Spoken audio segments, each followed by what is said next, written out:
silence, followed by the Pledge of Allegiance.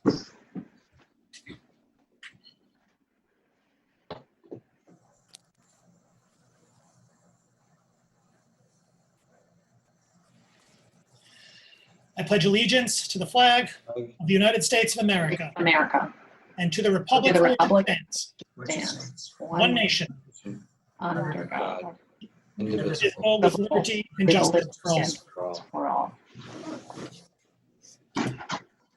Would our clerk please call the roll of council?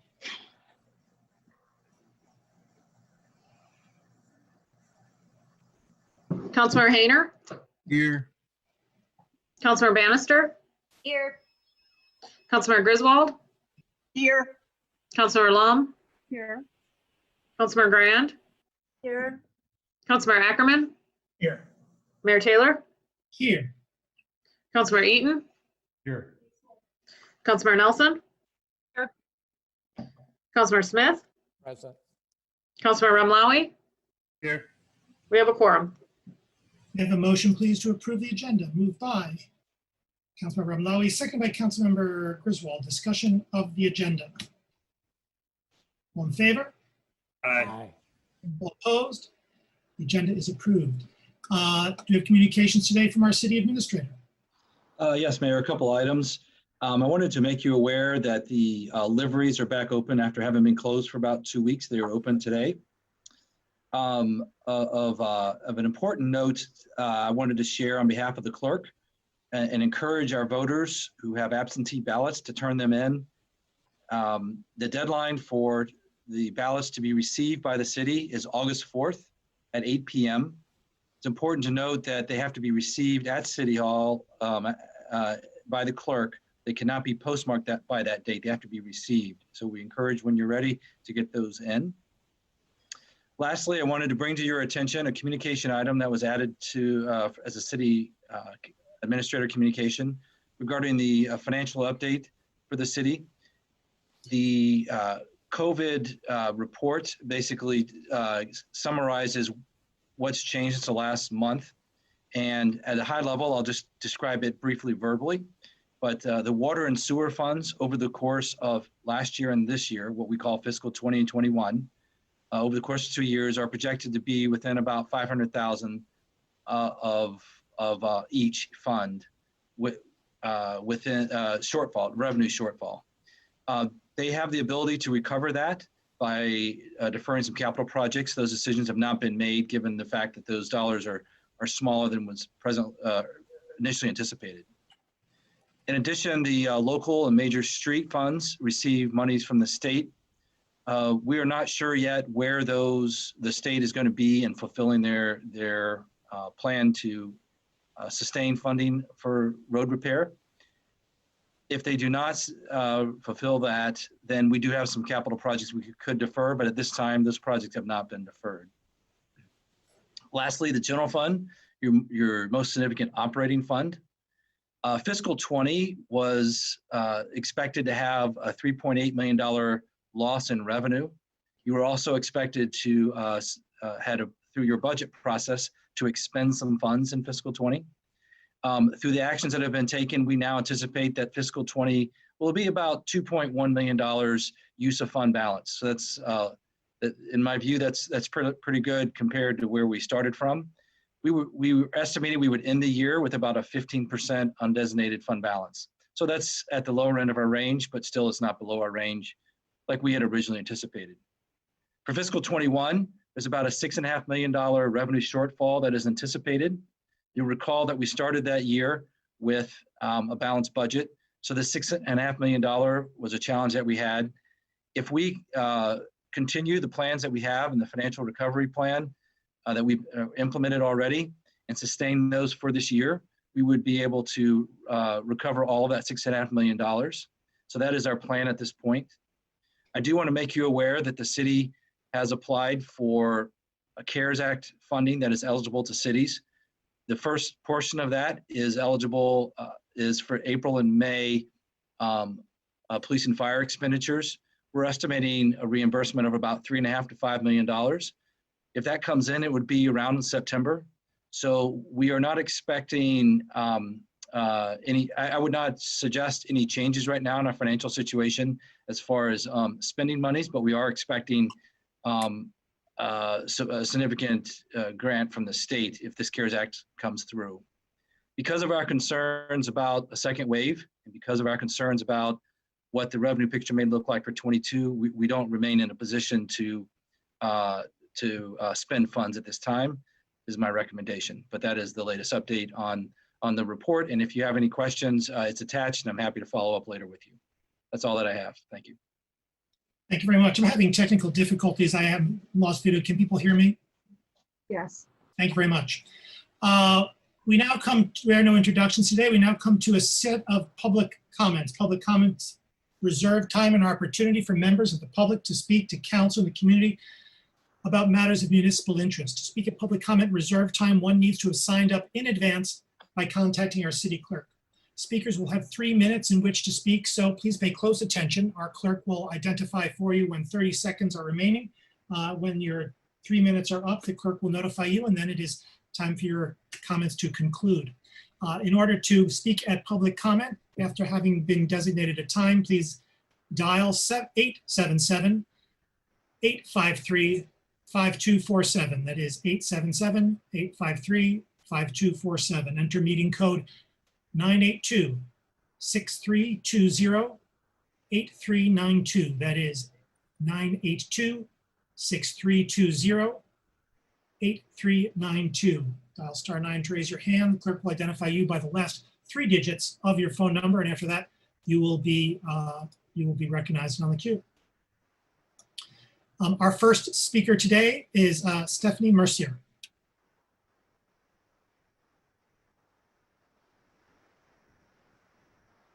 Ms. Mercier? Good evening. Telephone- Yep. Yes.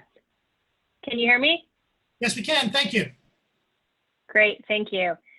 Good evening, Mayor Taylor and council members. I'm Stephanie Mercier, a resident of the 4th Ward, and I'm also the Director of Impact Investment for a national nonprofit focused on increasing the availability of affordable housing aligned with services. The Corporation for Supportive Housing works in 48 states, including Michigan, to provide consulting, training, policy, and lending to advance innovation and help create quality supportive housing. In my role focusing on impact, I've seen the evidence across the country and in numerous studies that ensuring access to affordable housing with the services needed to sustain it helps to build thriving families and communities. I have also seen this firsthand here in Ann Arbor through my work a number of years ago as the housing coordinator for the Shelter Association for Washtenaw County. I saw individuals and families transform their lives, improving their health, income, education, stability, and family and community connections. It is for this reason that I am here tonight to speak in favor of Resolution DC-6, the Affordable Housing Millage.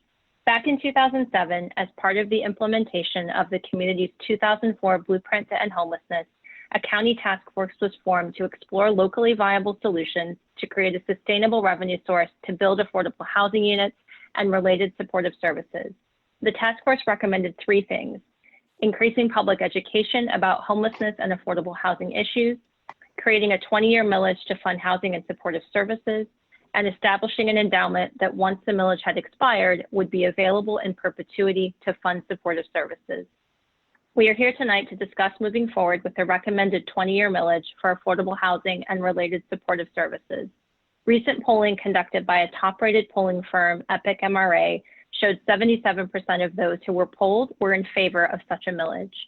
I understand that there is concern about the millage language as proposed, and specifically some have brought up the concern that it would fund supportive services for some of the units constructed with the millage. Since this is an area I have knowledge about, I wanted to address this specifically. As you know, the Low-Income Housing Tax Credit Program is a federal program implemented at the state level by MSHDA that is the largest source of funding to construct affordable housing, typically about 85% of the total.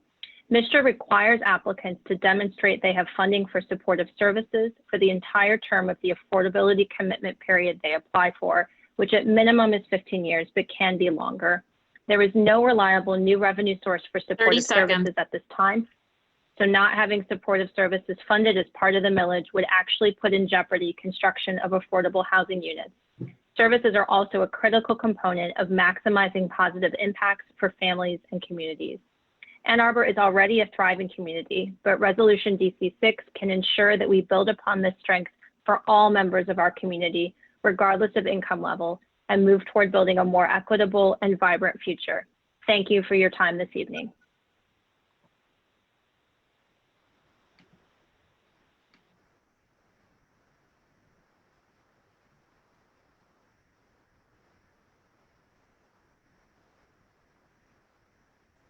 I think we lost Mayor Taylor.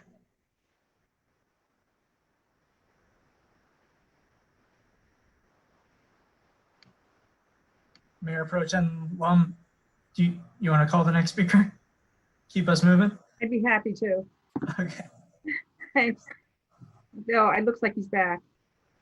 Are you there, Christopher? I am indeed. Our next speaker is Lindsay Chalka. Thank you for your Good job of a mayor pro tem. Well done. No, Lindsay Chalka, or Kalka, my apologies.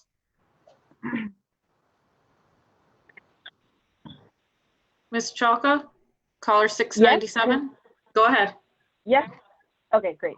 Good evening. My name is Lindsay Kalka, and I am a Ward 1 resident asking you to vote yes on DC6. I'm calling to speak to you all today as a representative of many identities, a citizen of Ann Arbor, an undergraduate student at U of M, a food service worker, an advocate for the homeless community, a member of the Ann Arbor Tenants Union, a member of Washtenaw Camp Outreach, and a young person who cares about the people and the place that I call home. If a global pandemic wasn't happening at the moment, the public would have had a chance to gather signatures to ensure this initiative was present on our November ballots. This is something we would have been able to decide as a community. You're representatives of the citizens in the city. Please act as such. At least give us the chance to utilize our vote in November to decide whether or not we want this millage. And spoiler alert, we do. A recent poll conducted by Partners for Affordable Housing shows that 3 out of 4 residents of every ward want this millage. Please do not act as gatekeepers to social change in an otherwise democratic process. I talked to some of you recently about the housing crisis in Ann Arbor on behalf of Ground Cover News. Every candidate I talked to expressed concern about affordability in the city. This is your chance to prove to us voters that you will act upon this concern that is also held by the community. You probably know the details of this millage better than I do, but I must emphasize the importance of the social services component of the funding allocation. The housing first model of addressing homelessness is effective, but it cannot be housing only. Funding for social services is a crucial acknowledgement of the complexity underlying housing security. I've lived here for the past 3 years, but will not be able to for much longer as city council candidates and members continue to act in the interests of the rich. And honestly, I won't have an interest in living here if we continue down this path of economic and racial homogeneity.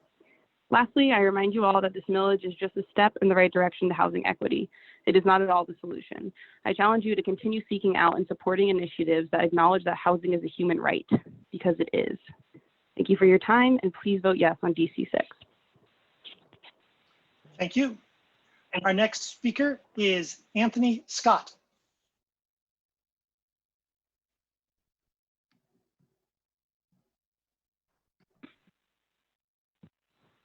Hello, City Council. Thank you very much for letting me speak tonight. Mayor, I thank you also. I am a 61-year-old man, currently homeless. I believe that putting the DC6 in order for the affordable housing right is a step forward to address the homeless population in Washtenaw County. I believe that if you let this millage pass, we would lessen the homeless and give more opportunity to people of my age and the homeless population to have a place to live, to call home, and not on the streets and not in the doorways, and not being a nuisance to the city. I believe this millage is a 100% yes. I hope you vote and consider all of us as citizens to right for a home. Thank you very much for your time. Thank you. Our next speaker is Katie Dortch. Hi, Katie thank you Dortch? for your time. Yep, can you hear me? You bet. Yes. Okay, thank you for your time. My name is Katie Dortch, and I have a home in Ward 4. And I would like to read you a letter from our attorney. I represent a group of about 50 or so short-term rental owners. And I'd like to read a letter from our attorney, Pat Lennon of Honigman LLP, on the issue of whether or not short-term rental uses would qualify for legal non-conforming use treatment under the new ordinance. I understand that the city has indicated to your group that the continuation of short-term rental uses would not qualify for legal non-conforming use treatment under the new ordinance prohibiting short-term rentals. I further understand that the basis for this position is that the city is now characterizing the short-term rental uses as a commercial use in a residential zone that is not a home business. My first reaction is to disagree with this position. The critical determination with respect to legal non-conforming use status and the right to continue the use is whether the use was lawful and permitted prior to the imposition of the new ordinance. In this case, it appears that short-term rental uses were not only lawful, but were known and recognized by the city. Assuming that is the case, the uses should be entitled to legal non-conforming use status and should be permitted to continue. The city appears to be changing their interpretation after the fact as part of an effort to negate legal non-conforming use protection under the new ordinance.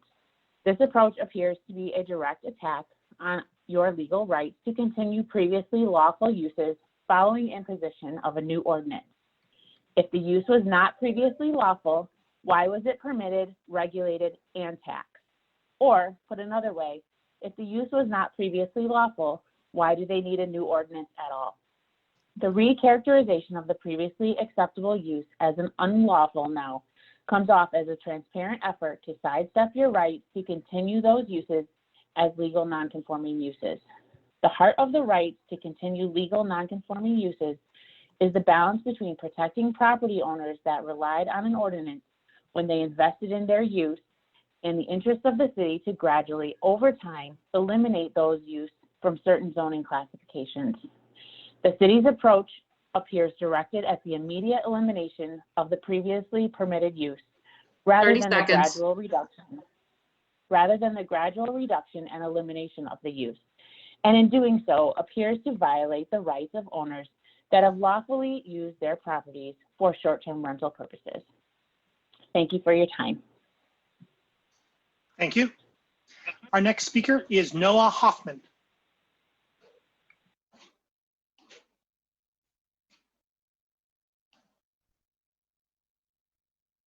Short-term rentals. Hi there. Mr. Can Hoff- you hear me? Yes, we go ahead. can. Okay, great. Go- Great. I'll be discussing the ordinance to regulate short-term rentals.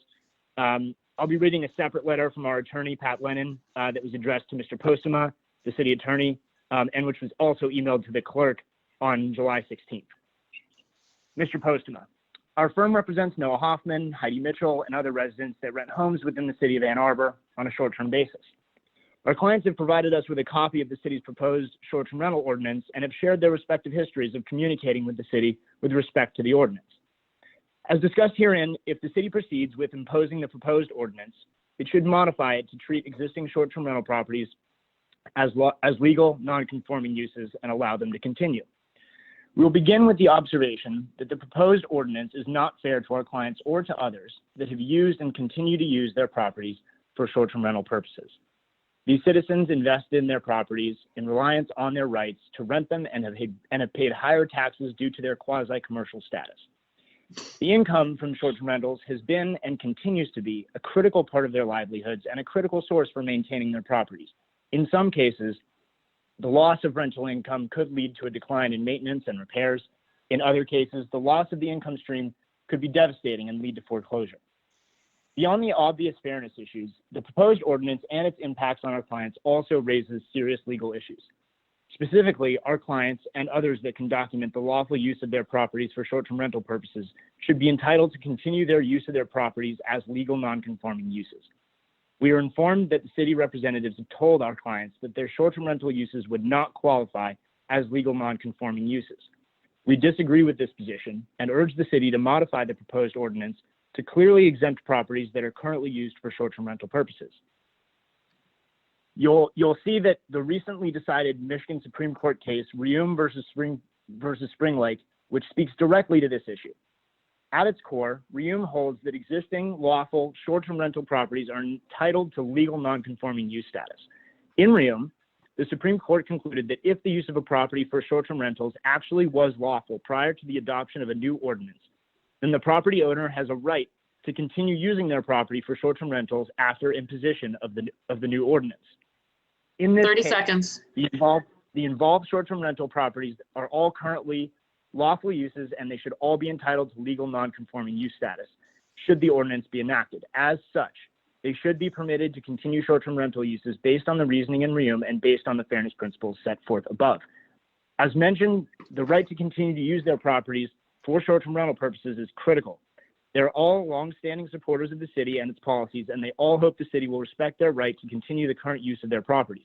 Unfortunately, if the city takes away their rights, they may have no choice but to consider legal actions against the city. Such actions would likely commence by seeking a referendum on the new ordinance, and if that does not overturn the ordinance, our clients may be compelled to take formal legal actions to protect their rights. Thank you. Thank you very much. Our next speaker is Heidi Posher. Hi, I'm Heidi Posher, 1204 Brooklyn. I'm here, like Noah, representing a group of non-resident short-term rental owners. I live in and own other property in Ward 4. The City of Ann Arbor has determined that short-term rentals should be further regulated beyond how they have been up to this point. Until now, all rentals, whether for 1 day or 365, have been regulated, inspected, and taxed via Title VIII of the City Code. The city administration has now determined that the best way to regulate STRs is through a completely different section of the code. Here's the problem. The new ordinance represents a significant and material change in how these rentals will be regulated. It explicitly bans non-resident occupied short-term rentals in some areas of the city. Under this ordinance, approximately 50 current property owners will lose their ability to legally operate their properties as they have been up until this point. Recently, the state of Michigan Supreme Court held that when a new ordinance changes the definition of legal operation, legal nonconforming status must be granted for those who were previously operating legally. Despite plenty of evidence to the contrary, the city staff has now determined that all non-resident occupied short-term rentals have been operating illegally. Well, we disagree, and that's based on stacks of documents from the city that confirm regulation, inspection, taxation. All of these things have occurred to this point under Title VIII of the City Code. I want to be really clear about this. The new interpretation does not obviate compliance with rules and regulations that have governed all rentals up until this point, regardless of duration. When challenged on the weakness of this argument, both staff and several members of this council have stated that they realize this is fuzzy logic and that the city expects to be sued because of it. This is the crux of our issue.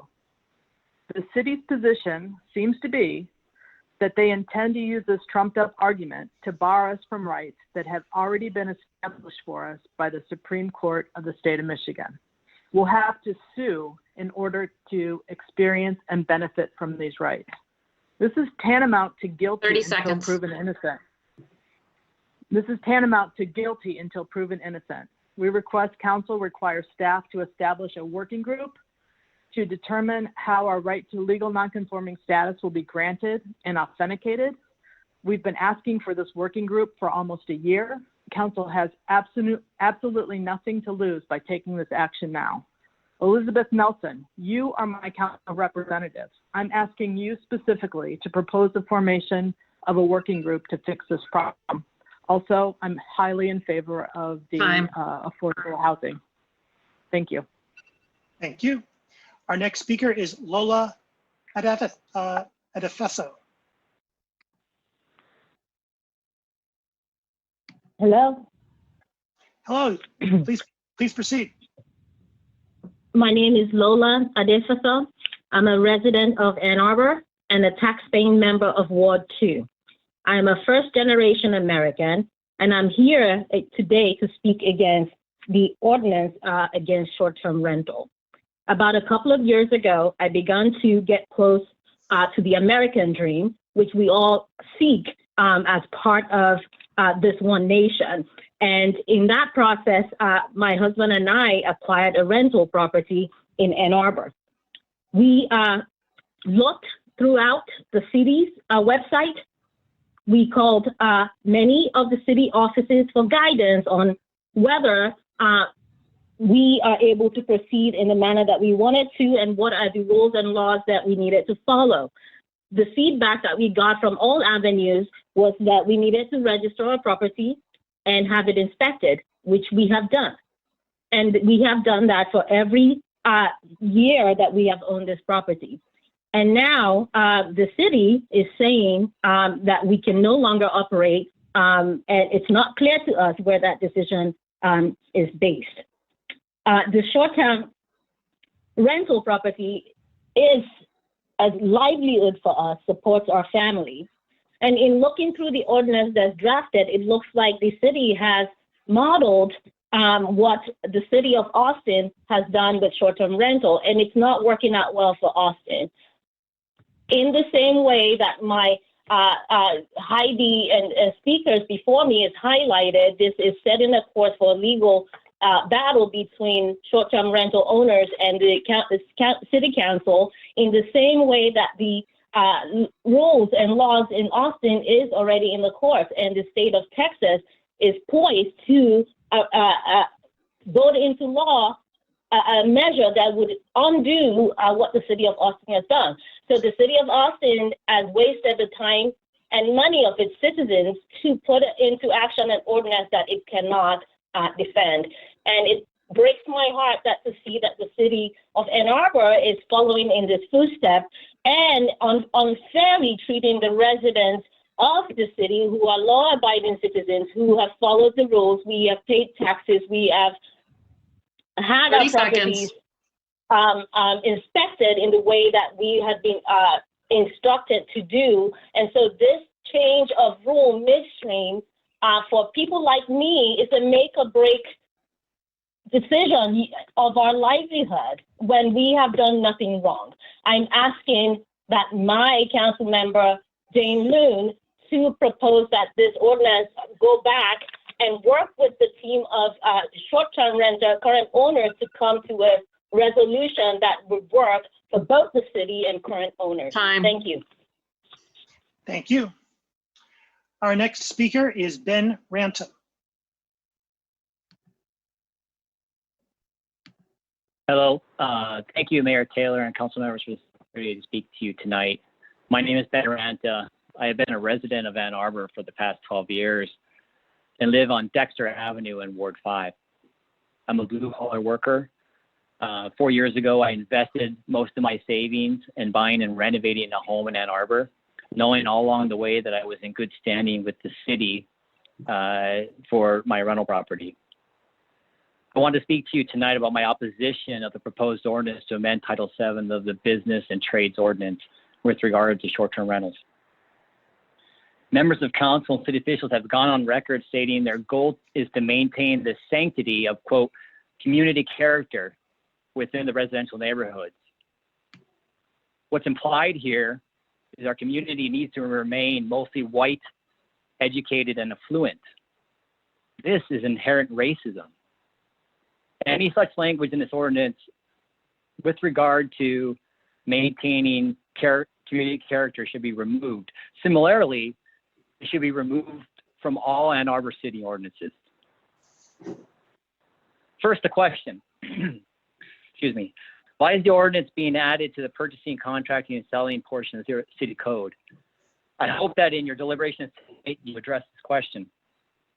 The council members and city staff have chosen to lump short-term rentals in with businesses operating in residential neighborhoods. The key term in short-term rental is rental, a term council members and city staff themselves use on a regular basis.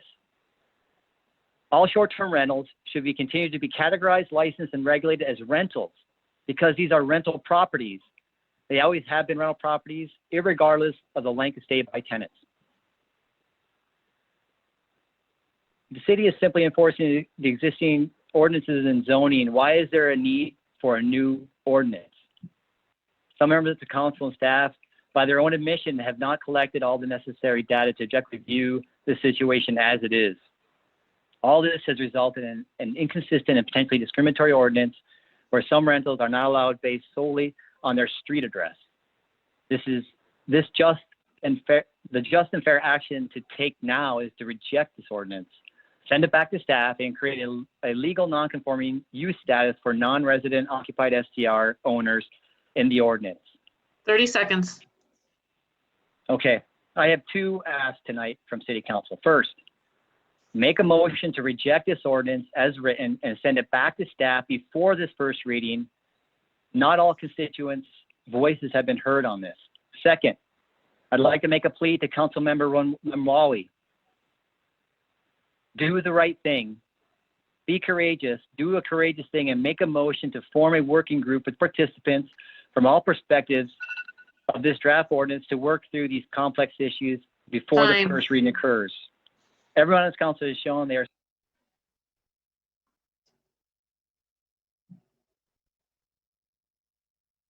Thank you. Our next speaker is Carol Sakala. Mayor, I don't see Ms. Scala on the line. Ms. Scala, are you if you're there, please enter *9 on your phone. *9 on your phone to raise your hand, please. Carol Scala.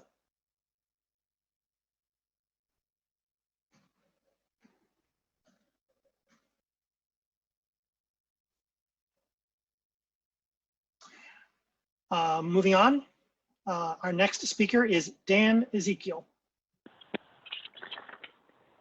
Can you hear me? Yes, we can. Good evening, Mr. Mayor and distinguished council members. I'm Dan Ezekiel, 523 4th Street. I'm speaking on behalf of the Executive Committee of the Sierra Club Huron Valley Group, which I chair. Thanks for letting me address you, and thanks for all you do for our community. It needs to be said every time. We sometimes disagree on substance, but we're aware that all of you are guided by your best understanding of what's in our community's interest, and you do your best to implement that. The Huron Valley Group's stance on solid waste issues is guided by our zero waste philosophy, which means reducing, reusing, recycling, and composting as tools to reduce the amount of waste our community sends to landfills. Sometimes I've come to you to take issue with various actions or policies you were considering, but tonight is different. I'm here to commend you and celebrate with you the action you will hopefully be taking here tonight when you approve the plan to repair our MRF and contract with Recycling Ann Arbor to operate it. I want to tell you 4 great things about this initiative. Number 1, the city will save a ton of money, approximately $250,000 to $550,000 per year over the current contract to process recyclables. It's also less expensive than the proposal from Mterra that council rejected in December, which would have resulted in our recyclables being permanently trucked to an as yet unbuilt MRF in another city. You heard from hundreds of community members that that wasn't what they expected. Number 2, this facility will make a huge positive impact on our region's carbon emissions. Since our MRF was closed as a sorting facility, MRF capacity in Southeast Michigan has been at a premium, and several towns have cut back or eliminated their programs as a result. Our restarted MRF will likely attract recyclables from communities throughout the region and help cities restart their stalled programs with all the carbon emission reductions that come with that. This action you take tonight will probably be one of the most significant carbon reducing initiatives you make this year. Number 3, this facility will create as many as 20 new good paying union jobs. That's how the community believes workers should be treated. 4, finally, it's great for the city to partner with its longtime nonprofit, mission-driven community recycling organization, Recycling Ann Arbor, on this project. Much like how the city partnered with a nonprofit organization to restore the city-owned Michigan Theater decades ago. So this is really an evening to celebrate, one of the better ones in the 40-plus years of recycling in 30 Ann Arbor. seconds. Please approve CA9, and thanks again for the opportunity to address you. Thank you. Ms. Scala, are you there?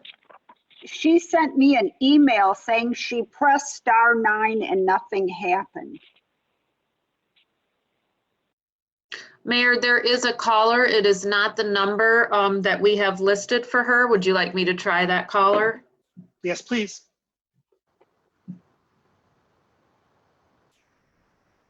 Hi, caller 815. Is this Carol Yep, Scala? I'm here.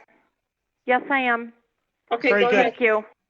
Thank you. Sorry about that. I No had worries. to switch phones. That's quite all right. Okay.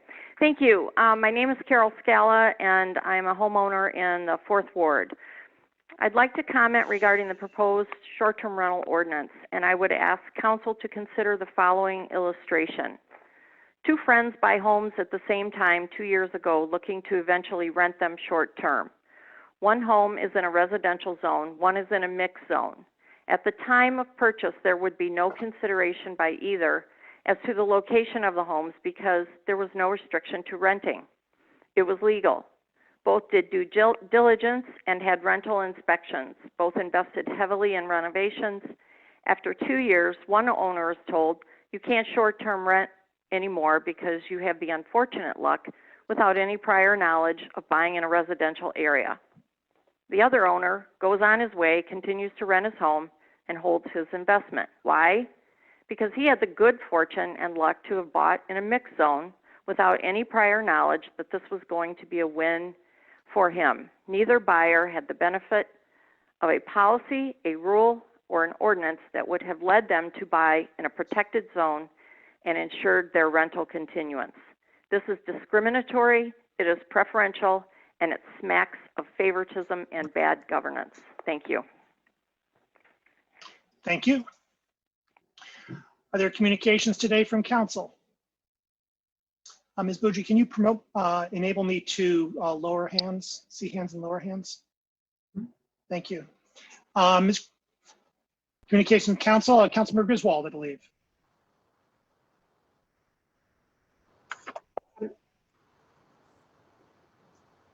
Good evening. I have stated many, many times my concerns and frustration with dangerous crosswalks in the city of Ann Arbor. Bradley Parsons raised the issue with the MDOT controlled crosswalk on Huron near Thayer that was the site of a very serious pedestrian crash last January. At this point, a jury trial is scheduled for August. I have asked for assistance. I have talked to the mayor. I don't know why we don't have a mobility committee at this point, but it's really just a formality as I'm continuing to work to improve pedestrian safety. I've been working closely with staff and with our city administrator, Tom Crawford, because staff has got to the point where MDOT is saying the improvements will be made in 2021. That is not acceptable. Today, I wrote a letter to Paul Ajegba and CC'd a number of elected officials and staff in Lansing. We cannot accept that this dangerous crosswalk will remain for another year. We must apply all the political pressure that we can. I'm also very disappointed that our pedestrian crash rate rose in 2019 by 25%. And instead of a response of, let's get together and figure out what happened, this is unacceptable. Instead, people argued with me about whether there was really an increase in the pedestrian crash rate.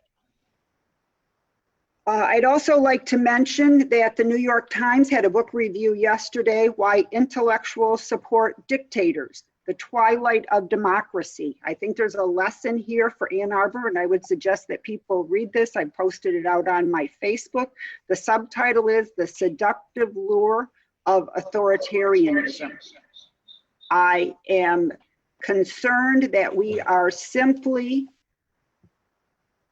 acting like lemmings and not deliberating. Councilmember Bannister, I want to commend her for her ability to work with everyone and advocate for her constituents. The fact that some people find this to be a negative trait, even though this is what Debbie Dingell, our Congresswoman, is most proud of, is again disappointing to me. We can do better than this. We can work together, and our constituents deserve it. Thank you.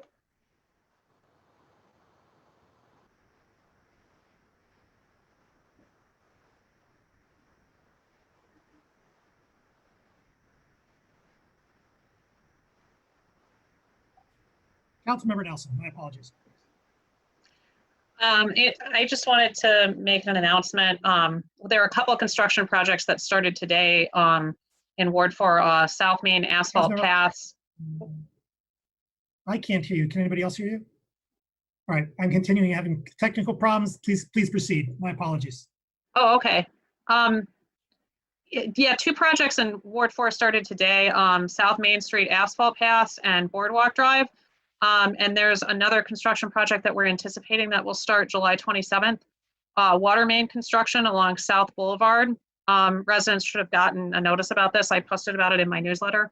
And the only other comment I wanted to make was that I think, like a lot of people here locally, we're watching what's happening in Portland. And I know that my colleagues and I will stand together to make sure that events like that would not happen here. I know that we probably all feel the same way, I'm sure. I just wanted to make a comment on that because I've seen members of our community expressing alarm about what they're seeing and fears about what kind of control we have locally when things at the federal level are not going the way we would want. So we're paying attention. That's the only message I wanted to share. Thanks. Councilmember Grant.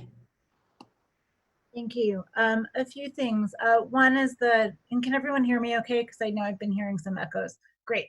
So one, Student Advisory Council sent an email to everyone today about DC6 in support. And one of the things that I read in that was an observation by Jessie Schwab, and it reminded me that she was selected as one of the 5 Washtenaw County 2020 Young Citizens of the Year. She's a member of SAC, so congratulations to Jessie. We've got a lot of tremendous youth in our community. Number 2, this is a heads up, at the August 6th meeting, I will be bringing forward ballot language that I hope that you all will support to bring forward ranked choice voting when that is available through state law. I am aware that it's currently not available through state law, but the language will be set up so that if the state does make the necessary changes, then we will be queued up to be one of the communities that can hold our mayoral and council elections, both primaries and the general, using ranked choice voting. I believe it has a lot of support in the community. It's, increases participation and it's more democratic. So I welcome, I know the mayor plans to co-sponsor it with me, but I welcome other co-sponsors. I expect to have initial language from the attorney's office at the end of the week. So I hope that it will really get out there with a good 2 weeks before that meeting. I do understand that there may be some concerns about timing, but I wanted to give our attention to some of the millages that are on the agenda this evening, and thought that honestly it was better to put that one off after the primary election to take any concerns about politics out of it. So I hope you'll join me in supporting that, and just wanted to be as transparent as possible. Thank you to Matt Thomas from the attorney's office and for helping me so far, and the many advocates in the community. So those are some of the positive things that I see happening.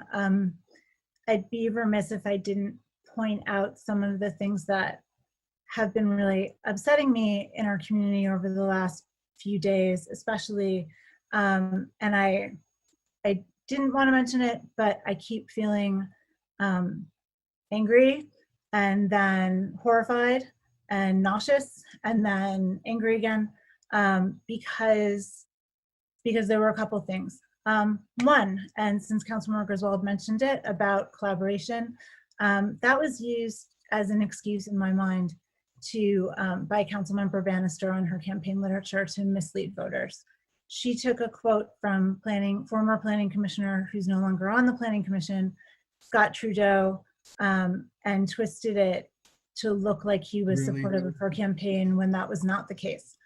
That's just the truth, and I'm upset to see that. Well, it might not be illegal, and it might have been thought to show collaboration.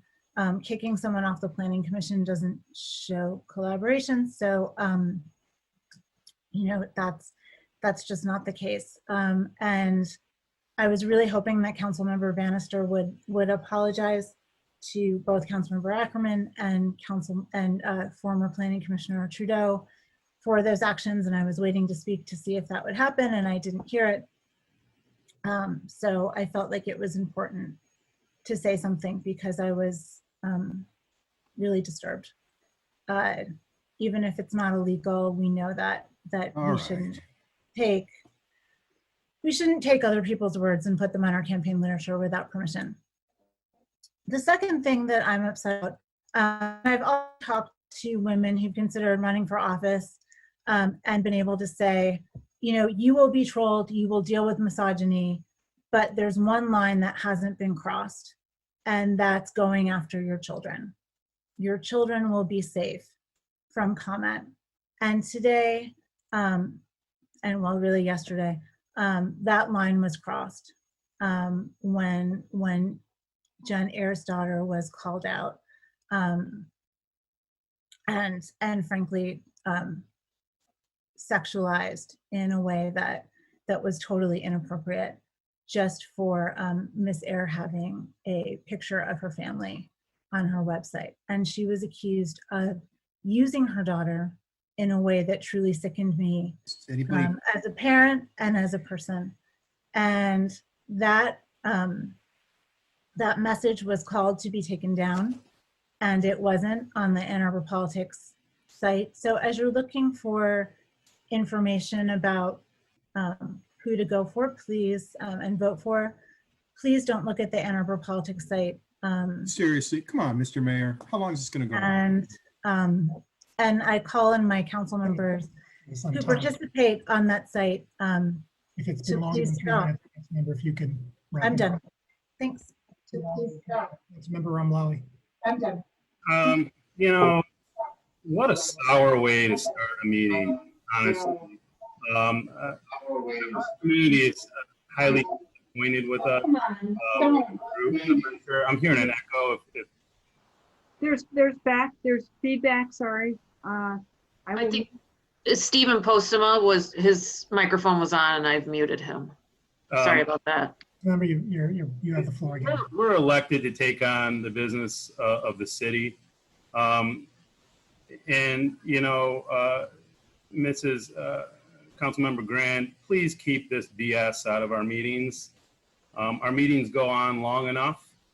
And if we can just take care of what we're elected to take care of and keep this garbage out of our meetings, I appreciate it. Don't bring the garbage from social media into our meetings here. Keep it where it belongs in the sewer that it finds itself. I am disappointed in our mayor. Yeah, we deserve a better leader, and we haven't got one. And maybe in 2022 we will, because all this has started years ago and it continues to perpetuate and get worse. And we have better things to do, and we've been elected to take care of those things. So please, I wasn't going to say anything, but I'm not going to hear this at the start of the meeting. Let's get to business, okay? Keep that junk out of here, please. I don't think anybody needs to hear it, wants to hear it, or it helps to take care of anything that we got elected to take care of. Let the voters decide in 2 weeks who they want to speak on their behalf. Enough's enough, Ms. Grand. Enough's enough. Councilmember Hayner. Yeah, I'm going to pass. I think Councilman Ramwali said enough for now. I'm equally disturbed that politics gets dragged into council communications time. You've missed, everyone but the mayor's had the decency to lay low in this election, and not go out there and go crazy endorsing people. But it's offensive, Ms. Grand. It really is. We've had enough of that. Councilmember Ackerman. Thank you, Mr. Mayor. I think this escalated very quickly. I think there was a comment made and a retort made, and that is open debate. I think that's reasonable. And with respect to people endorsing people, we're allowed to. And Councilmember Hayner, you endorse people. Your name appears on other people's campaign literature with quotes in support, and that's perfectly fine. But I'll leave it there. I think also there's this bogeyman of the mayor needing to be this leader. And if only he was a better leader, we wouldn't fight each other. But we're 11 of us elected leaders, and each of us owns our own words and our own actions. And we don't need to wait for the supposed leadership of the mayor, which, by the way, I think he does a fantastic job of keeping divisive council moving forward and voting. But each of us is responsible for our own words and behavior. And passing the buck up to the mayor is, I think, cowardly and a rejection of your own duties. And also, by the way, it's Dr. Grant. She has a PhD in public health from the University of Michigan. Further communication from council.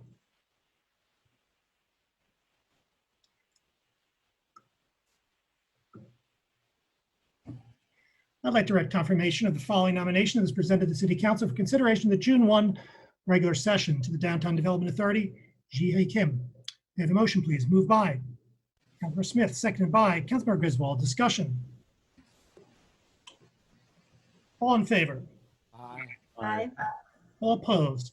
It's approved. We now have before us was there a no? Did you? Councilmember Hayner. I opposed. My apologies. Roll call vote, please, starting with Councilmember Grand. Councilmember Grand? Yes. Councilmember Ackerman? Yes. Mayor Taylor? Yes. Councilmember Eaton? Yes. Councilmember Nelson? Yes. Councilmember Smith?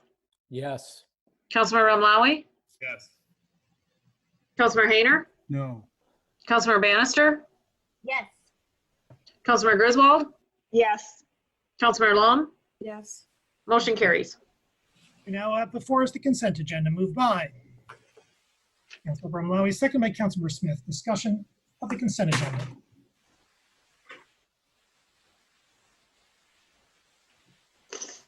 Councilmember Ramlawi. I'd like to pull CA9 out, please.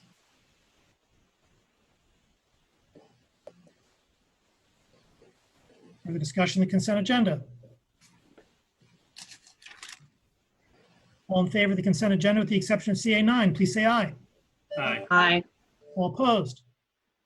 Consent agenda with the section of CA9 is approved with 11 council members present, all voting in the affirmative, thus satisfying the 8-vote requirement with respect to CA2, CA6.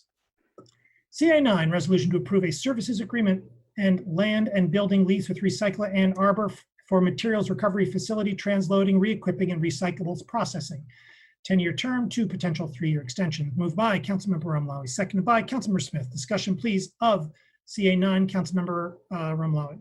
Thank you, Mayor. I just wanted to take this time to put some light on this. This is something that the council majority has had a hand in succeeding with saving our MRF.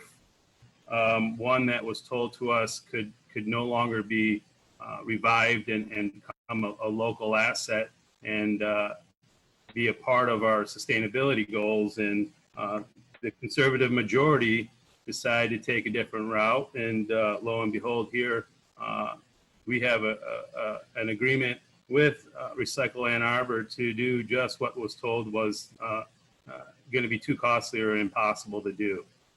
So, I just want to thank the staff that went back and worked on this with Recycle Ann Arbor. I would like to thank, members of our community and the leadership at Recycle Ann Arbor to work out an agreement that's mutually beneficial, that We've heard from Dan Ezekiel a little earlier, the benefits that are going to come. We're going to save 20 union jobs.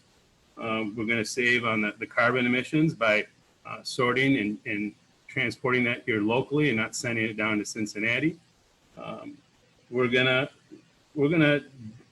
invest in ourselves, essentially. We're gonna reinvest in ourselves, and we become a regional leader once again in recycling and reducing our waste and lightening up our carbon footprint. So this is something that the mayor and others won't put out as a success of this council, but one that I will leave one day from council being proud of the fact that when I joined council, we had what was told a liability, and now we've turned that liability into an asset.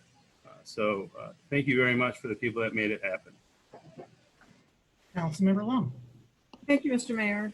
I am also glad this was pulled out because it is an important event and decision for Ann Arbor, and certainly worth mentioning and speaking to. Again, it's a 10-year agreement with Recycle Ann Arbor to reopen the materials recovery facility and process the city's recyclables.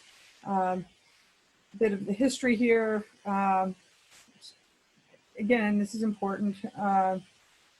And as noted, the MRF was closed back in 2016 because of safety concerns. And since that time, Recycle Ann Arbor has been using it for transloading only. And the city's recyclables have been shipped elsewhere for processing. And then in December, council directed Recycle Ann Arbor to negotiate a 10-year agreement with Recycle Ann Arbor to reopen the MRF and process our recyclables there. And at the time, staff recommended against reopening the MRF because of concerns about whether that could be done safely. And there were concerns related to financial and operating risks. And I shared those concerns. I asked several questions about this agreement we're voting on tonight, including questions specifically about those issues, safety, and the city's financial liability. Staff's responses were that their concerns about reopening safely have been addressed, and that the city does not bear the risk and liability. Given that, I'm now comfortable supporting this agreement. The agreement is reasonable. Recycle Ann Arbor pays the upfront cost of rehabbing the facility and equipment, which is estimated at about $5 million, and Recycle Ann Arbor recovers that cost over the 10-year period. The city is guaranteed the best terms of any users of the facility and will receive a host fee of $13.50 for every ton of recyclables processed at the facility from another source other than the city.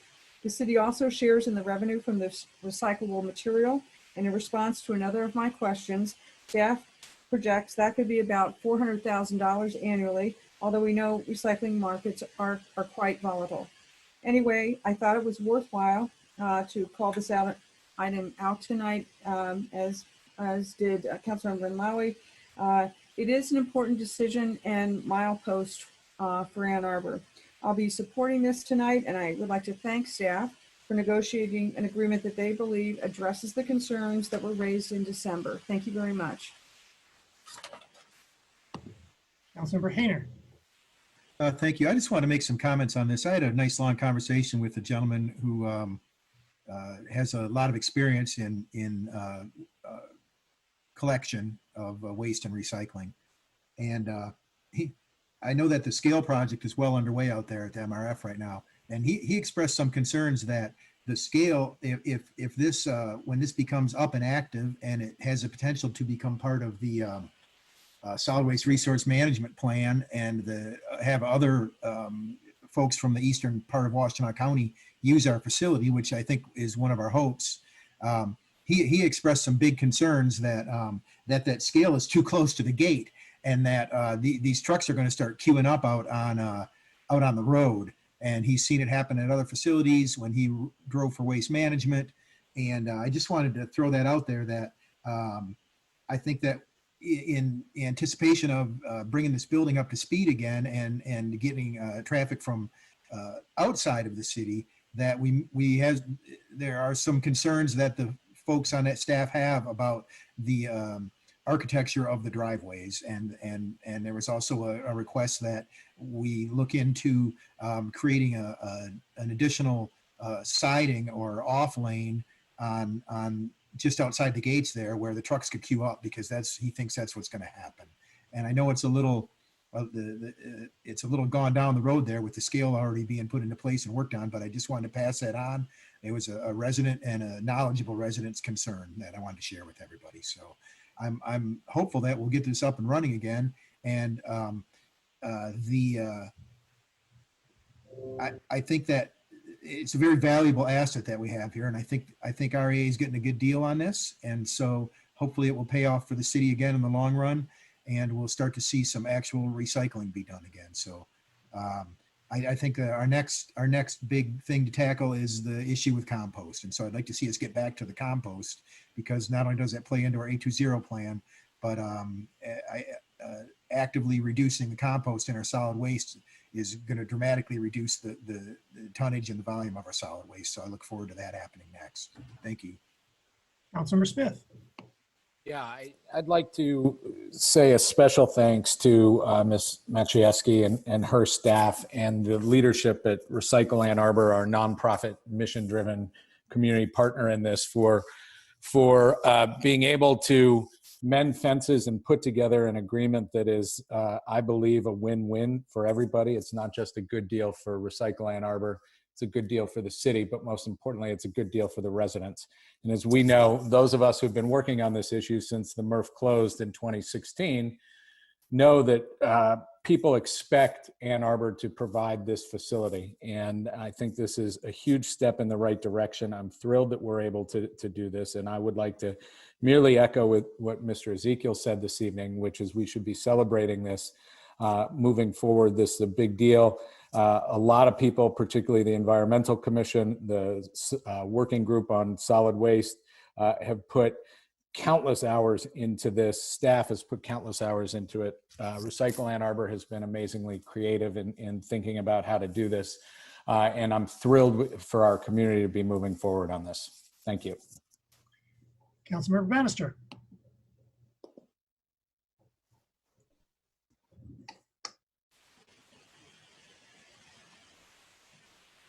As an environmental commissioner, along with Councilmember Smith, I also want to echo the excitement and celebration that we have reached this agreement. And I just want to underline that it's anticipated, as Mr. Ezekiel said, $250,000 to $550,000 saved a year by restarting our MRF. And it will have a huge effect on our carbon emissions, not only for Ann Arbor, but for Washtenaw County and western and eastern Detroit areas that can bring their recyclable materials to our renovated materials recycle facility. And then, of course, the potential 20 new good union jobs. And then it's very exciting what sort of how this is in keeping with our core values of reducing, reusing, recycling. And so this truly is a great day to celebrate. And this is maybe one of our biggest environmental achievements of this year and of many of our terms on council. So thanks again to Molly and to Recycle Ann Arbor and everyone who worked on this over the years. Councilmember Eaton. Thank you. I want to thank staff for doing the hard work of negotiating this contract and making sure that all of our interests are protected. I'm really happy that we're going to continue our partnership with Recycle Ann Arbor. I believe that it's in our best interest to contract with those who believe in our mission, which is to reduce the amount of waste that goes into landfills. I'm also happy to have learned that Recycle Ann Arbor was the low bidder on our residential recycling pickup bid that recently went out. So I think that we will continue to work with our longtime partner, and I'm very happy to hear that. Thank you. Councilmember Ackerman. Thank you, Mr. Mayor. I'm going to sound like a parrot on a lot of this, but I want to extend a really big and tremendous thanks to Recycle Ann Arbor. As Councilmember Lum articulated, recycling markets are incredibly volatile, and they saw a change in our market and potential new commercial partners that would make our local recycling profitable, and took and capitalized on that and brought those to our attention, and created what I trust will be a sustainable plan moving forward, sustainable both environmentally but also financially. And then a huge thanks to staff for their open-mindedness and their innovation, but also their stewardship to make sure that the plan we have in front of us doesn't assume risk on the taxpayer and the resident, but instead places more risk on our partner, which leads us back to thanking the partner again for taking on a lot of that risk. So thanks all around to the partnership between the city and this nonprofit partner, Recycle Ann Arbor. I'm excited to move this forward, and hope it passes unanimously. Councilmember Griswold. I want to echo all of the thank yous that have already been stated and just point out that just like 820, this represents a culture of working towards what I call getting to yes. We got to a solution that reflects the values of our community, and I believe that is critical. It's not easy to do, and I hope that we can duplicate this effort in many other areas. So again, thank you. Further discussion?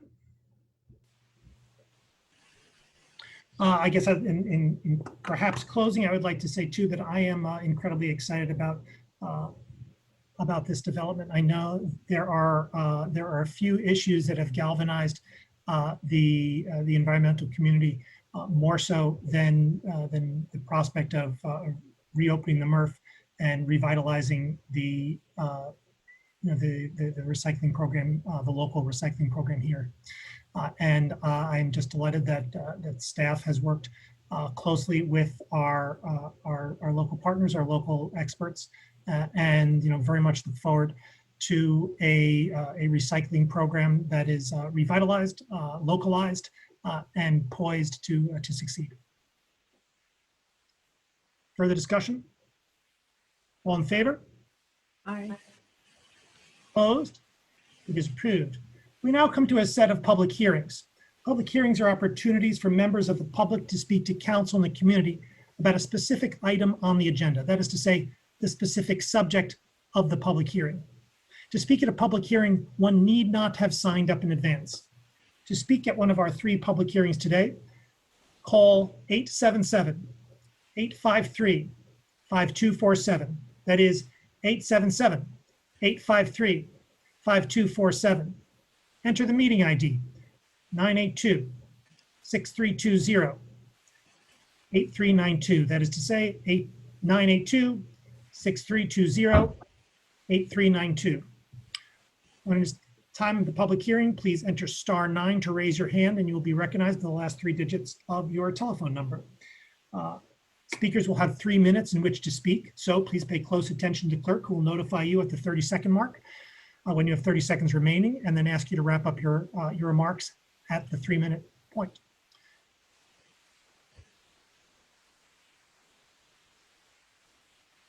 Public hearing number 1, an ordinance to amend Chapter 55, Unified Development Code, zoning of 4.5 acres from PUD to C3, MMG Plymouth Road mixed use rezoning, 3611 through 3621 Plymouth Road.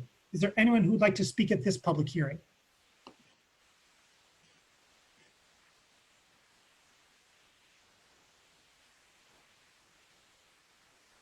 Caller ending in 693, go ahead. My name is Wendy Carmen. I live at 2340 Georgetown, and I walk to this site several times a week. It's a site with difficult access problems. These issues were one of the major reasons for the establishment of the original PUD in 1978. The PUD allowed the city to control the uses to keep the number of vehicular trips low. The developers wished to rezone the property to C3, which has a 4-story height limit, but get planned project approval to allow one building to have 6 stories, and get special exception approval for a restaurant drive-up window, which is also not allowed by right in C3. They could have had their development with a few modifications to the current PUD site plan and supplementary regulations. And CFE would, and why would they do that? Because a change from PUD to C3 would allow them to get more flexibility for future development. You have no legal obligation to agree to their request. However, if you change the zoning to C3, the owners will have a blank check to pursue alternate C3 designs without being rezoned. C3 allows more intense uses than just a restaurant and a motel or hotel. Yes, they have sweetened the pot by offering to not build a gas station, to use solar panels, and to put a small amount of money in the Affordable Housing Fund. These are incentives to obtain the C3 zoning, but they don't actually address the problems with the site. The UDC says that the C3 zoning district is intended to create uses that require good vehicle access. Good automobile access is considered essential to the C3 districts, yet the site doesn't provide that. If you take a look at the site photos, you will see how close the drive out of the site onto Plymouth Road is to the southbound entrance ramp of 23. A car or truck must cross 5 lanes of traffic and get into the 6th lane in order to do so, a real problem at peak hours when the lanes are fully stacked. Because the driveway off of Green Road is narrow and has to be used by trucks to unload, the addition of more trucks will make the truck parking problem bigger and add to more confusion on the site. The restaurant drive-through window is not at all consistent with our A2.0 aspirations, adds more confusion to the internal traffic pattern by crossing the driveway from the window and the hotel entrance, and increases the likelihood of more trips in and out of the site. With PUD, you can retain more control over this site, and that's the way it should be. It should go back to planning, and it should be redone as a PUD with changes to the supplementary regulations to allow what parts of this plan seem reasonable. Thank you. Thank you. Is there anyone else who'd like to speak at this public hearing? Mayor, I have other callers on the line, but they do not have their hands raised. All right. By way of reference, Oh, I'm sorry, I do have one. star 9 for your hand raised. Caller, Can you hear me? phone number ending in 917. Hi, this is Joe Lynn. I'm calling in to just discuss DS3. Just wanted to make sure there was some concerns around the language where it was worded as projects approved in 2021. I know that Nixon Traver are on the table in November. The concern here is that the approval will be recorded as 2020, thus making it ineligible. Just wanted the council and the legal staff to confirm at the meeting that we are not at risk of being excluded if we do have a vote on those sidewalk projects in November. Mayor, I think this is unrelated to the public hearing. I think there is, thank you. Going forward, folks who have called in, your speech must relate to the specific subject matter of the public hearing.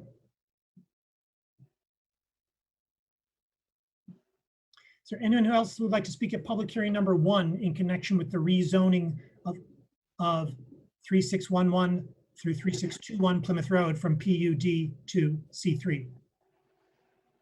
Mayor, there are no other callers with their hands up. Seeing no hands raised, this public hearing is closed. Public hearing number 2, resolution to approve MMG Plymouth Road mixed-use planned project site plan and development agreement, 3611 through 3621 Plymouth Road. Is there anyone who would like to speak at this public hearing?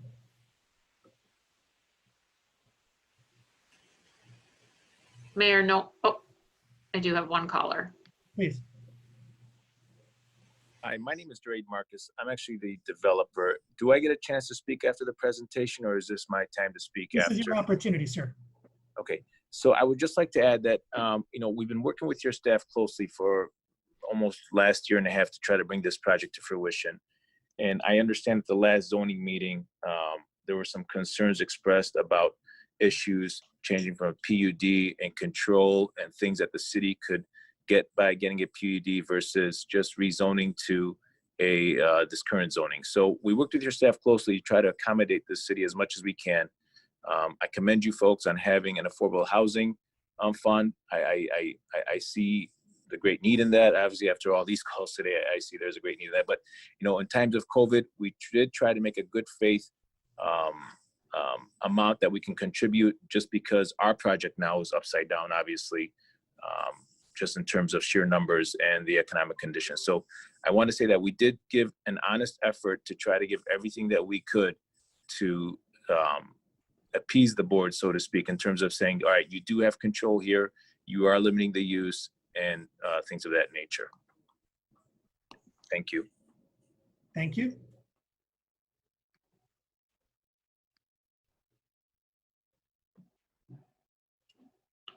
Mayor, there are no other callers with their hands up. Thank you. Councilor Lum, are you trying to get my attention? Yeah, thanks. I was just going to ask if Mr. Marcus could sit tight and be available should there be questions. Thank you. That's a good point. Mr. Marcus, this was your opportunity to speak without being prompted. However, it is possible that there may be council members who wish to ask you questions when the matter is up. So please stick around. Councilmember, thank you for raising that point. Is there anyone else who would like to speak at this public hearing? Seeing no one, this public hearing is closed. Public hearing number 3, an ordinance to amend section 1-312-20 of chapter 14, purchasing, contracting, and selling procedure, title 1 of the Code of the City of Ann Arbor. Is there anyone who would like to speak at this public hearing?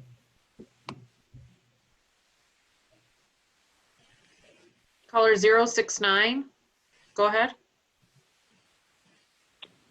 Thank you very much. Thank you, Mr. Mayor. My name is Robert George, and I am speaking in favor of agenda item PH3, which deals with the responsible contracting ordinance. I am a member of Laborers Local 499 and a resident of Ann Arbor's 4th Ward. I serve as the Director of Advocacy for the Michigan Labor Sister Council, which is the recognized Michigan chapter of the Laborers International Union of North America. I want to highlight the dedicated efforts of Mayor Taylor and Councilmember Eaton in co-sponsoring this ordinance. The laborers in the Huron Valley Area Labor Federation have been working aggressively to implement responsible contracting policies in this area, with the Washtenaw County Board of Commissioners unanimously passing a vigorous responsible contracting policy just a few weeks ago. Responsible contracting policies are quickly becoming the norm across the country, and it will build on Ann Arbor's reputation as a trailblazer in Michigan if the council were to enact this ordinance tonight. I wanted to speak to the benefits of this policy before addressing the concerns raised by city staff. It builds on the current standards that the city has in a number of unique ways. Firstly, this policy is designed to ensure proper stewardship of taxpayer dollars. The standard of bidder will be raised, which will result in higher quality construction. By incorporating training and safety programs into the bid awarding process, the city can rest assured that the work completed is done safely and on schedule. Secondly, it puts workers first by asking prospective contractors to pledge that they will not misclassify their workers as independent contractors. This ensures that workers are not ineligible for Social Security, unemployment insurance, health insurance, and workers' compensation. Thirdly, it ensures that contractors are reliable partners. It takes into account a contractor's legal and financial history. Trusting a contractor will act in good faith should be the bare minimum the city should consider in awarding taxpayer-funded contracts. Additionally, I would like to address concerns raised by city staff that are detailed in the publicly available response memo. Firstly, that this policy would lead to fewer bidders. Raising the bar does not lower the number of contractors. Rather, it changes the composition of those who apply. Contractors of higher quality and standing are more likely to apply because of this policy. Secondly, that this policy will increase costs. By raising the standards of construction and factoring workplace safety into considerations, the city is in fact saving money over the long run by avoiding the need to replace subpar construction ahead of schedule. Thirdly, that this policy would result in a longer bidding process. I have seen the template bid form that staff had prepared, and this would not be a significant addition in the review process. We are not asking the city to go out and independently verify all aspects 30 of the seconds. policy. Fourthly, that this policy will lead to delayed or incomplete projects. Responsible contracting policies have been adopted by cities and counties across the country. Responsible contracting policies led to all of the issues that staff have raised, and why have so many municipalities adopted these very sensible policies. In closing, on behalf of Liuna and the Huron Valley Area Labor Federation, I urge the City Council to adopt this ordinance tonight. Thank you for the time to speak, and have a great night. Thank you. Is there anyone else who'd like to speak at this public hearing?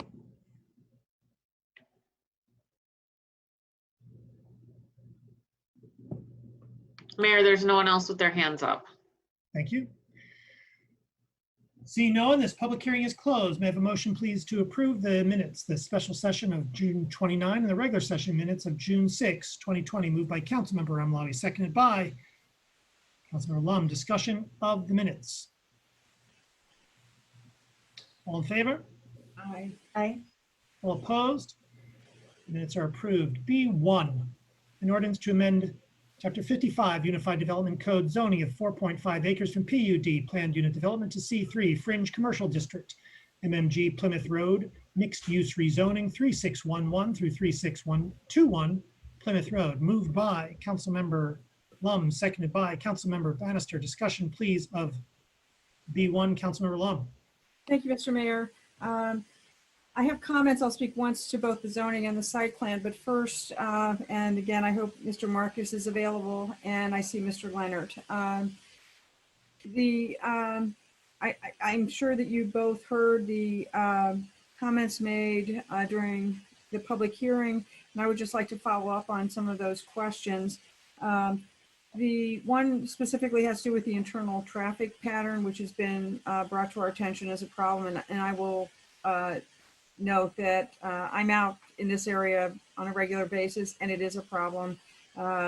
Anyone who frequents this strip mall, sees the delivery trucks that are parked in the access road off of Green and what that does to the internal traffic flow. So I'm wondering, Mr. Leonard, and I see Mr. Marcus is here, maybe Ms. DeLeo, if you could speak to, because it was the issue was raised that that the C3 zoning does not actually address the problems with the site. Yes, there were things provided, restrictions on a gas station, a marijuana business, money for the Affordable Housing Trust Fund, which is wonderful, and solar panels. But the those incentives, again, do not address this internal traffic pattern problem. Because the site it now exists and is proposed does not provide that. So whoever wants to take that, thank you. Mr. Leonard, perhaps? Or Ms. DeLeo? Thank you. Thank you, Council.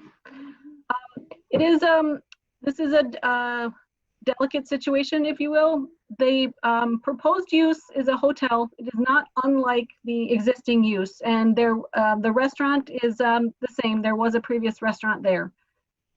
So this particular development is not, it is both not significantly exacerbating any traffic conditions, and by all accounts, and please do correct me if I'm wrong, the traffic issues are not generated from this subject site. And so it will take a lot more cooperation from several other landowners if they feel that there is also a traffic problem to improve their own internal circulation system. The city's traffic regulations apply to the entrances to the site, and what the evidence seems to be is the issue is that there are circulation issues within the site, but it is not an issue of connection to the public streets, if that makes sense. And we have raised the subject with this developer, but he and that team is not in a position to speak for the other property owners and their land uses regarding circulation. Okay, thanks. So I'll just offer some comments then. Thank you. That was my question. Thank you. So again, my comments speak to both the zoning and the site plan. And I indicated previously at our June 15th meeting that I have mixed feelings on the Plymouth Road proposal and the rezoning. I will say on the positive side of the ledger again, I do think that the proposal represents an improvement to the site. And it's a site that, to be honest, has become pretty stale. And again, the developers now offered $75,000 as an affordable housing contribution and a few restrictions on future land uses. Again, my concerns are primarily traffic and the magnitude of the planned project modification. Again, to the traffic. And as we know, traffic congestion in this Plymouth Green area is already a problem.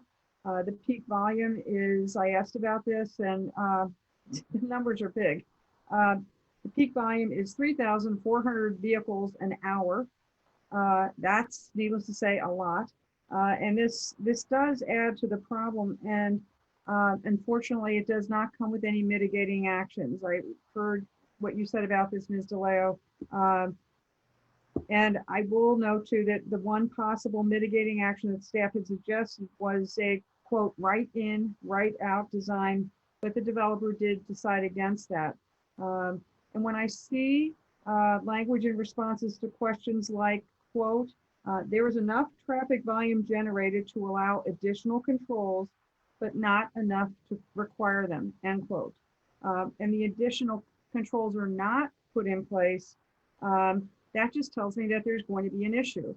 And in terms of the planned project modifications, the request here is for 6 stories and 76 feet compared with the C3 maximum of 4 stories and 50 feet. And that is a big variance. That's a 50% variance. And when I see a modification request of that magnitude, it suggests to me that the underlying zoning may not be appropriate. So again, as I see pluses and minuses, and also interested in hearing my colleagues' thoughts. So thank you for listening. Councilmember Ackerman. Thank you, Mr. Mayor. I think it would be prudent for us to introduce the proposed substitute rezoning ordinance. I think, regardless of how you feel, I think we should always have the best option on the table. So at this time, Ms. Beaudry, if you wouldn't mind circulating the version that Mr. Leonard sent on Friday, the 17th, to council, I'll make a motion to substitute. Please note that that substitute resolution, or excuse me, ordinance would kick this back to first reading, and which would require us to schedule a second reading again. But I think it's a superior proposal that deserves our consideration. So once there's a second, I'll make some, and we vote on it, I'll make some more comments about it. Second by Councilmember Lum. Councilmember Ackerman, you still have the floor. Awesome. What this substitute ordinance provides is a number of conditions which the petitioner is volunteering to impose on the property. The first is that a handful of different uses will be prohibited on the site in the future, which I think will mitigate the fears of neighbors and members of council. Those future uses that are going to be prohibited would be prohibited under the terms of these conditions are fueling stations, vehicle washes, marijuana secure transporter, marijuana micro business, marijuana infused product processor, and warehousing and storage. So very auto dependent uses would be prohibited in the future. The second condition is that upon the development moving forward, the city would receive from the developer $75,000 in affordable housing contributions to our affordable housing fund. I think these improvements speak for themselves, and we should always consider the best option on the table. Is this substitution friendly of the body? It's friendly. Councilmember Hayner. Thanks. I just had a question that I don't know if this is for Mr. Leonard or Ms. DeLeo, or I'm not sure who. How is it that we come up with these, we have these zoning classifications or rezoning requests that then require a, kind of what some might consider extreme modifications to it, like this 50% over the height and so on. Is there not a zoning category that would fit what is being planned outside of a PUD right now? Is it just that this is just kind of in the middle of our zonings, or why is it that they're asking for a change, but the change, then they're asking for modifications on top of the change? It just seems like something that happens a lot. And I'm just wondering what we're missing in our zoning that isn't allowing these projects to kind of move forward in a somewhat by right manner. Sure. Well, good evening, Mayor and Council. I'm Brett Leonard. I'm the planning manager. That's a good question. I think you, as a council, you touched on some of this with your direction for staff and planning commission to evaluate the C1A and C1AR districts at your previous meetings. For sure, the city's ordinance has evolved out of, I would say, a history and legacy where our zoning districts were actually intended to prohibit mixed use. We have a lot of single-use districts over the history of our ordinance. And this, for example, this PUD, when it was originally created at this location, the public benefit for it was to allow mixed use, because at that time, our zoning districts actually didn't allow both a hotel and a restaurant within the same zoning district, because we were kind of so distinct in our zoning patterns and which uses should go where. And so over time, we've made a lot of steps to, I think, modernize our codes to allow mixed use, both different commercial uses within our districts, but also actually both residential and commercial in a lot of our districts. But I would say in this circumstance, and in some of the, actually in some of the other agenda items that you'll see this evening, part of some of those both more general commercial districts and single purpose districts frankly, have not kept up with the sort of conventions of investment, financing, and development that we and other communities have experienced. So that's a long way of saying that I think that it's probably a signal that it's time for us to evaluate several of our zoning districts to figure out what that balance is versus what we would like to see in our community and some of the real economics of development. Mr. Delacour, I spoke with him on the phone last week about this and a couple other topics, and he says that for the future use, that it is entirely appropriate that this, be moved to a C3 zoning, but there were some concerns about, and I assume that this exists in this case, where these project modifications apply only to this project. Is that correct? Like, yeah, it's always like that? Yeah, that's correct. The planned project modifications is a specific convention of our ordinance that is very development specific. That has to be that way because what the ordinance does is it sets up some trade-offs, if you will, components that the city might determine to be beneficial in exchange for relaxing some dimensional standards specifically. So in this case, for example, if council were to proceed with rezoning this to C3 and eventually approve a site plan with planned project modifications, those are specific to this site plan in the C3 zoning district in that scenario. If a different project came under the C3, it would still have all the potential uses available to it in the district, but it would have to comply with the district standards or make the similar case and receive the similar approval on a specific development proposal for planned project modifications.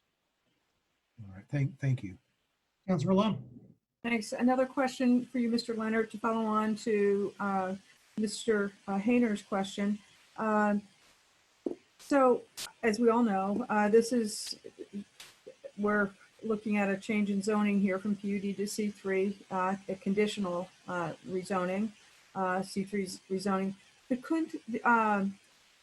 couldn't these same types of changes to the property have been made without changing the zoning, but by making a site plan change and changes to the supplemental regulations?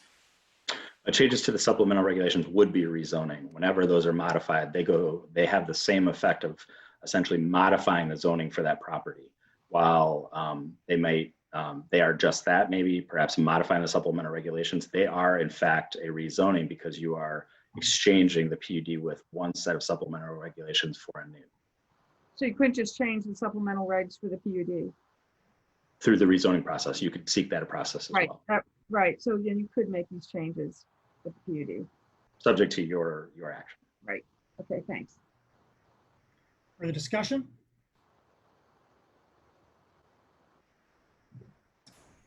This is now still first reading, I guess. All in favor on first reading? Aye. Aye. Aye. Opposed? It is approved at first reading. Councilmember Eaton, I think. My apologies. It's of no consequence. That's all right. I'll roll call vote it. Roll call vote, please, starting with Councilmember Grant.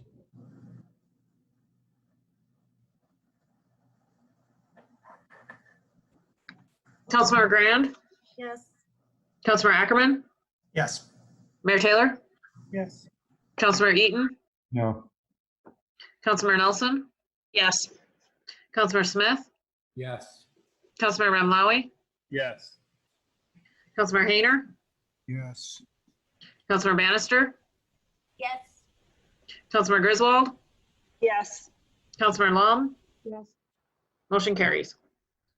B1, resolution to approve MMG Plymouth Road Mixed-Use Plan Project Site Plan and Development Agreement 3611 through 3621 Plymouth Road, moved by Councilmember Ramlawi, seconded by Councilmember Nelson. Discussion, please, of DB1.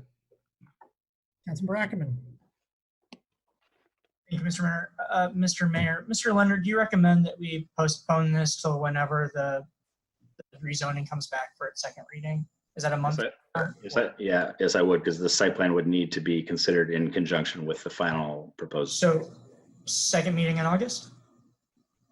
Okay, I move to postpone this to the second meeting in August. Seconded by Councilmember Smith. Discussion? All in favor? Aye. Aye. Opposed? Second meeting in August.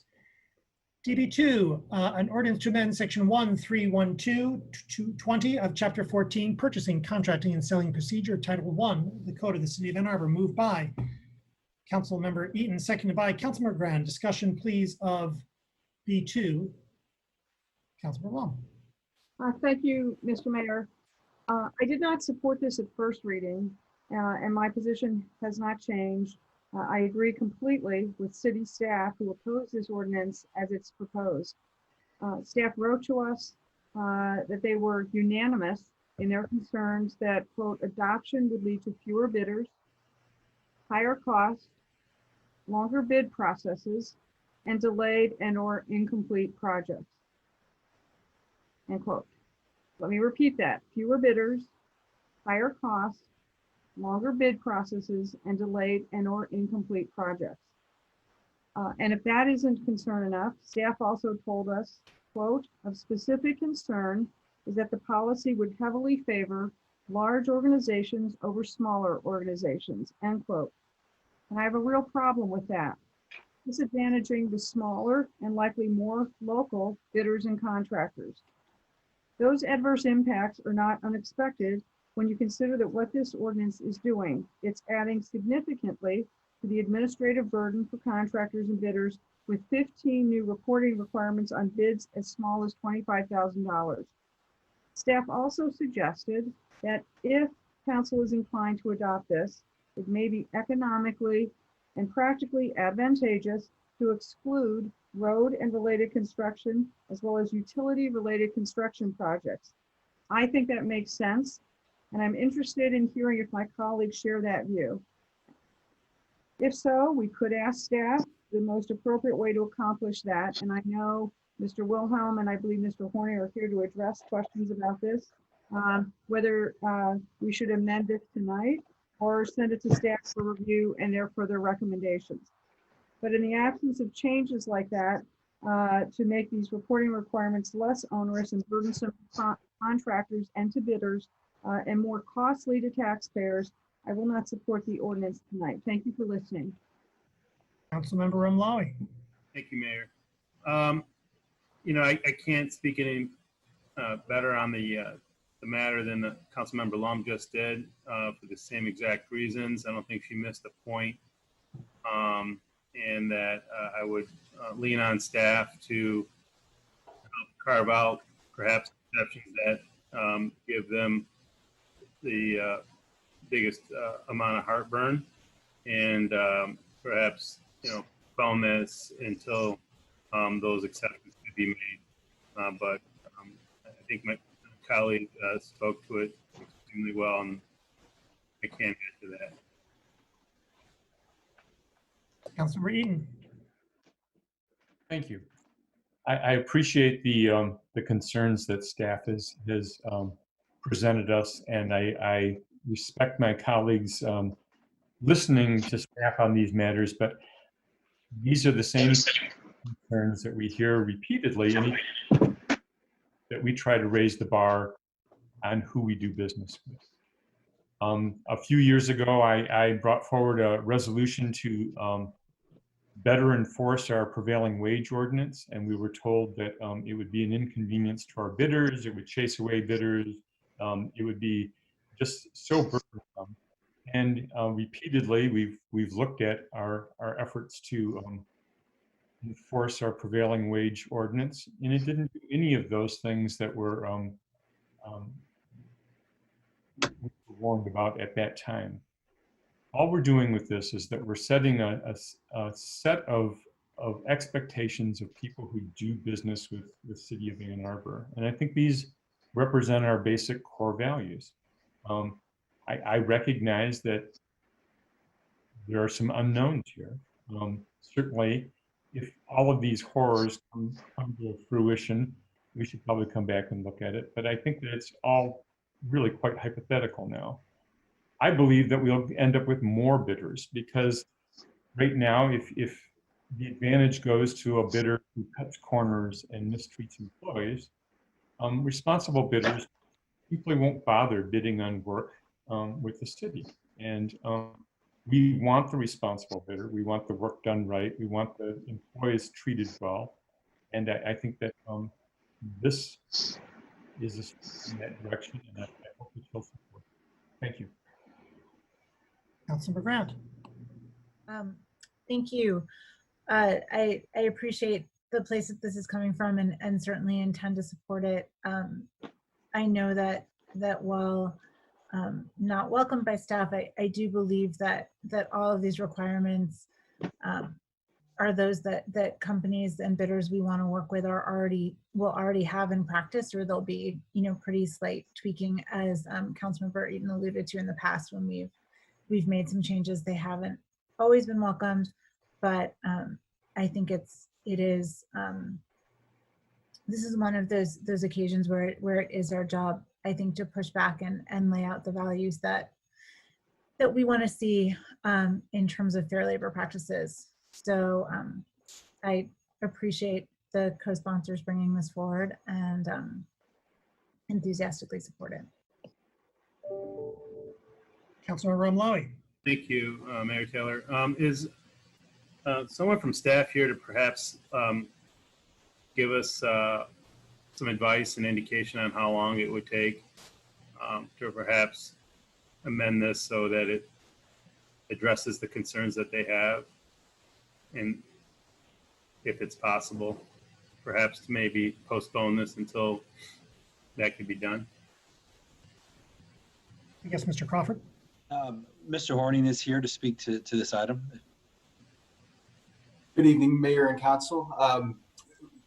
The changes to the ordinance would not be significant. It would just be a couple of lines exempting utility and road-related projects. We could have it ready by next meeting if that's what Council would like to see. Councilmember Ramlawi, you still have the floor. I move to postpone this to the next meeting on August 6th, if it's possible. If there's a second. There's a second by Councilmember Lum. I'm going to clear the queue. I've got, just recollect, I have Lum, Eaton, so that we can talk about the postponement. Councilmember Ramlawi, you have the floor about the postponement. I would just like to work with staff and providing some language to add to this and come back to it on August 6th. Councilmember Hayner. What is it exactly we're trying to carve out here? There's a group of vendors that we want to exclude from this. I'm not understanding this properly. Why would we be postponing it to do what exactly? Councilmember Ramlawi, you want to reference the rationale for the postponement? Well, I would just rather have staff explain it a little bit more to what exactly they would like to carve out, but giving staff additional time to be able to have council weigh in on that additional language. But it seems to be a disadvantage, gives us a disadvantage to a degree I'm not comfortable supporting, whereas if there were proper exceptions made then I could support this measure. And I guess what I don't understand is what would be the benefit of accepting certain vendors from these labor practices, these bidding practices. So. Well, it's in this. It's in the attachment here, and the staff's response to it, and the concerns that they have with the way it is currently. All right. Thank you. Councilor Lum. Thank you. Yes. In response to a question, the operational staff have any suggested revisions, and several suggestions and concerns were listed. So I think this is a good idea to allow staff to go work up their recommendations, and then we can review their recommendations when this comes back to us. I do think, and most notably, staff suggested excluding, and it was noted again tonight, road-related construction and utility-related matters. That was also in a response. And I do want to clarify that this change to the definition of responsible bidder, because I asked about this, I asked if it changed it, any other requirements such as prevailing wage, and I said, and response was correct, it does not. So I do think, given the several suggestions and concerns that were raised, that that we owe it to staff to get this right, and so certainly support postponing to the first meeting in August. And I would like to meet with staff as well. Councilor Eaton. Thank you. I'm going to oppose the postponement because I don't think it's appropriate to exclude certain kinds of contracts from this ordinance. Section 14.3 of the charter says that we, when bidding out contracts for public improvements or for supplies and materials, we grant the contract to the lowest responsible bidder. This ordinance defines what responsible bidder means for that purpose. And so I don't think that we can have two definitions of responsible bidder under section 14.3 of the charter. One definition for road work and one definition for other kinds of work. And so I just think it's inappropriate to carve out that kind of exception. We're defining what the term responsible bidder in the charter means, and I believe that this is an appropriate way to do it. Thank you. Further discussion of the postponement? For my part, I'm going to vote against the postponement for the reason that I would vote against the proposed change. I believe that this ordinance provides us an opportunity for us to contract our values. I think that the work, I look forward to work being performed for the city by bidders and contractors that are acting in a manner consistent with the principles articulated in the ordinance. I think it'll be a good thing for the community, and I'm glad that I'm hoping that we're going to move it forward. Further discussion of the postponement? Councilor Lum. I have an amendment. I'll allow the vote to occur first. Thank you. I have a potential amendment. So Roll call vote, please, on the postponement, starting with Councilor Grand. Councilmember Grand, No. Councilmember Ackerman, No. Mayor Taylor, No. Councilmember Eaton, No. Councilmember Nelson, No. Councilmember Smith, No. Councilmember Ramlawi, Yes. Councilmember Hayner, No. Councilmember Bannister, No. Councilmember Griswold, No. Councilmember Lum, yes. motion fails. I think I had Councilmember Eaton and then Lum on the queue on the main motion. Councilmember Eaton. I actually had just prematurely raised my hand for the post. Councilmember Lum. I'm going to be sending you an amendment. Ms. Boudry, I'm sending it to you, and if you would send it to council, I would appreciate it.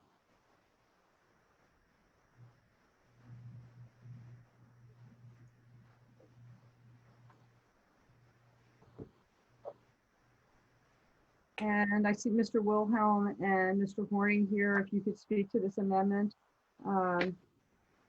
This one amendment, since this is not going to be postponed, obviously. This is to, I don't know if everyone's received it. This is to add the reference to those types of construction projects to 1:312, parentheses 20, paragraph A, as noted, to address this concern about road and utility construction and related projects. Has everyone received it? This is a major recommendation by staff to exclude road-related construction and utility-related matters. As noted by staff in the memo to council, they said it may be economically and practically advantageous to exclude road and related construction as well as utility-related construction. Mr. Horning or Mr. Wilhelm, or both, would you like to speak to this? I think everyone's now. I'm a little confused as to what the, It's adding. oh, I see down below. It's adding the words in paragraph A, road and utility construction and related projects. So Thank you. Words highlighted in red. Is there a second? Second by Councilmember Rumlawi. Councilmember Lum, you still have the floor. Thank you. I would just like Mr. Horning to speak to this. Shows a bad time to freeze up there. So I think it's very important to recognize that the RCP that was adopted by Oakland County and by Washtenaw County specifically exclude utility and road construction. So the policies that the counties approve do not apply to road commissions, nor do they apply to water resource commissions, because those are legally separate entities. So unless those separate entities decide to also adopt the policies, they do not apply. If you read the Washtenaw County resolution that was passed, it specifically speaks to a construction project means a project consisting of the construction of new buildings, additions to existing buildings, and a rehabilitation of existing buildings. So all other aspects are excluded in Washtenaw County's version. Additionally, if you look at others around the state, Michigan State University has one, and theirs applies to the, their language exactly, construction and real property improvements. So that would not include utilities and roads, as far as I know. Mr. Lum, you still have the floor. No, thank you. Thank you, Mr. Horning. Councilor Eaton? Thank you. Mr. Horning, I have a follow-up question.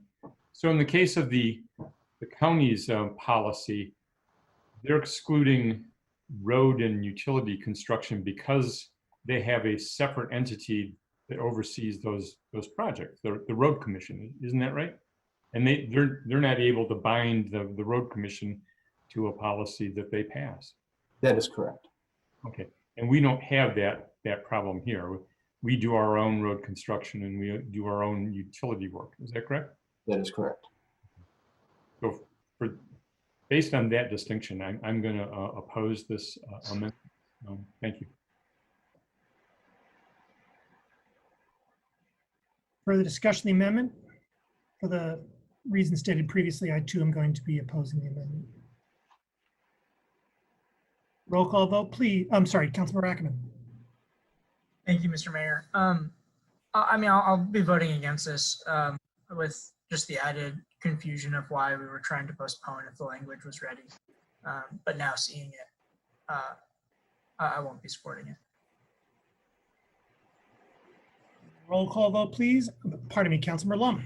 Thank you. Just to clarify, this was not the only yeah, we received in response to the question if staff had any suggested revisions, several suggestions and concerns were listed.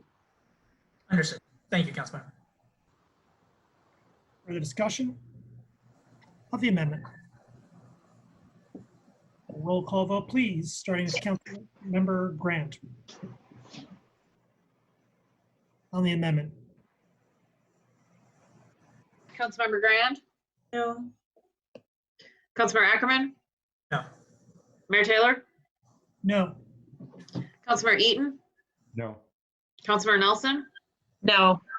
Councilmember Smith, No. Councilmember Ramlawi, Yes. Councilmember Hayner, No. Councilmember Bannister, No. Councilmember Griswold, No. Councilmember Lum, Yes. motion fails. Further discussion of the main motion?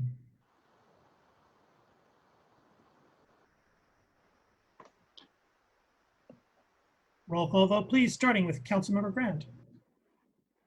Councilmember Grand, Yes. Councilmember Ackerman, Sorry. Yes. Mayor Taylor, Yes. Councilmember Eaton, Yes. Councilmember Nelson, Yes. Councilmember Smith, Yes. Councilmember Ramlawi, No. Councilmember Hayner, Yes. Councilmember Bannister, Yes. Councilmember Griswold, Yes. Councilmember Lum, No. motion carries.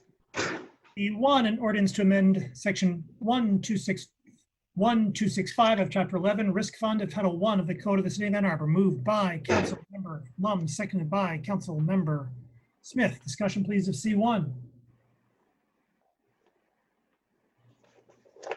All in favor? Aye. Aye. Opposed? It's approved. C2, an ordinance to amend Chapter 55 Unified Development Code zoning of 4.5 acres from R5 Hotel District to C3 Fringe Commercial District, 2800 Jackson Road Hotels, 2800 Jackson Road. Moved by Councilmember Smith, seconded by Councilmember Ramlawi. Discussion, please, of C2. Councilmember Ackerman. Thank you, Mr. Mayor. This is the first reading of a rezoning from R5 to C3. The parcel is located at 2800 Jackson, the former site of the now demolished Michigan Inn. The current R5 zoning district is limited to only hotel construction, in which 216 hotel rooms can be built in a 4-story building.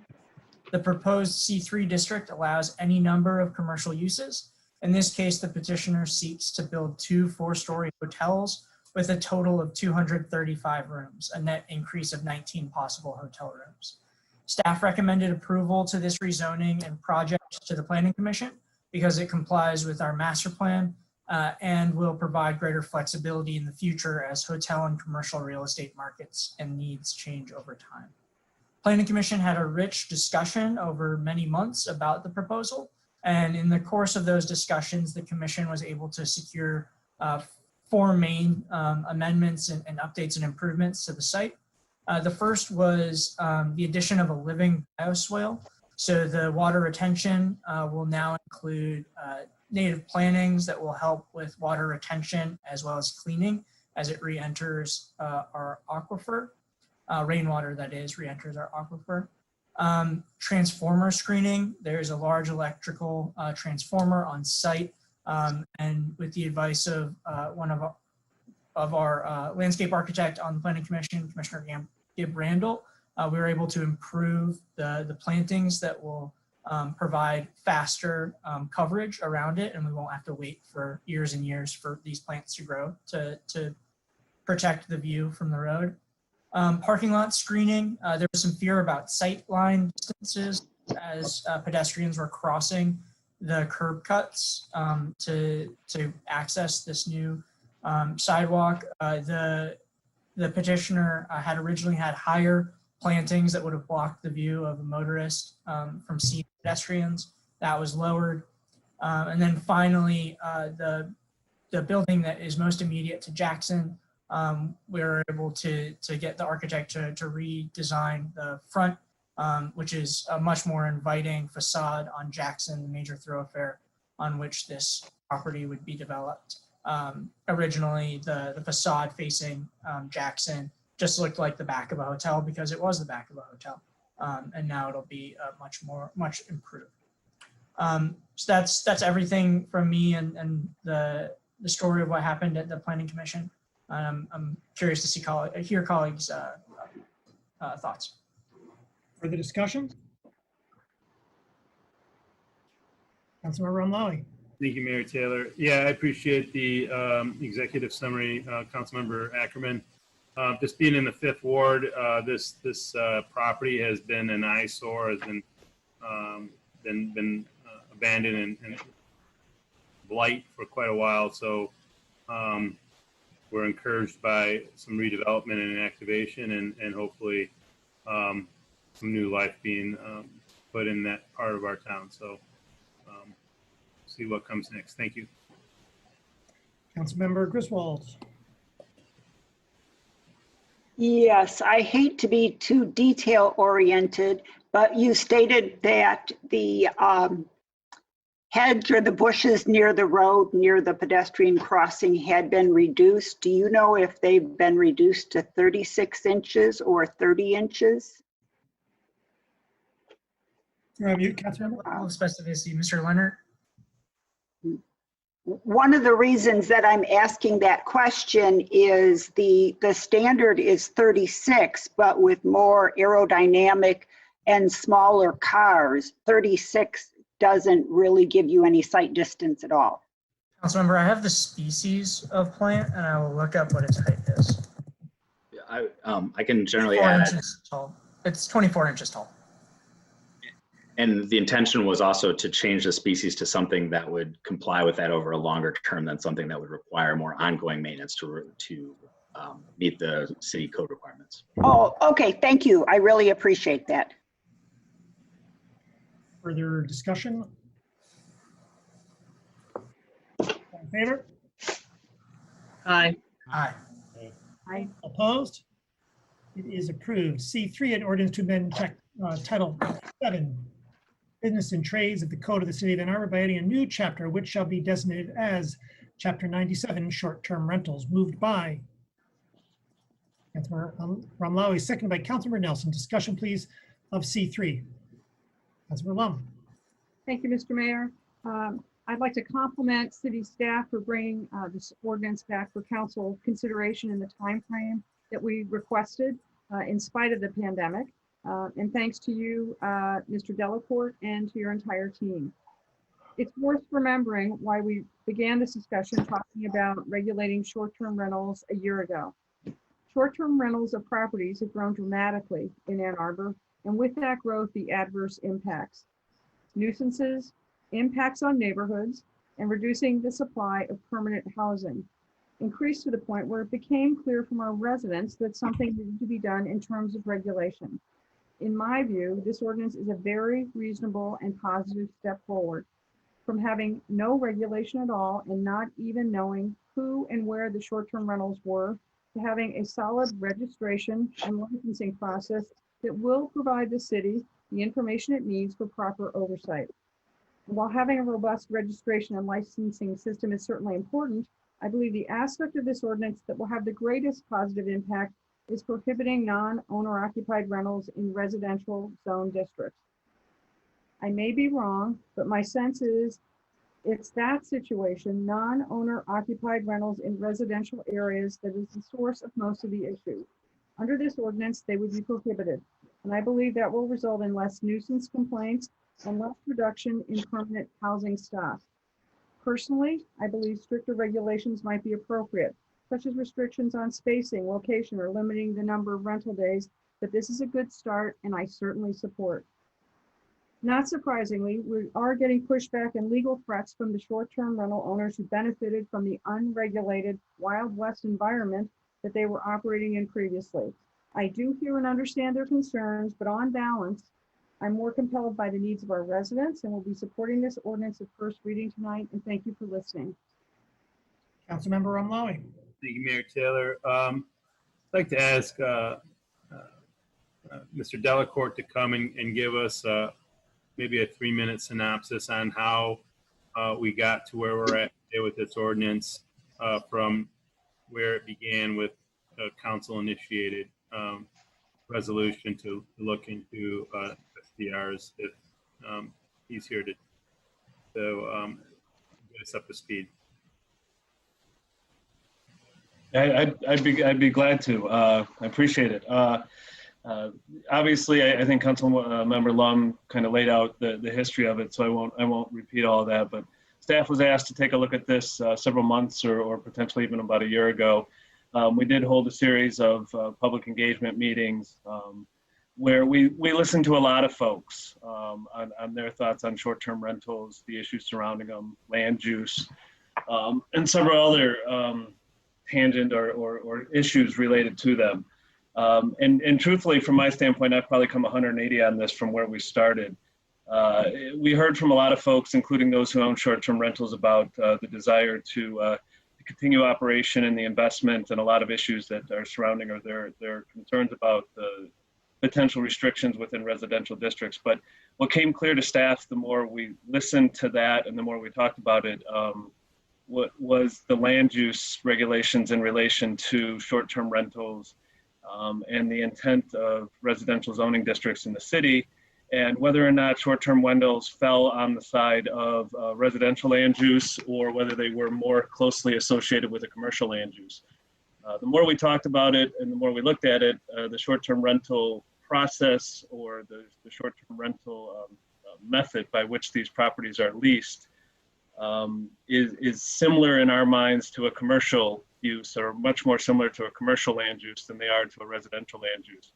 We do allow commercial land uses within residential zoning districts, but only when they are secondary and accessory to a primary residential land use. And that's the same conclusion we came to here. Unlike an owner-occupied property or a property that's occupied by a tenant under a standard lease function where that tenant becomes the occupant of the property, even by the terminology used by the short-term rental industry, these folks are guests, and the occupancy of the property does not take place similarly to a long-term lease or an owner-occupied situation. So the more we looked at it, the more our recommendation came down to that simple distinction between a commercial land use and a residential land use, in that when you don't have a situation where you have a home, a residence in the city that does not have an occupant or a tenant associated with it, then it ceases to be a residential land use and crosses the line into a commercial land use.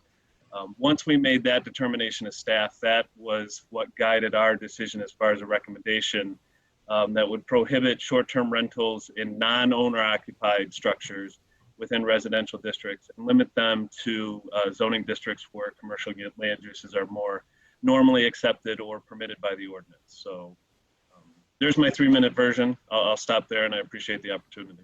Thanks for being here, and thanks for doing that for us. I'll reserve comment if there's need for a second time. Thank you. Councilmember Nelson. Thank you. I have a question about, I'm looking at the ordinance now. In terms of drawing the distinction between a principal residence and a non-principal residence, I'm curious. I'm not seeing it here, but I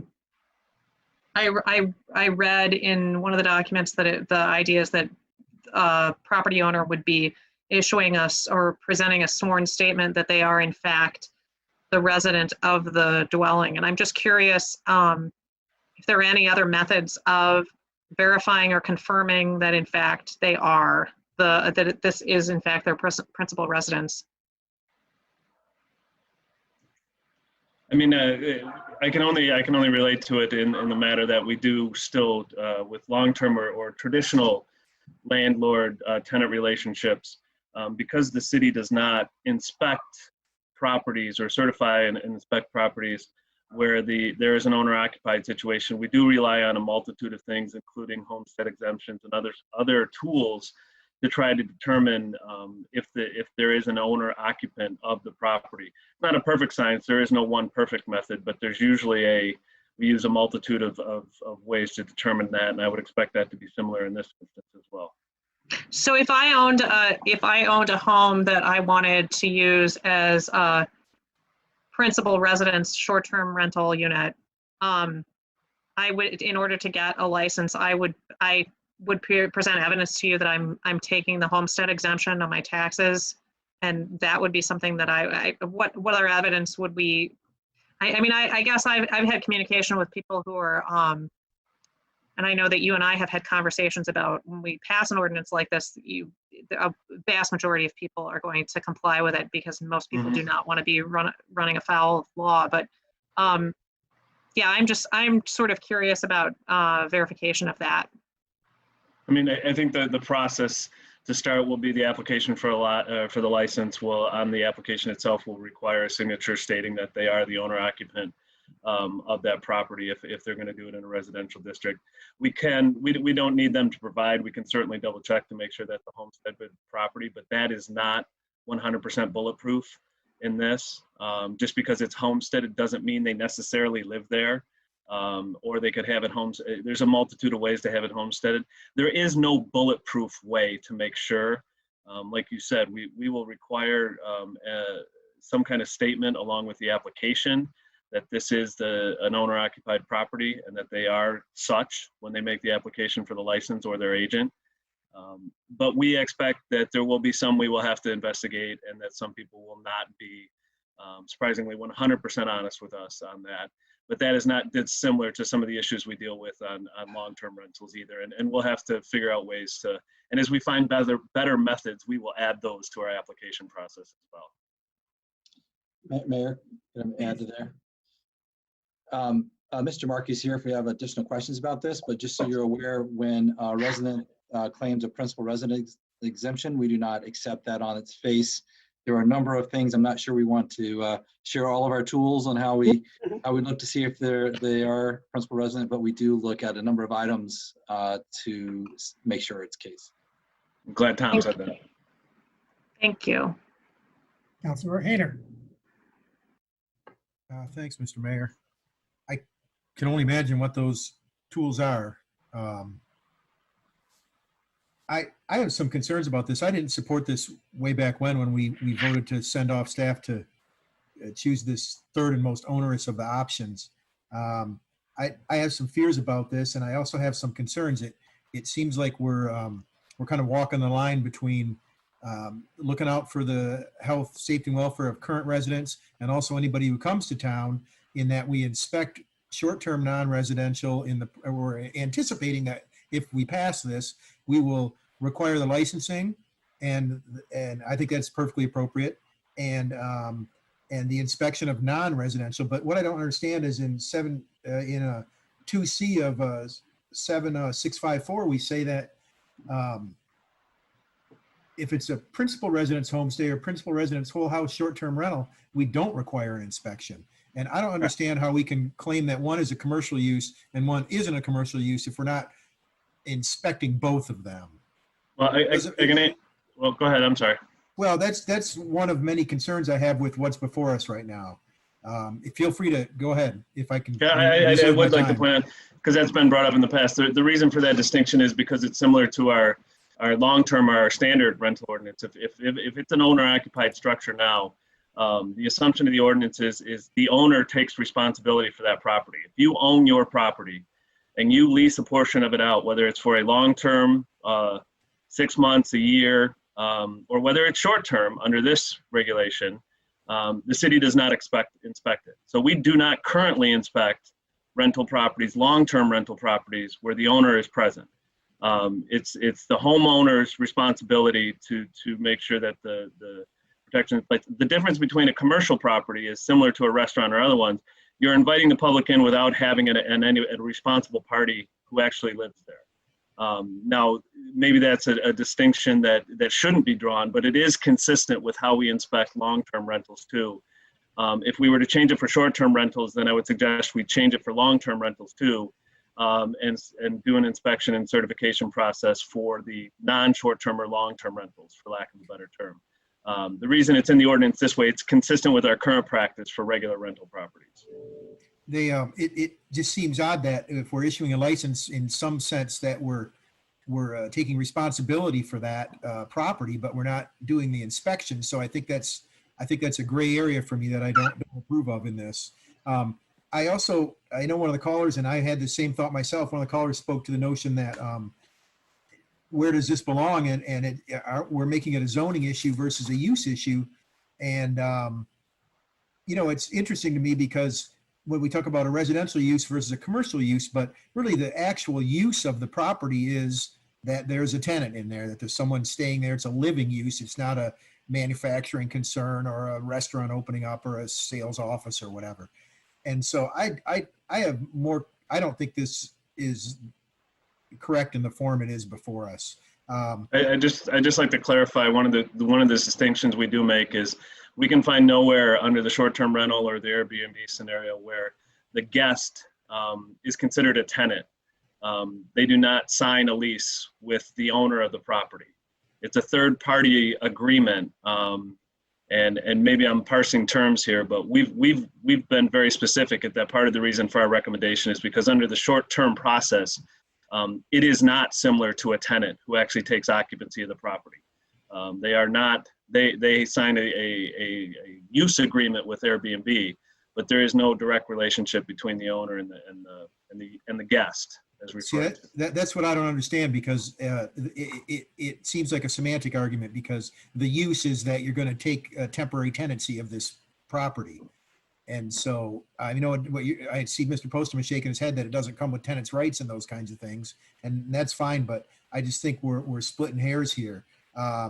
And so one of the concerns I know that's been driving this is that, and I don't necessarily agree with this, is that these short-term rentals can be a real nuisance. And I know we have some neighbors in Ward 1 who have had the misfortune of having a full-time, non-owner occupied party house next to them. And I'm sympathetic with that. At the same time, the Airbnb or whatever the mechanism is, this leasing or this use mechanism, does provide for that. And I think the fact that there would have to be a posting and a listing, and the neighbor would be able to find out just who was in charge of this house, short of calling the police, would provide some security for that. I mean, the platforms themselves have methods to control that type of behavior, supposedly.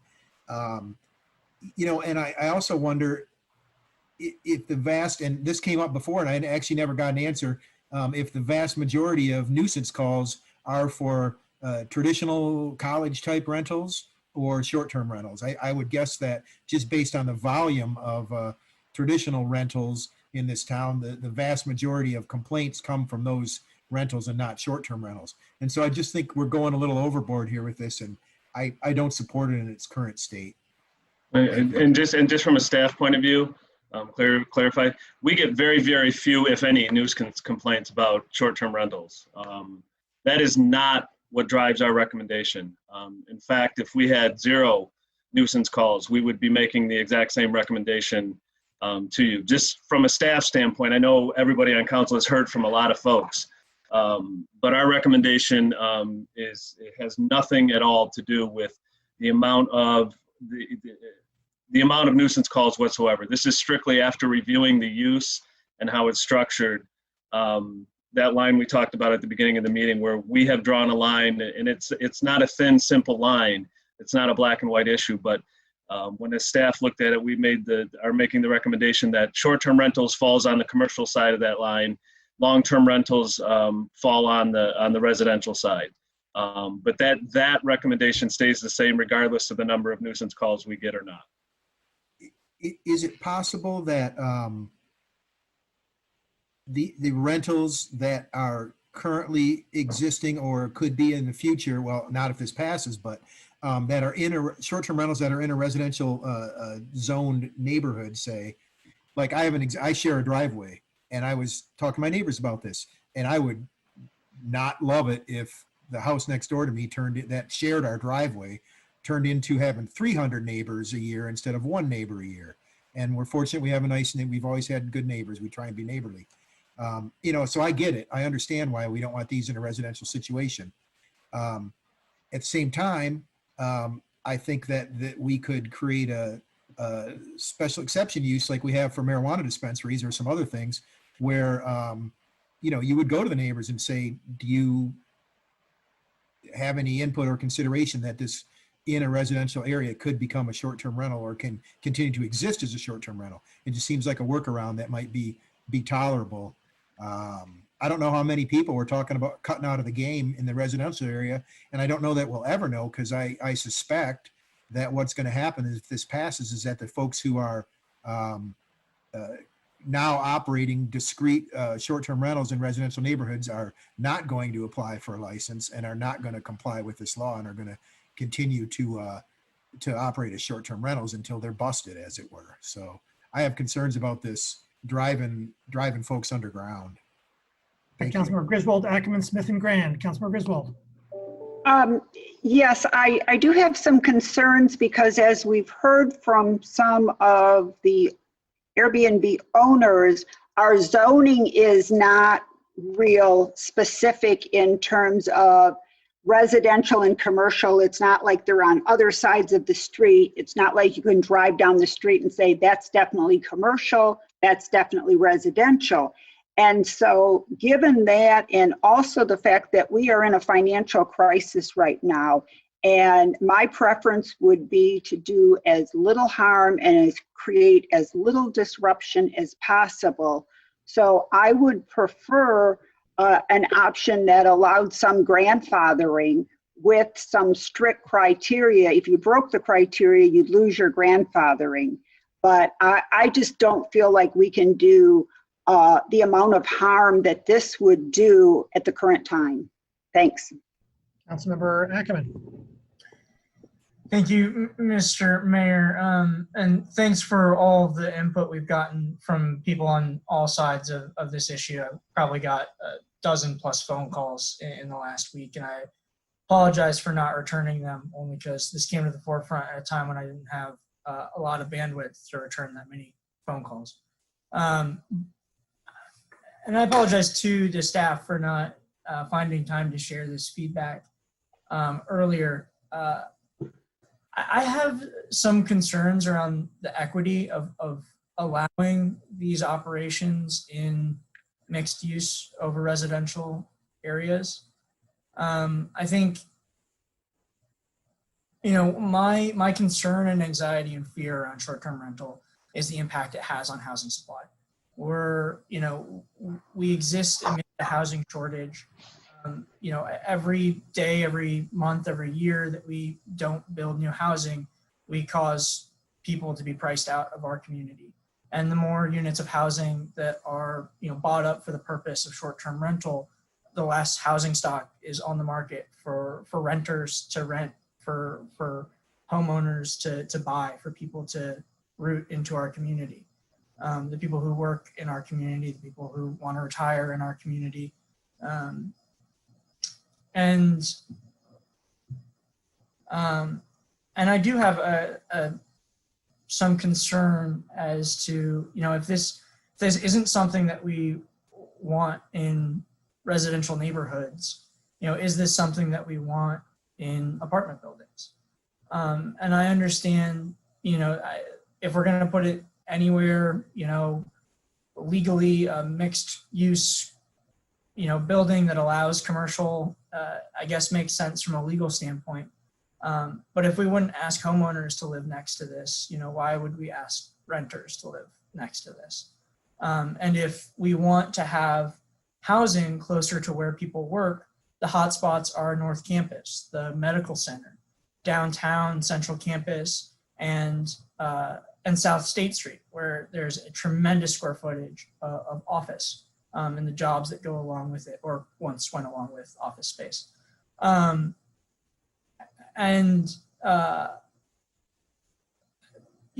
think those are the areas in which we need to be most concerned about housing supply.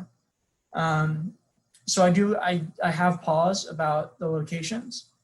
And I guess I'll leave it there for now. Councilmember Smith.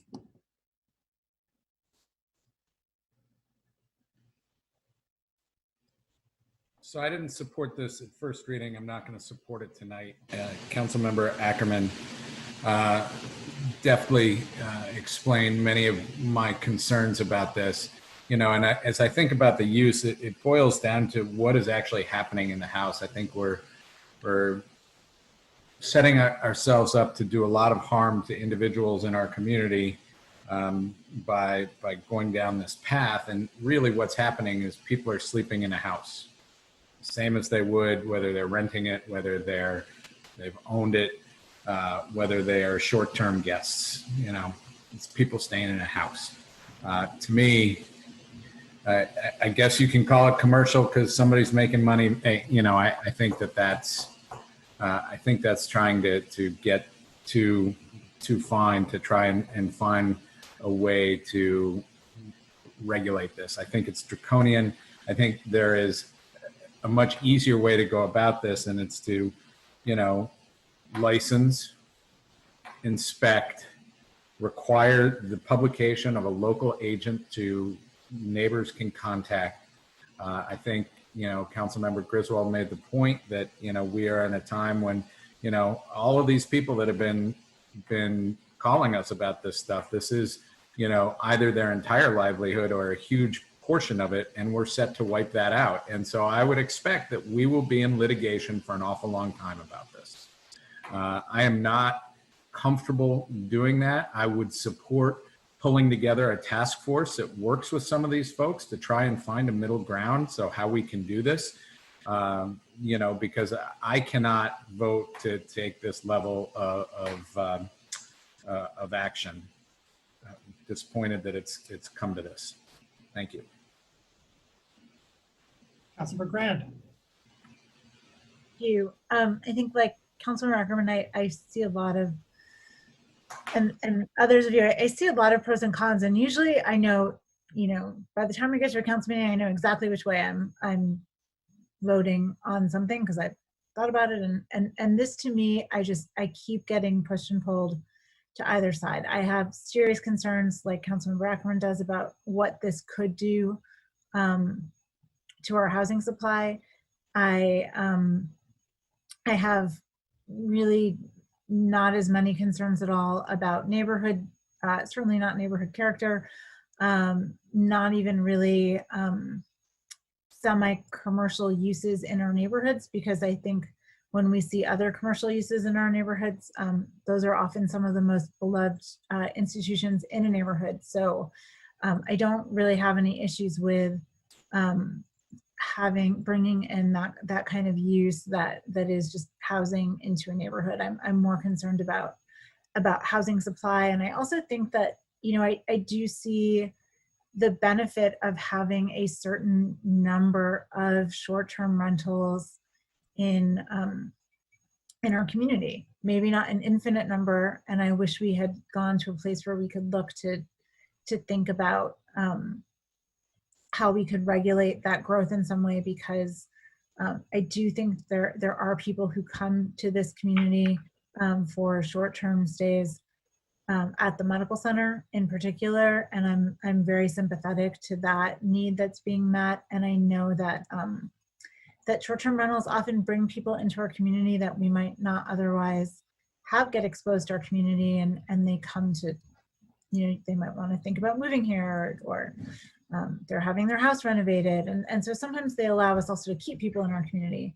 which is a good thing. So my biggest concern is the impact on housing supply, but I wish we could go with something that regulates that, as Councilmember Smith mentioned, where we have an easily accessible person that you know you can contact if you actually have an issue with behavior at that site. That's not calling the police first, right?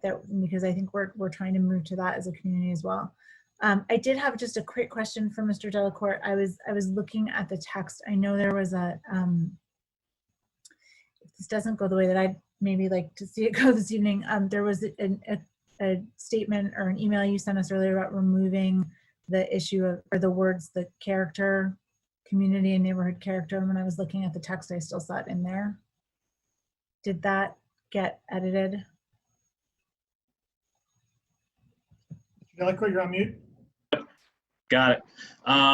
It has not, it needs to. As I discussed in my email, the use of that terminology was a mistake on our part as staff, and shouldn't be included anywhere in this.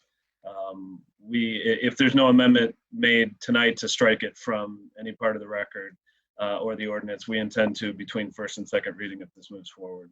Okay, as a staff change. I really appreciate that. I'm trying to eliminate that word from my vocabulary. Thanks. No, I hear you. Councilmember Romali. Thank you, Mayor Taylor. You know, I appreciate the concerns my colleagues have raised in not supporting this right now. And this is first reading, not second reading. So we'll be coming back at this again if it does get support. I'm just perplexed as to the most ardent affordable housing proponents on this council who have been here much longer than the rest of us. Don't see a problem with short-term rentals, these investment type rentals going into single family home areas, buying up housing stock, driving up the cost of housing for the folks that are nearby. I mean, the correlation between that is very hard for me to understand how it's not more widely accepted. You know, if folks are looking to stay somewhere when they're renovating their house, they're probably not staying for 3 days. They're probably going to be staying for a couple months if they're going to be doing something like that. And this ordinance doesn't prohibit that. If they wanted to rent a house for 31 days or 32 days, they're allowed to. All you got to do is rent it for more than 30 days.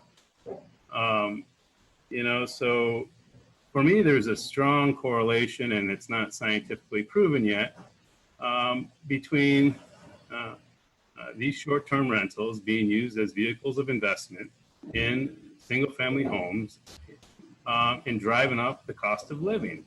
It's basic 101. I mean, you don't need a master's degree from Ross, I think, to understand this. And even if you did, you might be brainwashed to think against it. But that is my opinion, that this right here is a contributing factor to the runaway cost of housing. When we you know, set the price based on rental income. I mean, that's how real estate is priced. It's priced on what you can rent it for. That's how it works. And, you know, and so these are still going to be permitted. They're going to be permitted in mixed use zoning. They're going to be permitted in areas of our community that allow for this kind of business. But this was a, you know, new, it was part of the new gig economy, the new sharing economy, and it's taken a minute for governments to respond in a responsible way to this type of business. And it is a commercial activity. It's not the types that become beloved. Sorry to Dr. Grand, that this is, these things do not become the next Selma Cafe. So I will reserve my comment in the second reading, but I'm really perplexed by the individuals on this body that advocate for affordable housing, but when there's money to be made, that argument's not there. Councilmember Ackerman. Thank you, Mr. Mayor. Yeah, I realized that I never actually stated the outcome that I wanted with respect to my anxiety. And that was actually that because is more regulation, not less. The fact that we are gonna, you know, we're gonna ban these in single family neighborhoods, but allow them in mixed use rental areas doesn't seem equitable. And my point was that we should have more regulation, not less. That if we're gonna regulate some types of neighborhoods, usually that are more affluent, we should regulate other neighborhoods the same way. And that was the point I was trying to make. Because this is something that will over time limit supply of housing. And the type of housing that we need often will be either exists now or will be constructed in mixed use neighborhoods. So I just wanted to clarify that point. We had Councilmember Bannister, Nelson, Smith, and Lum on first reading. Councilmember Bannister. Yes, well, like the rest of us, we've all heard a lot from the residents and from the owners about this issue. And the things that concern me is that it does seem that there are a lot of loose ends with the issues. And so I would support opening up the process and having a working group to look at the issues and the process we've got here, to get more input from people, come to the table, because I do believe that there is a lot of lawsuit potential here, and that is definitely something for both the city and the owners and the residents to avoid. And so I support opening up the process, forming a working group, and also not, as Councilmember Griswold said and others, not limiting the livelihoods of these people right now. I think that's a really bad idea. And so if we focus on the issues and have a working group, that should work out more of these problems that we're facing with this issue. Councilor Nelson. Thank you. I've just been sort of listening to some of the thinking of other people, and I guess I just want to highlight the fact that I think that even if conversation around this issue started around the topic of nuisance, that's clearly not the topic that we're talking about now. I don't have concerns about neighborhood character. I'm only thinking in terms of the residents that would like to live here year round. And I don't understand. I don't understand why we're stuck on the idea of livelihood lost when we're really talking about people who have amassed extra properties that don't lose their value just because they are not permitted to use them at their highest value and extract the greatest profit margin from them. I might be able to make more money with my house if I allowed people to come in and do drugs in it, but I don't think that that would be legal. And I'm not making that comparison. I'm just saying that for many of us, the highest profit we can make off of our property might not be something that the community would feel good about. I guess the other thing that I would say is when I look at the map and I look at the mixed use districts, I'm realizing that the limitation that this ordinance would make is pretty logical. It's true that it is putting pressure on downtown sectors more than others, but quite a bit of the downtown is already not particularly open to residential use anyway. And so I think the concern about, well, these are areas of housing that we would want to retain those areas of housing as well. Well, I mean, I understand that there's a market for STRs and that there's a value to allowing them in this town in some areas. I think that this is a pretty elegant way of simply restricting them and saying, you know, this is the cap, like they can only exist in these places. I actually have a question for Mr. Delacourt, or maybe it's Mr. Leonard. It occurred to me that if we do draw the distinction that the zoning is what defines whether this is permissible or not as a non-principal residence, is there a process? If I'm a property owner and I feel strongly that my property would do fine as an STR, and maybe I have all the zoning around me would permit it, but I'm in an island, could I go to planning and request a change in zoning so to permit me to have a non-principal residence STR? Is that a process that I could go forward with? Well, in theory, the last part you described, yes. I mean, anybody can ask for a rezoning. The likelihood of an isolated single-family property within a subdivision or a platted residential area getting an individual rezoning, I think we all understand the likelihood of that. But in the scenario you painted, if you have an isolated island of a single-family property where this would be limited to owner-occupied only, and were to request a rezoning, I imagine there are situations where that would be feasible for consideration. I'm guessing very, very rare in the city. So I guess what I'm saying is that we've heard arguments that STRs are functioning great in neighborhoods and People are, I do understand that people who own these and maintain these STRs are maintaining them to a high standard. And I do appreciate that they're not a blight on the neighborhood. We've heard these arguments that they're so well maintained. They're an asset to the neighborhood that they're a part of. I guess the point that I'm trying to make is, if we make the distinction, if the dividing line between permissible or not permissible is the zoning, it's not that property owners, it's not like they're lacking a path. If you can request a rezoning, then there's a path. There's a path to come to the city and say, I would like a rezoning. And if I get a rezoning, then my non-principal residence STR will be permitted.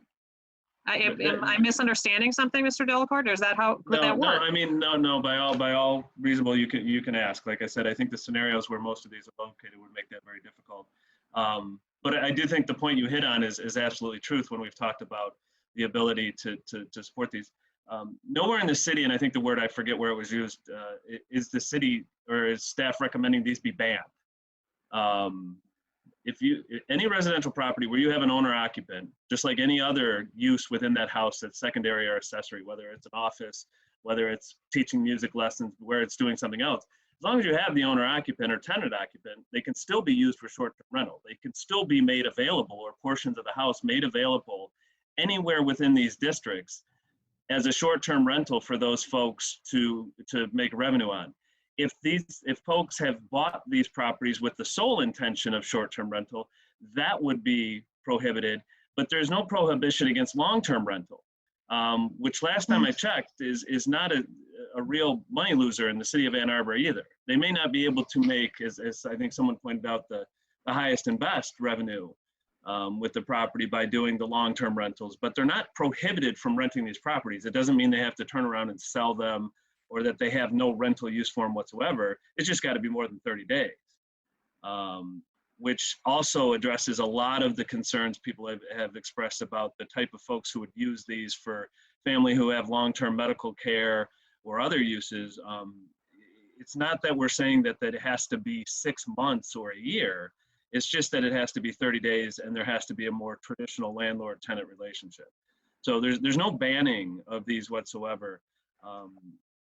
In relation to that. And I wanted to, while I hear and got the moment, I'm going to address one other thing. I think the conversation, we had the very similar conversation about, well, it's just people sleeping in beds. It's the same thing as residential.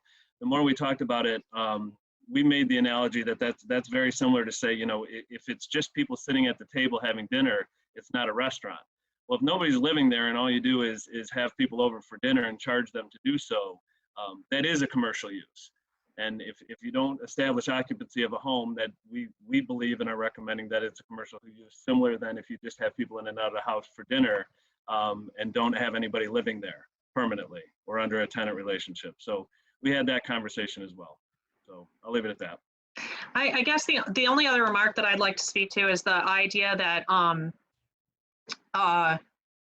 any resistance to having STRs in certain parts of the city or limiting them in any way is evidence of our community being intolerant to visitors or people different from us. And I find that argument just bizarre because presumably the people who are visiting here and have the means to pay for lodging here, I mean, we're not a town that is unwelcoming to visitors. And to me, there's no distinction between somebody who is visiting here and staying in an STR versus somebody who is visiting here and staying in a hotel. The idea that we would be discriminatory against people in Airbnbs specifically, and there's some racial connotation to that, I just find that puzzling. I mean, we are a town that welcomes crowds and crowds of guests from all over. How many times a year? And the idea that to muddle, it doesn't make any sense to me. It really doesn't. I mean, the housing issue that we are talking about is not about who is in my neighborhood. It's about who we want to be able to live here. And we want more housing available for people who want to live here and go to school here and work here. The fact that housing supply is taken away by the people who would be coming here for 3 days at a time, this is what hotels are for. I mean, this is what hotels are for, and this is, like I said, I strongly support the solution that's been proposed by staff. of relying on our zoning, having this map, I think it's extremely helpful. Thank you. Councilor Lum. Right, thank you, my last time. Thank you, Councilmember Nelson. You touched on so many important and critical points, and I'm glad I'm following you because you really brought this forward and put a lot of effort into this. So thank you very much. And I appreciate your helpful and important clarifications, Mr. Delacourt, because there's a lot of misinformation out there, or misunderstandings about banning and what this may represent. And I think principally, I very much agree with what Councilmember Ramlawi had to say about this. I agree with him and Councilmember Nelson and others about, I share the concern about reducing permanent housing stock. And I hear the concerns, but I will be voting for this at first reading so we can hear from everyone. I think it's critical that we go to a second reading and hear from everyone. So thank you. Councilmember Ackerman. Thanks, Mr. Mayor. Remembering and realizing now again that it's first reading, I'll connect with staff about some potential amendment offline, but just for transparency's sake. I'm only going to be on council for a limited time moving forward, and I don't necessarily want to be part of implementing new regulations that treat homeowners and renters differently. And so I would want to extend these regulations to the mixed use districts because, again, if this isn't something that we want homeowners to live next to, we shouldn't want renters to live next to it either. If this is something that we don't want to take up, housing stock for purchase by a homeowner, we shouldn't want this housing stock taken up for potential renters either. 55% of the residents in the city rent their housing. The majority of people rent their housing. These are year-round residents as well who deserve that representation. So I'll connect with staff offline. Hopefully it doesn't constitute a substantive change, but just wanted to give people a heads up. Councilmember Hare. Just briefly, two things. One, have we given any consideration to requiring liability insurance to operate a short-term rental? And the second thing I'll say broadly is that I think it helps for us to examine, go back and look when we ask staff to come up with this, what were our explicit policy objectives for considering regulation of short-term rentals? And I think we need to weigh consideration of these changes against what our policy objectives were. Thank you. Further discussion? I'm going to vote yes this evening because it's first reading. I think there's a lot of competing interests on this. I am most concerned about the cost with respect to the impact of the use with respect to affordability. And so we'll want to look for myself for a little more information to buttress that. But I also appreciate the fact that this is I'm going to be interested in hearing what a lot of different people have to say about this subject. And so that's why I would be voting in favor on first reading. Councilor Grant. Thank you. I do have, I wanted to just ask staff, we've heard concerns from people on the STR side that they haven't had an opportunity to sit down with staff and work out some of these issues. Maybe there is a way to clarify about 30 days or get something. So yeah, Mr. Delacourt, I just wanted to hear from you before I voted. Yeah, I mean, I can respond to that. We certainly heard from a significant number of STR owners during the public engagement process. We've also sat down with anybody who's requested a meeting with us. I don't know if it's just been one or two, but anybody who reached out to us and asked us to meet and discuss it, we've been glad to do so. Like I said, I know the idea of an additional task force has been talked about. We heard from a lot of people. I don't think we haven't heard a single point of view on this at this point through that process. If we're going to go back and revisit with folks, I would ask for some, some very specific direction on what it is that we're looking for, because I think at this point we have heard from most, if not all, the voices and concerns of that. We've heard them all. I know some are frustrated that our recommendation doesn't address specifically their concerns. But I do believe we've listened and heard from everybody and offered the opportunity to sit down and talk to us, and we'll continue between now and second reading if that's the direction this goes in. Okay, and I guess I would just also from staff, seeing that this looks like it's going to go forward, will maybe just continue to give us a little clarification on the legal landscape of this, is based on the claims that we've heard this evening. Councilor Smith.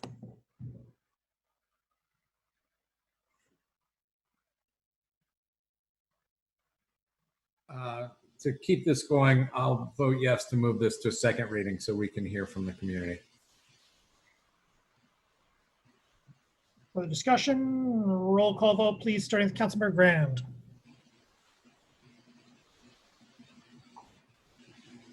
Councilmember Grand, Yes. Councilmember Ackerman, Yes. Mayor Taylor, Yes. Councilmember Eaton, Yes. Councilmember Nelson, Yes. Councilmember Smith, Yes. Councilmember Ramlawi, Yes. Councilmember Hayner, No. Councilmember Bannister, Yes. Councilmember Griswold, Yes. Councilmember Lum, Yes. motion carries. It's 9:54. Let's take a break and return at 10:05.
Back after a short break. DC1, resolution to appoint Jason Boggs to the Greenbelt Advisory Commission, moved by Councilmember Grand, seconded by Councilmember Ackerman. Discussion, please, of DC1. Councilmember Hayner. Thanks. I understand, Councilwoman Grand, this person's filling the real estate position. Is that correct? Yes, that's true. Oh, okay. Yeah, okay. I just wanted to make sure. I thought that's what it was, but I mean, Yeah, I it's guess been a this is really about as real. hard This is about month. as real estate as you can get in this town. So, I mean, he's the head of the Ann Arbor Area Board of Realtors. So,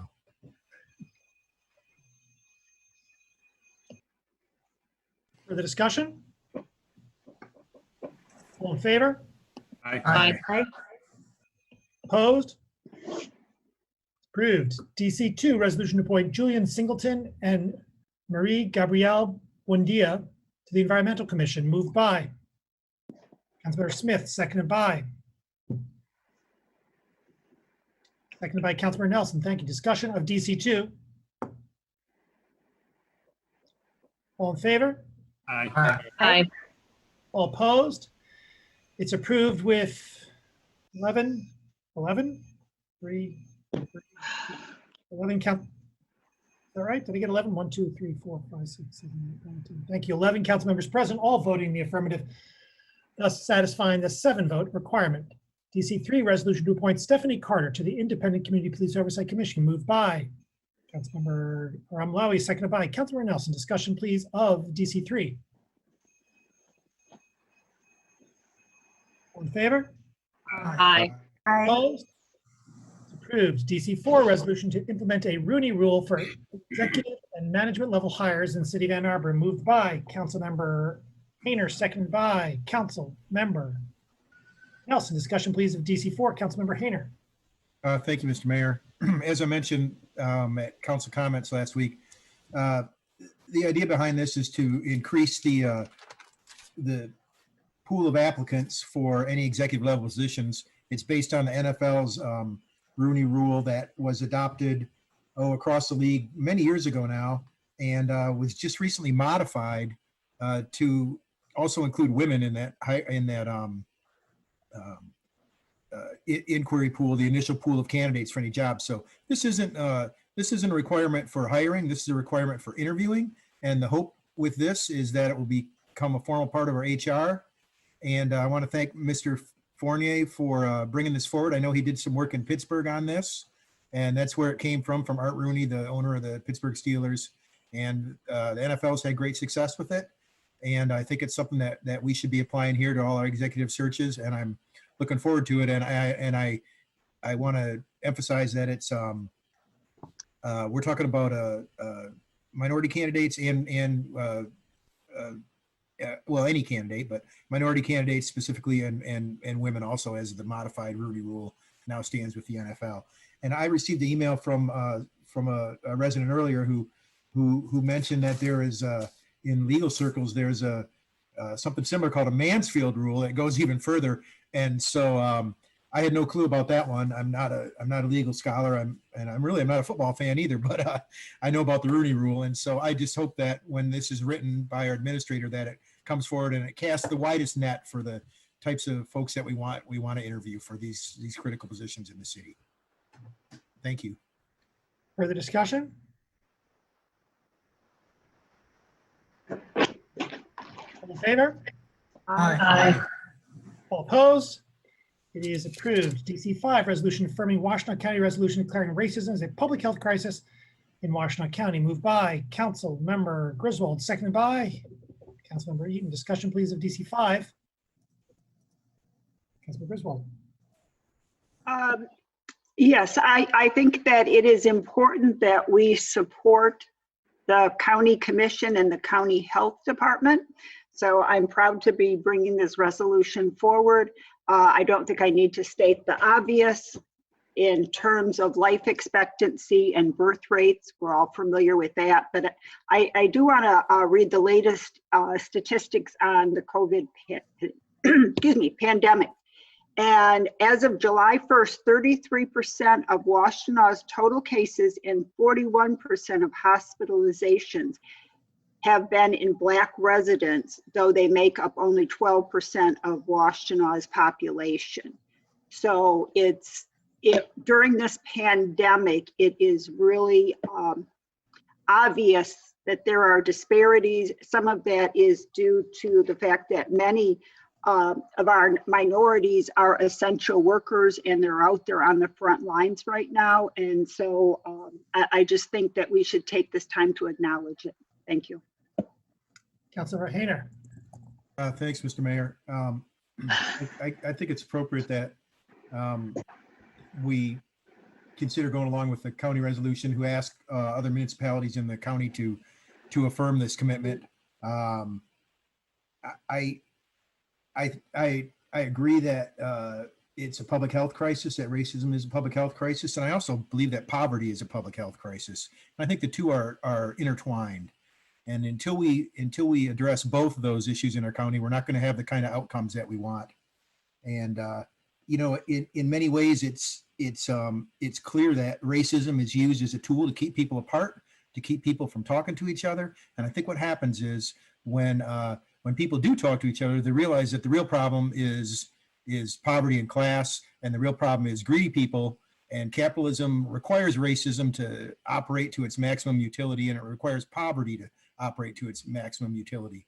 And so I hope that we can keep that in mind, that I strongly believe that those two are entwined and that class divides us just as much as race here in the county. And I'm glad that the county commission brought this forward and that we're going to affirm it tonight. And I want to keep in mind that we need to do something about poverty, which keeps everybody down. Thank you.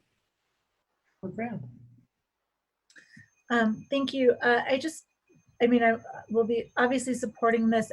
I do want to point out that we are merely making an affirmation of what the county's doing. What impressed me so much about the county resolution, and I was able to have a great conversation with Commissioner Braybeck about this, who helped write it, was that they intentionally put a lot of teeth and action into it. So it wasn't just saying, yes, we affirm that racism is a public health crisis, but they actually put goals in terms of budgets and allocations and how they could begin to look specifically at ways that they spent money that would address racism. And I think it's clear that there's a lot of evidence out there that regardless of the intersectionality of a lot of these issues like poverty, that there are intergenerational impacts of racism and clear effects of both structural and actual racism on health. So I'm happy to do this, but I also think, as we continue to hopefully look through our policies with an equity lens, that we think about racism and other, that including racism in that lens and in our budgeting. Because I think what I like about the county's resolution is that it really does affirm that, that budgets are moral documents, and that if we want to address structural racism and racism as a public health crisis, you've got to put some money behind it. Councilmember Grant. I'm sorry, Councilmember Bannister. Yes, I also want to thank the Washtenaw County Board of Commissioners and Councilmember Griswold for bringing this forward, and I would like to be added as a co-sponsor. Further discussion? I too want to extend my thanks, particularly to the county for taking the lead on this, and I'm glad that we as a body are going to be moving it forward. As has been said, and here and in other contexts, of course, structural racism has created so much pain and devastation in our community. It is well and truly a public health crisis, and it's right and proper that we say so, and that we do our part to counteract it. Further discussion? All in favor? Aye. Aye. Aye. All opposed? It is approved. DC 6, resolution to order election and to determine ballot question for charter amendment to the 2021 affordable housing, rather for the 2021 affordable housing millage moved by Councilmember Smith, second by Councilmember Nelson. Discussion, please, of DC 7. I just want to, for myself, pardon me, discussion, please, DC 6.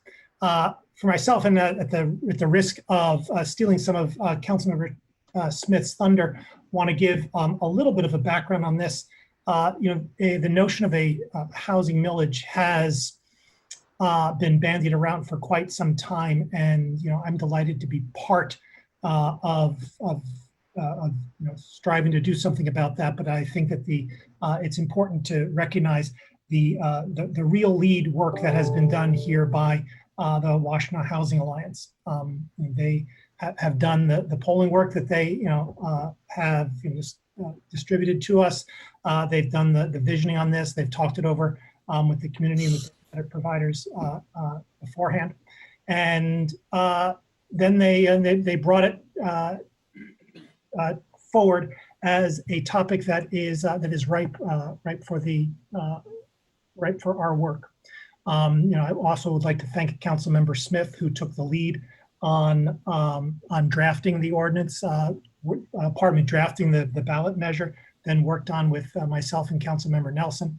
I think that we are a community that obviously suffers from the absence of affordable housing.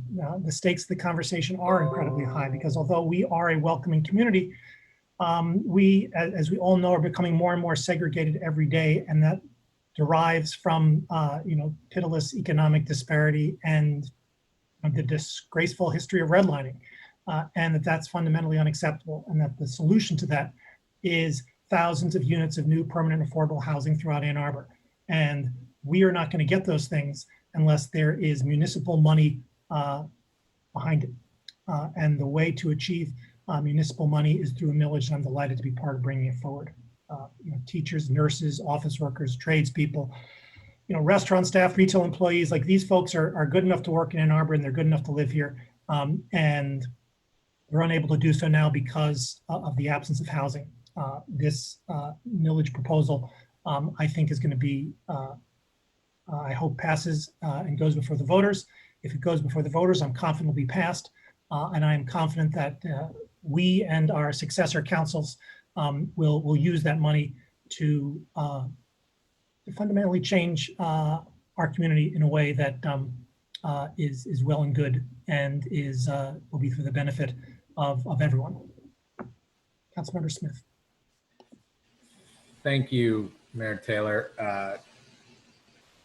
Couple of things is I appreciate staff and all the help that they have given us in trying to tweak this language. It's taken an awful lot of us to get this to the point that it is. Ms. Boudry, could you forward the amendment that I've provided? In discussing this with Councilmember Nelson over the weekend,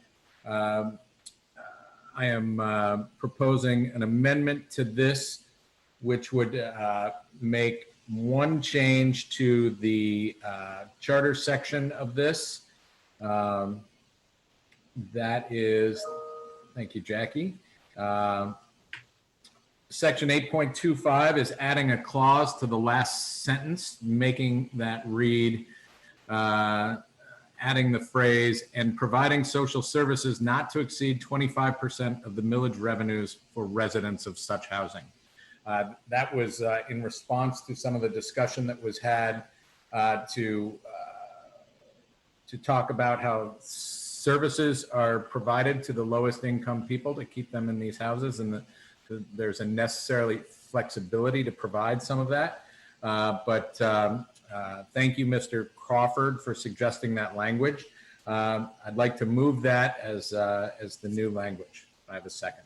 Is there a second? Seconded by Councilmember Nelson. Is that friendly to the body, that language?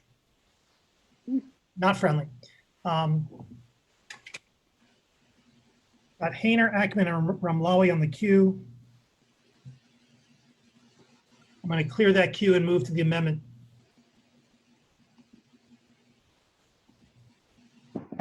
Councilmember Smith, you still have the floor with respect to the amendment. Well, I think as we have discussed, the intention of this is to build, acquire, and maintain units.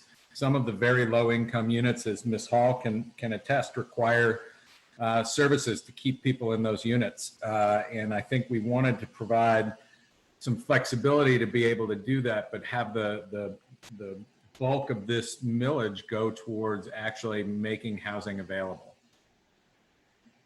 Further discussion of the amendment, Councilmember Ramlawi. Thank you. And thanks for those who brought this to council. Unfortunately, many of us could not weigh in on this until Friday or later. We didn't have availability on this, be able to work with our colleagues on such a important matter, and a matter that comes up on every council meeting. The issue of affordable housing, it doesn't escape one council meeting. So I was extremely disappointed in the lack of inclusion for other council members to weigh in on this, and this was put on the agenda in the 11th hour. And so I actually was able to work with staff over the weekend, in fact, this morning. I also have 4 different amendments I'd like to propose tonight, and one of them deals with this specific issue. And I'm not sure the parliamentary procedure here, but staff has prepared me an amendment to introduce tonight to reduce this amount from 25 to 20%.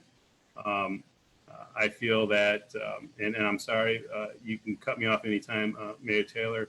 I'm not sure if I'm in uncharted waters here on how to introduce a second amendment to this amendment if it's permissible at this point. So you want to amend the 25 to 20. That's correct. That's an amendment to the amendment, and that's okay. Is there a second to that amendment, to the amendment? Second by Councilmember Griswold. Councilmember Ramlawi, you have the floor with respect to the 25 to 20. I think it's important, the spirit and the intent of this millage is to build homes and to maintain those homes, and the brick and mortar aspects of affordable housing. We understand that folks that live in this percentile, 60% and lower, often need supportive services, and we acknowledge that, and that's why I wanted to include it. But I want to stress the importance of actually building the homes, and not necessarily rely on this millage money to provide services that are provided by the county, federal, and state agencies. I think it's important to put people into homes and to build as many units as possible. And I wanted to protect this millage and make sure that it gets as many homes built as possible, and with the acknowledgement of the need for supportive services. And I feel 20% should give us both, but of course, these are frankly arbitrary numbers that we're pulling out. And I don't know if Jennifer Hall's here or someone from staff can explain to us whether this would be sufficient, or their concerns with any of these amendments. Or any staff member here to maybe weigh in on what is necessary. Mayor, I'm sorry, was there a second to the amendment to the amendment? Councilmember Griswold, I thought. Yes. Thank you. My apologies. I've got Ackerman and Smith on the amendment to the amendment. Councilmember Ackerman. This is the 20%. What's the dollar number of 25 to 20. What's that? 25 to 20. Right, what's the dollar amount of that 5% decrease? I've been trying It's 8 million. over the 20 years. What's the annual? Yeah, of 150 million. So 25%, 38 million for supportive services. Sorry to chime in. What's and the it's annual 30 million reduction at of that 20%. 5%? 325,000. That's 325,000. Okay. Yeah, I would have to turn to staff to get a better sense of what this population's projected need is and what the impact of that $325,000 is. Ms. Hall, would you be able to speak to that? absolutely. The difference between capital funding and service funding is the capital funding is uploaded in the front end of the process. And so when you allocate funding to our project for capital, it is spent quickly and upfront at the beginning of the project.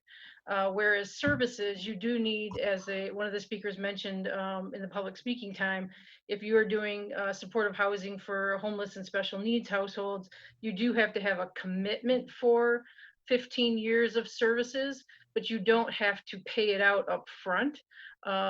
You could also just allocate it year by year. And so if you look at the way that the millage money comes in, it will naturally, especially at the beginning, be almost exclusively for capital and then gradually increase as you get farther down the line of the years to have more and more service dollars as you have more projects come online.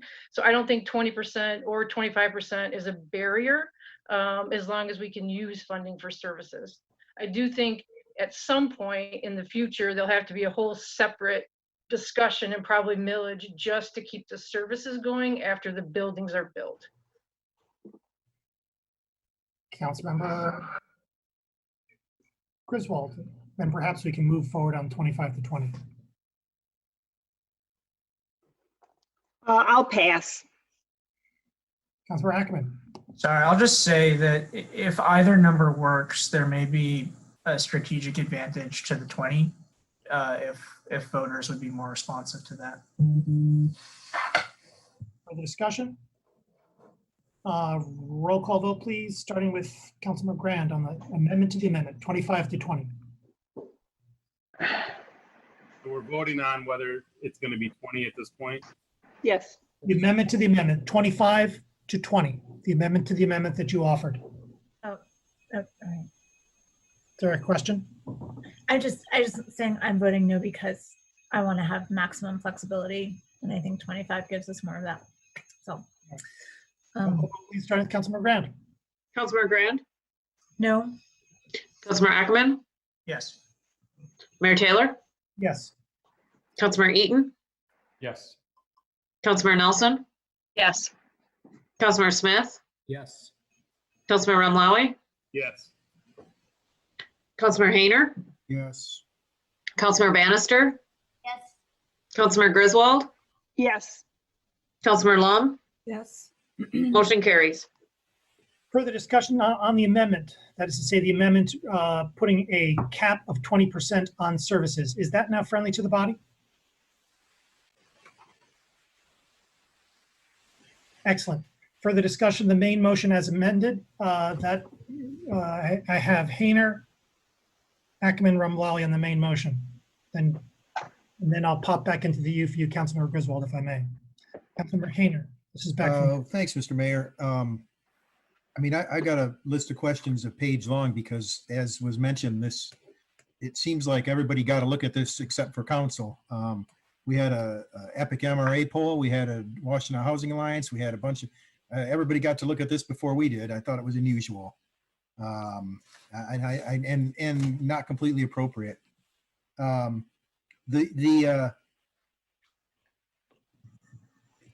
We've heard much about the service industry type folks who want to live here and work here, who do work here but can't afford to live here. And I mean, I have a lot of problems with the vagueness of this ballot measure. It doesn't really, I mean, if I understand this correctly, and I mean, these are all questions because I would have asked these questions had I had this before me in a timely manner. Is who receives these funds? Are these general fund funds that are coming to us? Anybody want to answer that? Is this just going to be a general fund? As a millage, we would put all of the proceeds into a special millage, a special revenue fund for an affordable housing millage. So all the funds would be going into that fund. So we could, with transparency, show and later on describe where all the monies went. Okay. Since this is 60% AMI and less, I assume that someone is going to be dedicated, and I assume that's going to be the Ann Arbor Housing Commission is going to be dedicated to the creating the budget for disbursing these funds. Is that correct?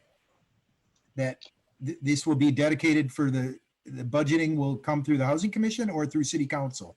The use resolution that you would adopt with the millage would help describe expectations for how you'd like it used. You could have a variety of different governance structures if you chose. Is the use before us tonight too? I didn't see that. No. We're not So ready. we're talking about putting this on the ballot without defining the use? The use will be defined. We'll bring that forward at the beginning of August. Time is of the essence to get this on the ballot. You mean it couldn't be postponed to the next meeting to have a use resolution before us and it wouldn't make the ballot, or it would? It is subject to review by the Attorney General's office, and it gives us very little time to turn around and make any changes. If this is to be postponed, I would suggest that we have a special meeting next Monday night to address it specifically. I certainly have more than 3 minutes worth of Q&A here about it. I can't speak to everyone's schedules, but I would certainly I would consider postponing it so I can get my questions answered. I just think it's it's pretty vague right now, to be honest. I mean, here's a typical concern. If this is used to create affordable housing, is this affordable housing that's just available to the quote unquote walk-up resident? Or is this housing that has to be disbursed through the Ann Arbor Housing Commission? So these service industry folks who, as an example, who want to live here, are they going to have to apply just like anybody else would for access to this housing? That's a question that I have for the future. I'm also concerned that, it's 60% of AMI, and we are, you're asking people who, families perhaps like mine who earn 60% or less of AMI to fund other families who qualify for this, who may even earn more than a family who's making 55 or 50 or whatever the percentage of AMI is. And I find that kind of troublesome that we're going to tax everybody and raise everybody's taxes so that people can get themselves in a queue for affordable housing. And I'm not even sure it's affordable housing that will meet the requirements of the types of folks that we're talking about. I know that there's a need at all levels. I understand that.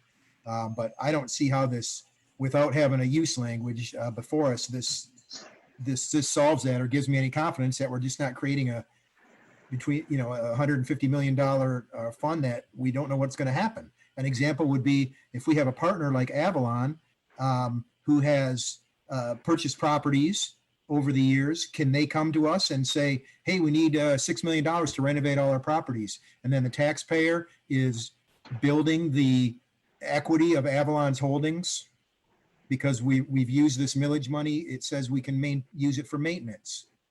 And I understand ongoing maintenance, and I understand acquiring a property and having to maintain it to bring it up to a standard that it qualifies for a HUD program, as an example. But I don't think it's appropriate to have maintenance in there where we go back and fix up a bunch of properties that other people have purchased and are part of this system, unless it's absolutely necessary. And so I guess my point being that, I'm on this council and I don't trust this council with spending decisions like this. I mean, that's just how it's been. Look what we did with the mental health millage. We have a non-binding agreement of how we're going to use it that gets struggled with year after year. And so I'm concerned about the vagaries of this millage language. Councilor Ramlali. Yeah, I have a few more amendments I'd like to bring forth if it is okay with the body. I've sent an email to Ms. Beaudry with the list of them. We already took care of one. I'd like to introduce the other three, and I'm not sure how Ms. Beaudry would like to do it, whether she's going to send all four or do it one by one. Apologize for the format, but it'd be another amendment, and I. Mayor? Yes. Sorry, we voted on the amendment to the amendment, but we didn't vote on the amendment. It was friendly. With the 20%? Correct. Okay, thank you.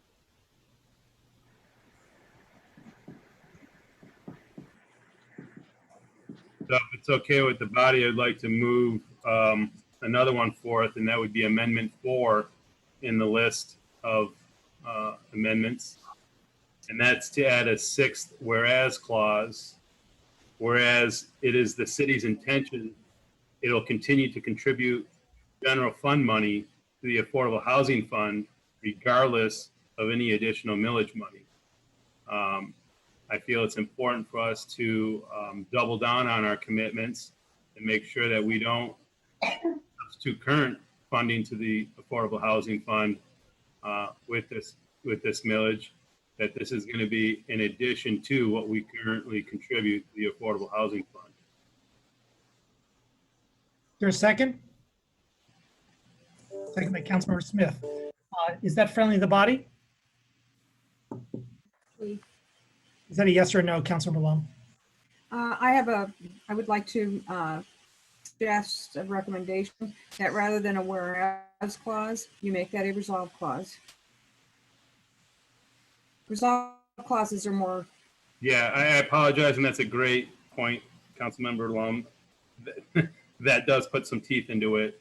I would move to have that as a resolve clause, not a whereas clause. I apologize. I'm gonna count that as a friendly, is that a friendly amendment to the amendment? Fine by me. What one are we talking about? Number 4? Number 4.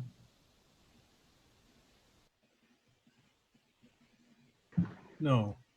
It reads resolved that the city will continue to contribute money from the general fund to the affordable housing. No. That's not friendly to the body. Councilmember Lau, you have the floor, then I'm gonna assume. Well, I'll leave it up to my colleagues to talk about this last amendment.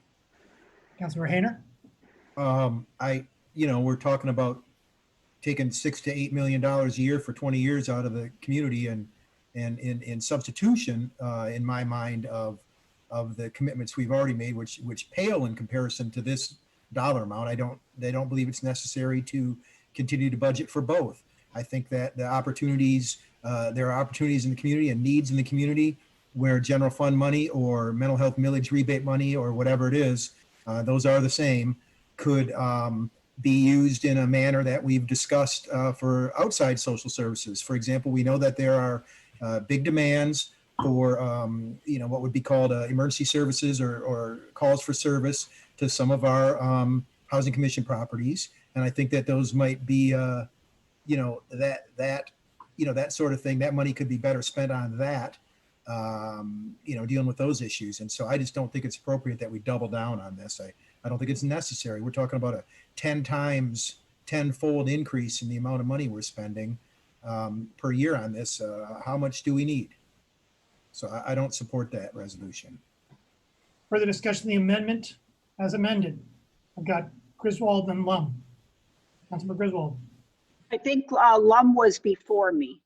Not according to the raised hand, but okay, Councilmember Lum. Okay, would you like to go first, Councilmember Lum? Go ahead. Oh, okay. I would like to see this millage come forward with the greatest possibility of passing. And we are off to a terrible start right now. And I say that based on being on the prevailing side of many millages and bonds starting in 2001 with the bond to expand Huron and Pioneer High School, which fortunately failed. If we are committed to affordable housing and we are committed to a successful millage, I believe we need to have a working session and a meeting, special meeting next Monday night. While a tremendous amount of work has been done by affordable housing advocates, we haven't brought the public along, we haven't brought council members along, and we need to do that to establish a firm footing to move forward and go out there and present this millage to the public. We cannot have the kind of discussion we're having tonight and expect the public will have confidence in us. And that's why I recommend that we meet again next Monday night when we have more information, when we've had a chance to educate the public, and we can have an excellent plan that we have confidence in. Councilmember Lum. I'll respond to that with a question to staff. I guess I have a couple questions. First, would staff be able to develop, because usually when we bring forward millage proposals, there is a resolution of intent, which we don't have with this, and on the use of the funds. And I think that's a critical piece of this that needs to be developed. Could that be developed for the special meeting, or perhaps we have the special meeting to discuss this more thoroughly, and then vote on this at the next council meeting? So I'll quickly segue to my other question. I don't see Mr. Postman. I just don't see your face, but this would be for you. I am here. Sorry, Hello. I knew you were there. I also, Councilmember I Love. would like you to, oh, sorry. So the use, if you could speak to that, and then also if you would speak to a clarify, because I think there's some confusion about the timing. If you could clarify, our understanding on that. Councilmember, right above you on my screen is Mr. Thomas, who has been working on this and sent you information about that. So I'm going to ask him to talk first about the timing issue. Thank you. The timing of it is essentially that we need the final language certified to the clerk by the 12th Tuesday before the election. Jackie can correct me if I'm wrong, but this year that would be August 11th. So what the resolution will do is direct Jackie to send it to the Attorney General for her review.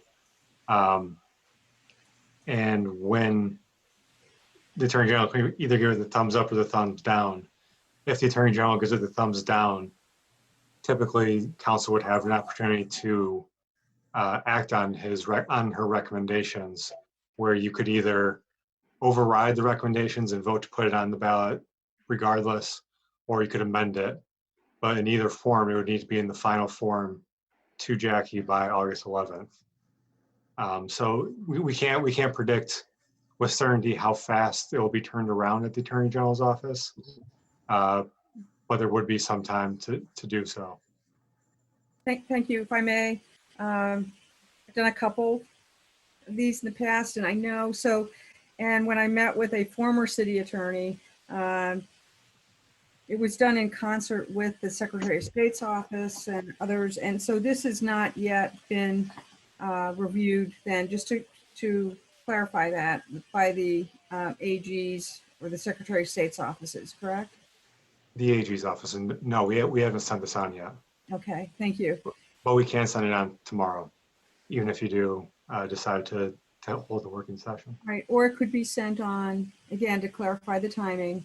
Because traditionally, it's been, the drop dead time was the second meeting in August for the November ballot. And that's what I'm trying to confirm that, that, again, if we have a work session to discuss this, that there's adequate time. Right, and just to clarify, in the past, sometimes we've run it by, we've run language by, they can't commit to do it, to review it formally until you vote on it. And so we have done it when we've had the language to go through with them, yes. Councilor Grant?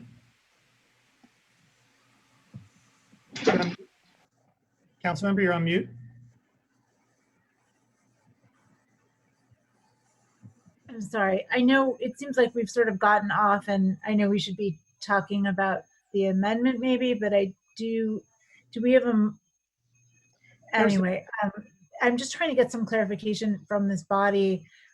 It seems like the part that's holding us up is having a non-binding council resolution about the purpose of use for the millage funds, how council intends to spend them. Is that correct? Right now, people are just talking. I don't want to characterize what people are saying or how they're saying it. We have an amendment on the floor with respect to adding an additional resolve clause. So I guess I would, if we're not going to get to resolve clause, if the idea is to get to a work session, I would suggest that maybe Councilwoman Malawi temporarily withdraw it and we can discuss that. I will acquiesce and withdraw this if it's possible. I don't know if there was a second. It's the bodies, I believe. I don't know if there was a second. It was seconded. Yeah. Let me suggest this. I think there's a desire to get this. I hear enough from the group that there's a desire to have more questions asked than are going to be answered tonight. May I suggest that we have a special, that we address some amendments that are maybe resolvable tonight, and then we postpone until a special meeting to be held a week from today, when we would consider the matter, giving that sufficient, which would give staff, as I understand it, a fair measure of comfort that the AG's office would have an opportunity to review the language, turn it around and get it back to us in time for us to change it if we needed to. Is that correct? Yep.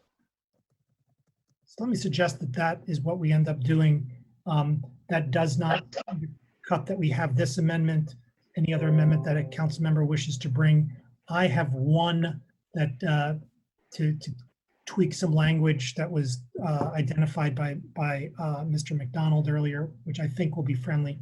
But let's clean that up and then, well, take it from there.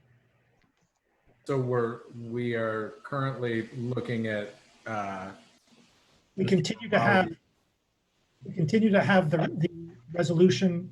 Pardon me. We continue to have the labeled amendment number 4, the addition of a now resolved clause.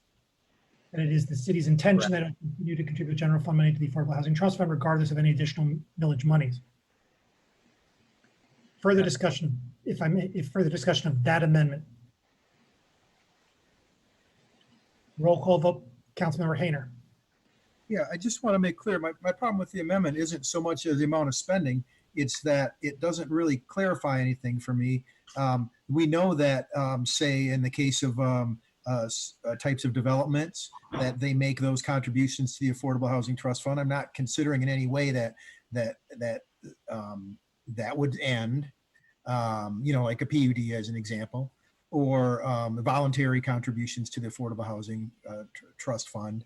And so I just find that I just don't think that this is clear. I mean, by this amendment, is it meant that, there was no consideration that we stop that type of spending? So why are we clarifying that we don't stop that type of spending or the constant contributions? I mean, we don't really, those contributions to the Affordable Housing Trust Fund, are you referring to those that are made by private development or those that are made under this non-binding 40-40-20 pledge or what?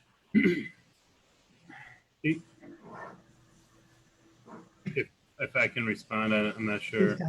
It really is just to signal to the voters and signal to our community. Our intent is not to vacate our current commitment to funding affordable housing. We know that the needs are great, and in fact, if this millage passes, it still wouldn't get us to where we need to be. We need to have many different sources of funding, and again, it's just to signal and to strengthen this ballot language and the intent. It's not really the ballot. It's not the language, but on the ballot. But it gives the community better understanding of what we intend to do with this additional money. It's not to replace our current commitments. It's to add to it. So I apologize for the vagueness, but it's more of signaling our intent rather than being further prescriptive as you're wishing for. But perhaps we can get to that at our work session. let me suggest that we move on on this amendment by Councilmember Lum and then Grand. Yeah, I was just going to suggest or ask if maybe this amendment and all the amendments could possibly on hold now. So then council between now and next Monday, the 27th, can submit questions and staff can provide feedback and that we haven't had the opportunity to do leading up to this. So just find out if there's a possible suggestion. Councilmember Grand. Sure, I'm fine with moving any of the amendments and questions for next week. I just, sitting here, it struck me that we're having we're postponing so that we can have more resolution language about what we would intend to do. We're not really trying to change the language of the actual ballot language, but we are, as a policymaking body, trying to better inform voters what and how we would spend said millage should we pass it. And that's happened before. And we've had lots of arguments about that. So I just wanted to point out now, for those of you who weren't sitting on that side before and now are, that there is a utility in wanting to educate voters about how you would spend millage funds should they come into our hands as from a policy perspective. Further discussion of this particular amendment? We're on the amendment about the city's intention to continue to contribute. Correct. Okay, thank you. Roll call vote, please, starting with Councilmember Grand. And Mayor, to clarify, the only change is the whereas to resolved. Yeah, that the amendment has been amended so that it is a resolved clause rather than a whereas clause. Is that correct? Thank you. Yes, it is. Appreciate that. Thank you. Councilmember Grand, Yes. Councilmember Ackerman, Yes. Mayor Taylor, Yes. Councilmember Eaton, Yes. Councilmember Nelson, Yes. Councilmember Smith, Yes. Councilmember Ramlawi, Yes. Councilmember Hayner, Oh. Councilmember Bannister, Yes. Councilmember Griswold, Yes.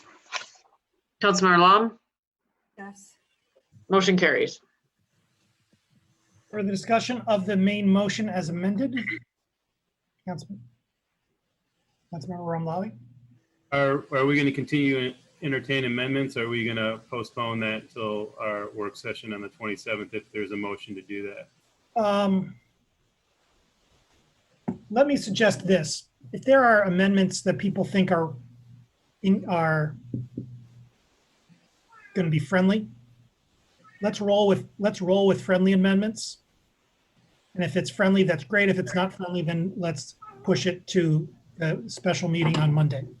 So I think I got one more that may not be as controversial as the big one. So that would be the third amendment, which does also have a typo that needs correcting. The third amendment, which is the second whereas clause. It should be reading, it currently reads, whereas Ann Arbor's efforts to develop, maintain, support, or acquire sufficient affordable housing have failed. I'm sorry. I would like to make it read, whereas the market's efforts to develop, maintain, support, or acquire sufficient affordable housing have failed to create an adequate supply of affordable housing. I'd like to put light on the fact that we can no longer rely on the market. The market has failed us into delivering the the supply of affordable housing we need in our community. And it's just a whereas clause. So do I hear you to say then that you want that amendment number 3, which says the second whereas clause, you mean to be the third whereas clause? And Yeah. Ann Arbor's efforts, you mean the market's efforts. Correct. Does everybody track that? Sorry to be over. That's all right. All right. So let's do this, council member, if you please. Well, actually, if you bring that amendment, then that can be we don't have to amend the amendment because this hasn't been moved or seconded yet. So as I understand your amendment, you wish to replace the third resolved clause with the following. Whereas the market's efforts to develop, maintain, support, or acquire sufficient affordable housing have failed to create an adequate supply of affordable housing. Is that your amendment? That is, Mayor. Thank you. Is there a second? Is there a second? Second by Councilmember Griswold. Is that friendly to the body? Thank you, that's friendly. Are there any other amendments that people believe to be ready to be friendly? Ms. Beaudry, would you please send around the communication that I sent to you?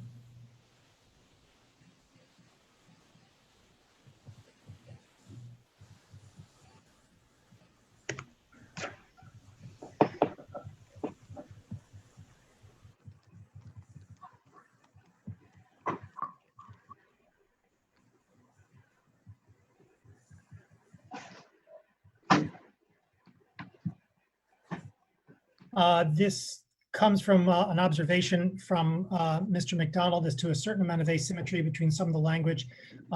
He felt that in order to emphasize, if the goal was to emphasize the purpose of the millage to purchase to support the new housing, that would be best included in the amendment language as well. Therefore, the amendment, should one of my colleagues choose to bring it, would involve the addition of the bolded language in the highlighted language in the communication. So section 8.25 would read, in addition to any other amount that the city is authorized to raise by general tax upon real or personal property, et cetera, et cetera, et cetera, and acquiring new affordable housing units which are permanently affordable to low income households and so forth. So the addition of new affordable units, which are. Is there a motion to that effect? Moved by Councilmember Raleigh, second by Councilmember Grand. Is that friendly to the body? Mr. Crawford? Step out of my bailiwick here. I believe that puts us over 100 words, which was one of the constraints that you had. We were right at 100 before as amended. So I just want to point that out. It may be a little more complicated than you anticipated. If I can just jump in, this would be amending the charter language, the language as it would appear in the charter. The 100-word limit only applies to the ballot language question. Awesome, thank you. We can go on and on and on here. Is this friendly to the body? I have a quick question. Yeah, go ahead. Councilmember Nelson? I didn't mean to jump the queue, but I haven't spoken yet. Does it make any meaningful difference, the word new versus additional? Is it clear enough that this could be an acquisition of, this doesn't have to be new particularly? That's my only question. I have a similar question. Me too. Let's do this. New is let me suggest this. New is used elsewhere in the measure. This was language suggested by Mr. McDonald to tack back to the previous usage of new. Well, perhaps this will be one of the questions. Does new mean new construction or new to the city's housing stock? Something that can be a question brought forward, and if there's an amendment to that to address that purpose. Yep. Councilor Nelson, Hayner. I'm done. Yeah, if I may, I think that I understand where you're coming from with this, but it may be the case that the housing that we acquire with this money is considered now market rate housing, but we may have an opportunity in the future where we acquire something that is now market rate housing, and we're maybe scrubbing our opportunity to do that. We could acquire market rate property as an example, and convert it to affordable housing because we can afford to do so. And so I'm afraid I have concerns about this language limiting our ability to purchase market rate housing and convert it to affordable housing. That's just something I don't exactly understand if that would limit our opportunities for acquisition. You see what I'm saying? I mean, I'm not a legal scholar, but As I read it, perhaps use resolution would, well, as I read it, I think we could take the position that it's newly affordable, that it's new affordable housing, that it does not obligate it to be new construction. no, I mean, is it obligated to be affordable? Because we as we know, we could be in line to purchase some market rate thing somewhere, and it's not If we affordable, but it if we will be. render it affordable, then I believe it Right. becomes, it's new and affordable. But Okay, I'm just, do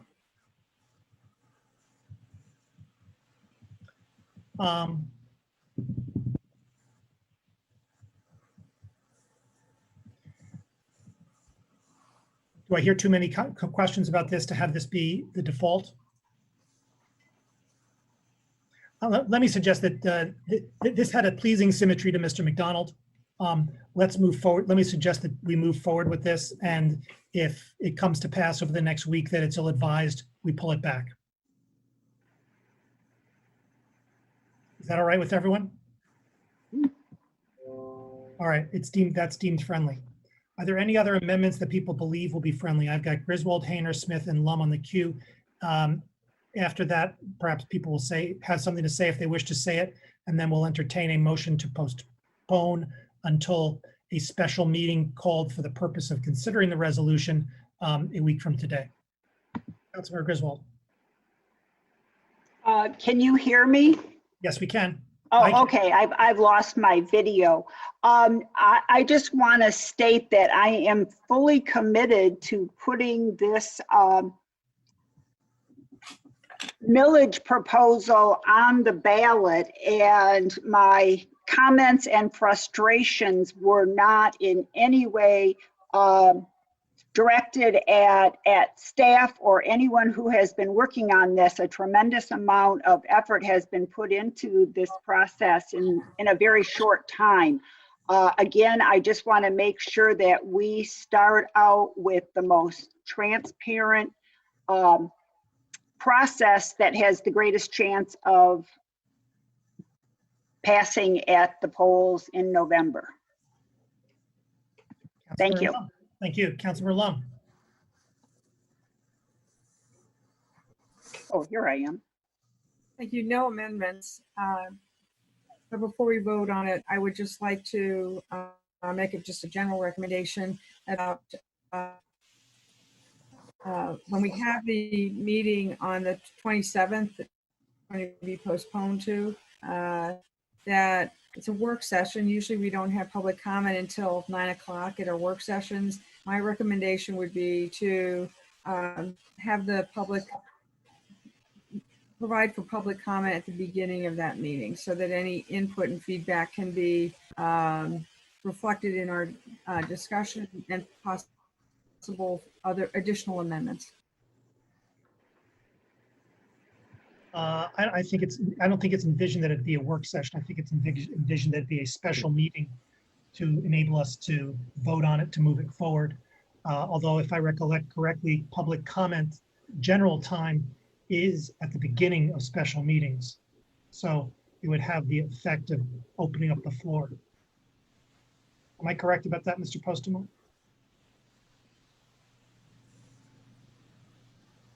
I believe it is. Special meeting, public comment has been at the beginning, not at the end. So, Mayor, if I may, please. You were talking about a work session. My apologies. I misunderstood. Work session is at the end, yeah. the special meeting, it's not that the public comment is at the beginning. It's that often the only thing on the agenda is closed session, which falls after public comment. So we could order the agenda differently, but it's not that we move it for a special session. Understood. Councilmember Hayner? Well, I think you answered my question. I just want to clarify that if this is postponed, that we are moving to a special session where we can vote and act on this if we deem it actionable. Yes. That's correct? Okay. That's correct. And then in That's the what- interim, to whom do we address our questions? I would, in the ordinary course, Mr. Crawford, Mr. Postma. Okay, thank you. Councilmember Griswold? Yes, at the last special session we had, it was public comment general time. So the public was not required to sign up in advance, which is fine, and I think that will work well. But I was also told that with special meetings, there is not council communication time. And I would like to know what the procedure would be to add council communication time to this special meeting. I guess that would be a motion to amend the To agenda. amend the agenda. Okay, today or at the meeting? At the meeting, I would suggest. Okay, thank you. Mr. Crawford? Mayor, happy to collect the questions. I'll just point out as a council sponsored item, we may share them with the sponsors to help identify responses. Further discussion? Perhaps now can I entertain a motion to postpone until a special meeting to be held a week from today? Moved by Councilmember Griswold, seconded by Councilmember Ramlawi. Discussion of the postponement. All in favor? I'm sorry, Councilmember, sorry. Thank you for giving me opportunity, if Yes. that's me. It is. Yeah, I just want to echo the sentiments that have been made, that that we want to make sure that whatever we put forth to the voters in November has the best chance at gaining the support and passing. So appreciate the patience and the opportunity to do that, so we can get this done in a way that, again, has the best chance of success. So I appreciate that. Councilmember Grant on the postponement. Thank you. I mean, I feel honestly kind of conflicted. I think this is really, from my perspective, based on a lot of the feedback that we've already heard from the community, ready to go. But my concern is that, we've heard from some members of council, not from others, about the postponement, and I am definitely nervous putting it off a week, that we will get to a place where we don't go forward with putting this on the ballot. And so I just hope from my colleagues that there's a real sincerity about trying to get this on the ballot in front of voters, and not putting off a vote on it for other reasons. Further discussion of the postponement? All in favor? Aye. Aye. All opposed? It is postponed. Have to put together a special session meeting notice for me. I'm sorry, Councilmember Hayner, were you against postponement? No, I just wondered if I had to move to call a special session. No, that, I'll take care of that. Okay. Where are we? DC 7, resolution to encourage governor to optimize Michigan Executive Order 2020-134 eviction diversion program for COVID-related debtors, and reconsider rescission of Executive Order 2020-118, moved by Councilmember Ackerman, seconded by Councilmember Hayner. Discussion, please, of DC 7. Councilmember Ackerman. Thank you, Mr. Mayor. I'll try to be brief. Thank you for entertaining this policy item, this advocacy item to the state government. Before the COVID pandemic impacted the United States and the state of Michigan, we were in the midst of an eviction epidemic. Before business closures began in March of this year in the state of Michigan, 17,000 evictions were already happening every single month. If you look nationally, there are numbers that say that every minute 4 households were being evicted from their homes in the United States. This is only going to compound and get a lot worse in the midst of the economic slowdown and the unemployment that's occurred as a result of the necessary closures that have happened around the state. So to help mitigate the impact of that, the governor rightly implemented a moratorium on all eviction hearings, and she worked closely with the Michigan Supreme Court to make sure that no landlords could move forward with evictions proceedings in those months. Recently, the governor's office has changed the direction of their policy, where they will, the governor has actually rescinded the moratorium and has instead replaced it with a diversion program. And that diversion program takes advantage of $60 million from the Federal CARES Act. And what it'll do is anytime a landlord moves to evict a tenant on their property, the tenant will go to the court, and then through a program facilitated by the Supreme Court, back rent will be covered through this pool of $60 million of federal funding that the governor has saved over time. I understand the win-win that the governor is trying to strike. Not only are you able to prevent people from being kicked out of their homes, but you're also getting cash in the hands of landlords by covering back rent through federal stimulus. That said, in order for anyone to take advantage of this, they have to be evicted. They have to go to court through the process of eviction. And it's a little unclear right now what exactly the process to take advantage of this diversion program looks like.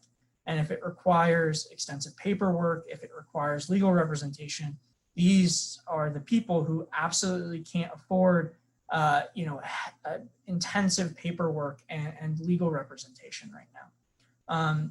So the ask is, first and foremost, will the governor consider continuing the moratorium because it's cleaner and it protects more people in the midst of a pandemic, but also, again, a nationwide eviction epidemic that was ongoing before the COVID crisis.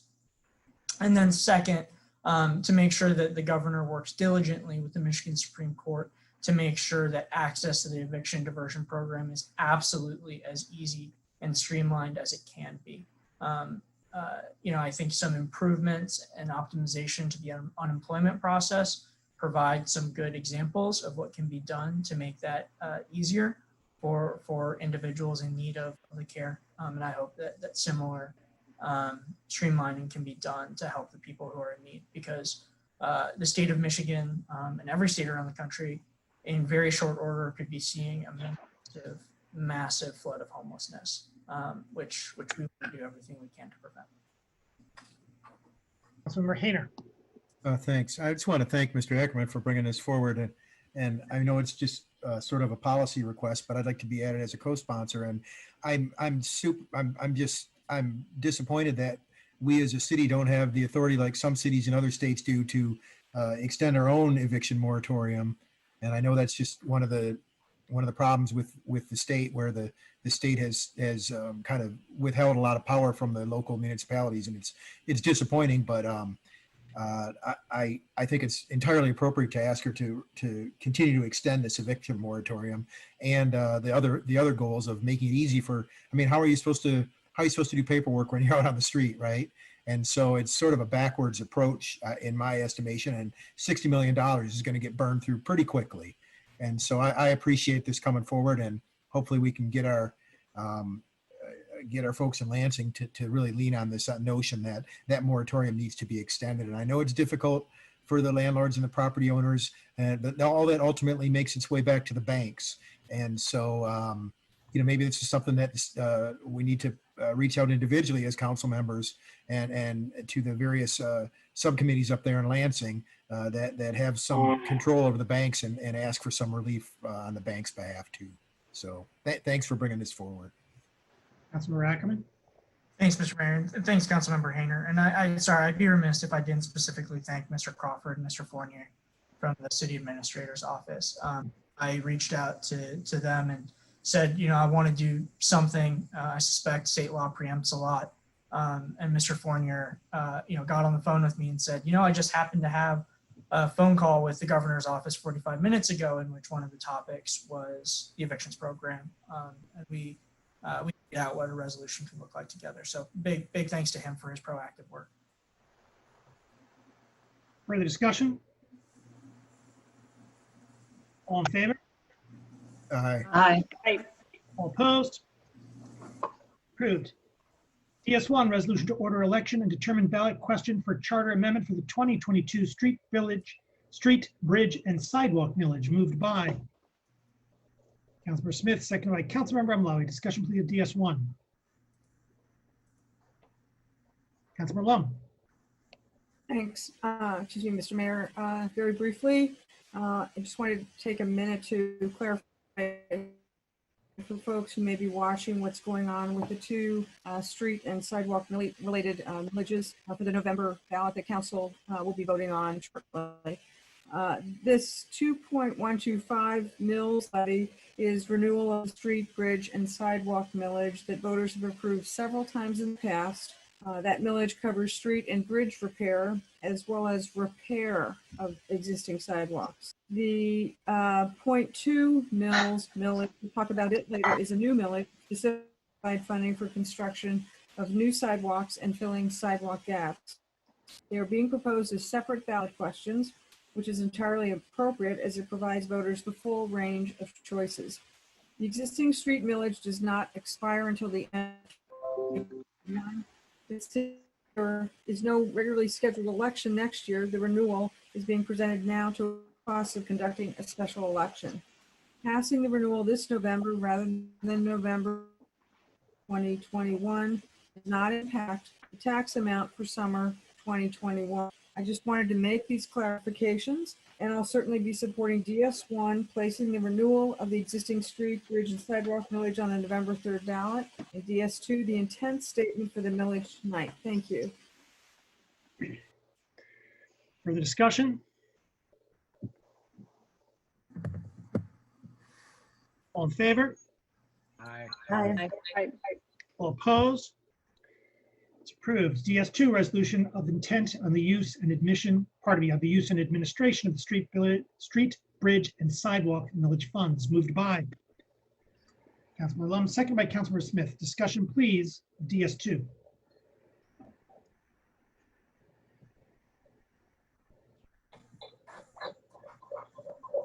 All in favor? Aye. All opposed? Approved. DS3, resolution to order election and determine ballot question for charter amendment to the 2021 new sidewalk construction millage, moved by Councilmember Smith, seconded by Councilmember Bannister. Discussion, please, of DS3. Councilmember Bannister. I'm trying to raise my hand, but the button doesn't work so well. I believe staff has already clarified in the emails, but I know that there's about 25 residents out there who would just like a verbal confirmation with the Barton Drive, Nixon Traver, and Jackson Road projects that we have postponed until December.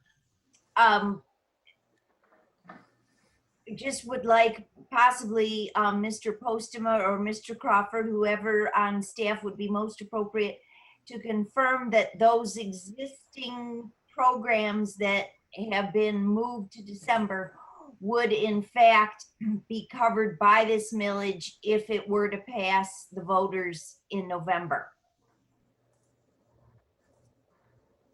I can respond to that. Yes. The projects are not approved, and approved is in the language, so they are eligible to be considered as a future project. Thank you. Councilmember Umlawi. To piggyback on that, thank you, Mayor Taylor. Now, I think the couple of these projects had been postponed till November. If they came back in November and they were approved in November, would that exclude them from this millage money if this millage was to pass, if those projects were voted on in November. I'm gonna ask Mr. Hupy, who's spent more time in this, or Mr. Hutchinson to respond.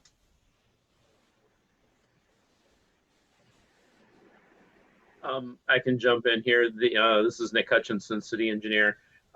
Those resolutions were postponed to December, actually, not November. It is my understanding that that those projects would all be eligible to be covered under this millage as it's written right now. Right. I have another question, and I apologize and at the 11th hour of it, but Councilmember Lum had asked some questions regarding existing assessments and the ongoing payments that residents will be making. Would it be possible for council to do something about those assessments if this millage was to pass, into foregoing collections on assessments in the year that this millage goes into effect and beyond, so people are not being taxed and paying for a millage that was, or, you know, paying for an assessment from a prior year, and on top of it, this new millage. I mean, there seems to be double dipping there, if that was to be the case. And I just would like some direction from staff on what's legal, what's not legal, and what would happen to those folks that are paying assessments until 2028, and yet we're collecting on it. So I understand that this describes projects that are approved, but again, would there be any way that council, if it wanted to in the future, to address that issue? I don't know if Mr. Postma or attorneys or get back to me later about it, but that's an issue that I'd like to raise. Yeah, if I can jump in here, council member, we've looked at the issue of whether to make retroactive payments out of the millage money. I think that's what you're getting at, and there would be some difficulty with that, but we can further advise you in the future on that, if that's something you want to pursue. Yeah, I guess it's more about the forgiveness on those future payments from past assessments that are ongoing. But I can get that advice, I guess, at a later point. Councilmember Griswold. Yes, in addition to the 3 named projects, it's my understanding that other sidewalk projects are on hold, including Stimson. And I'm just wondering if that can go forward this year, and what is the maximum assessed value for the sidewalk on Stimson? Is there a reason why we can't put that in this summer? That's a question for staff. I don't have the numbers in front of me of what the assessment amounts would be for Stimson specifically. Oh, okay. I was just thinking if they were under 2,500 per property, then it wouldn't matter whether we did it this year or whether we delayed it until after the millage potentially passes.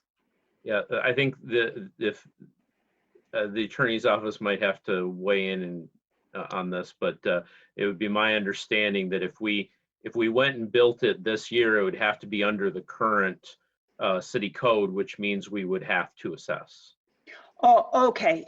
I understand that. I'm just thinking that one of the options was to set a maximum assessed value per property owner of $2,500. So I was trying to understand if the assessments for Stimson are less than 2,500, then it wouldn't really matter whether we did it this year or next from a financial standpoint. But from a pedestrian standpoint, this is a critical sidewalk gap. I would have to look up the numbers, but I believe just based on my memory right now that they're greater than 2,500. Oh, okay. All right. Thanks. Yeah, I can get back to you offline. And I just want to mention something that I found today, and that is a council resolution from October 2nd, 1995. And it was a resolution to spend $13,000 out of the general fund to fill a sidewalk gap. And I won't mention where it is, but so there is precedence for doing this. Thanks.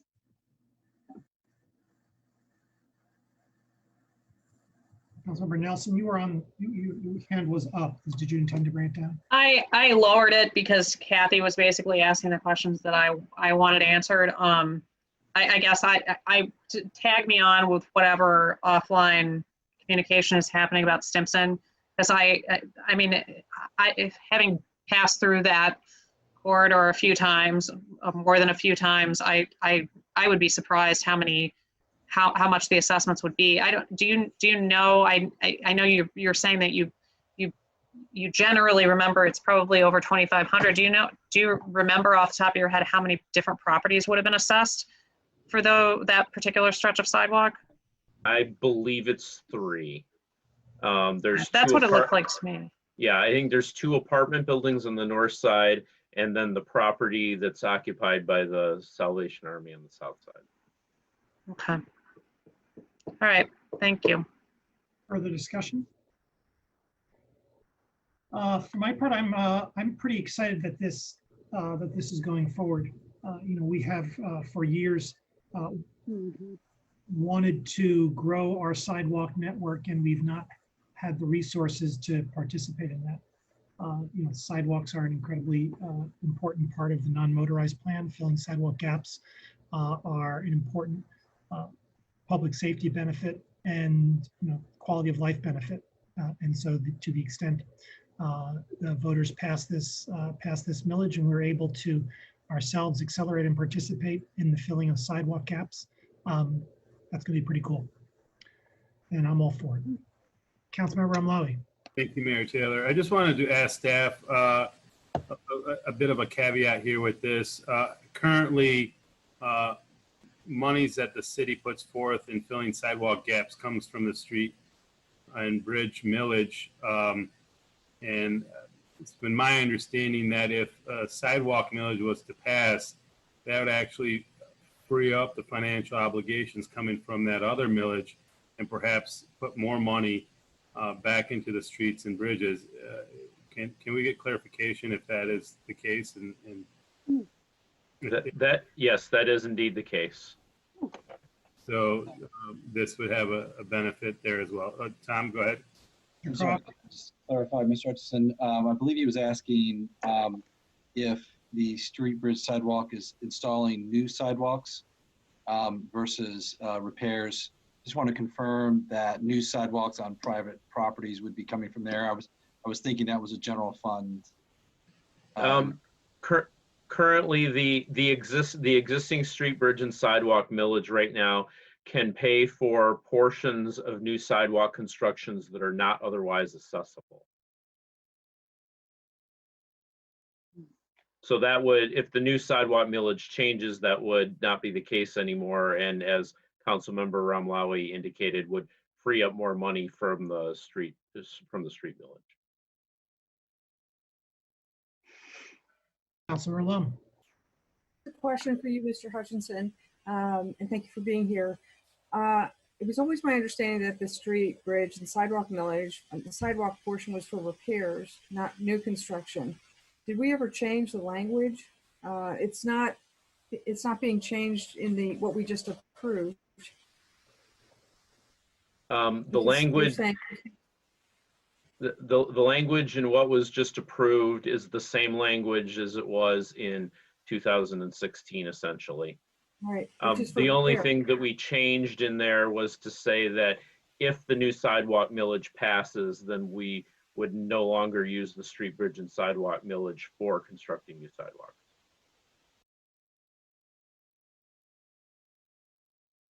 Further discussion? Not to extend this, Mayor, but perhaps we could respond to this later.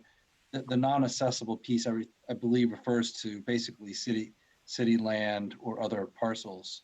So I just want to clarify, I believe the street bridge sidewalk millage, if I remember correctly, can only be used for repairs unless it is for a non-accessible property, which would be a city or other type governmental entity. Is that just to clarify? That's not correct. The current millage language is written in such a way that that the millage can be used for constructing sidewalks adjacent to taxable parcels for the portions of it that are not otherwise accessible. So it does not replace assessments, but it can be used to build sidewalks for the parts of the projects that we don't generally assess for. Councilmember, you still have the floor? Thanks. I know we can't go back, but the memo for the street, bridge, and sidewalk millage speaks to the repair of the sidewalks.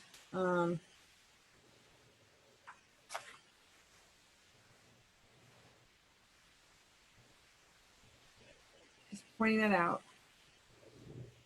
For the discussion, the main motion? All in favor? Aye. Aye. All opposed? DC 3 is approved. DC 4, resolution of intent on the use and administration of the new sidewalk millage funds, moved by Councilmember Ackerman, second by Councilmember Smith. Discussion, please, of DS4. Councilmember Hayner. Thanks, Mr. Mayor. I'd like to move that we strike line 7, option B, and run with line 6, option A at the bottom of this document. Is there a second? Second by Councilmember Bannister. Discussion, please, of that amendment. Jeff, can you clarify which one you're striking? Yeah, sure. So option A, it says the new sidewalk millage will be used to fully fund new sidewalk construction projects and will replace special assessments for the construction of new sidewalks. And then it also says something that we have to get to. Amendments in the city code will need to be made to reflect this change. And so that's saying that this millage will be used solely for 100% of it. We're not going to assess at all. The most important, so 7 was capping or considering a percentage. And so I think I'm putting forward that we just say it completely replaces the notion of assessing. So I don't know, to speak to the rest, the most important thing to me in there is that, well, I have a concern, but I think it's entirely appropriate that we do it this way, that we replace it fully. And my only concern is that, as with any millage, the DDA and the brownfield get a little slice. And I don't know if we can ask the DDA to consider using their slices of this and the street millage of this one in particular for sidewalks in the downtown development district. I don't know if that's appropriate to add to this, but I would hope that that's what it would be used for, since they're cutting their little bit out of this millage. And I don't know what that little bit is, but it might be substantial. So, but I guess my first motion is to strike 7 and leave 6, if that needs to be done separately. Councilmember Amlawi. Thank you. Yeah, I didn't know we were going to jump right into that, but since we're there, I will speak on that motion to opt for option A. When speaking with staff, I understand, and perhaps Mr. Wilhelm is here and he can speak to the advantages or disadvantages of going with one or the other options. And I think it'd probably be best for this body to hear from the expert. And so if Mr. Wilhelm is here and can explain to us what the advantages or disadvantages of going with option A over option B is, and what would be required if we went with option B.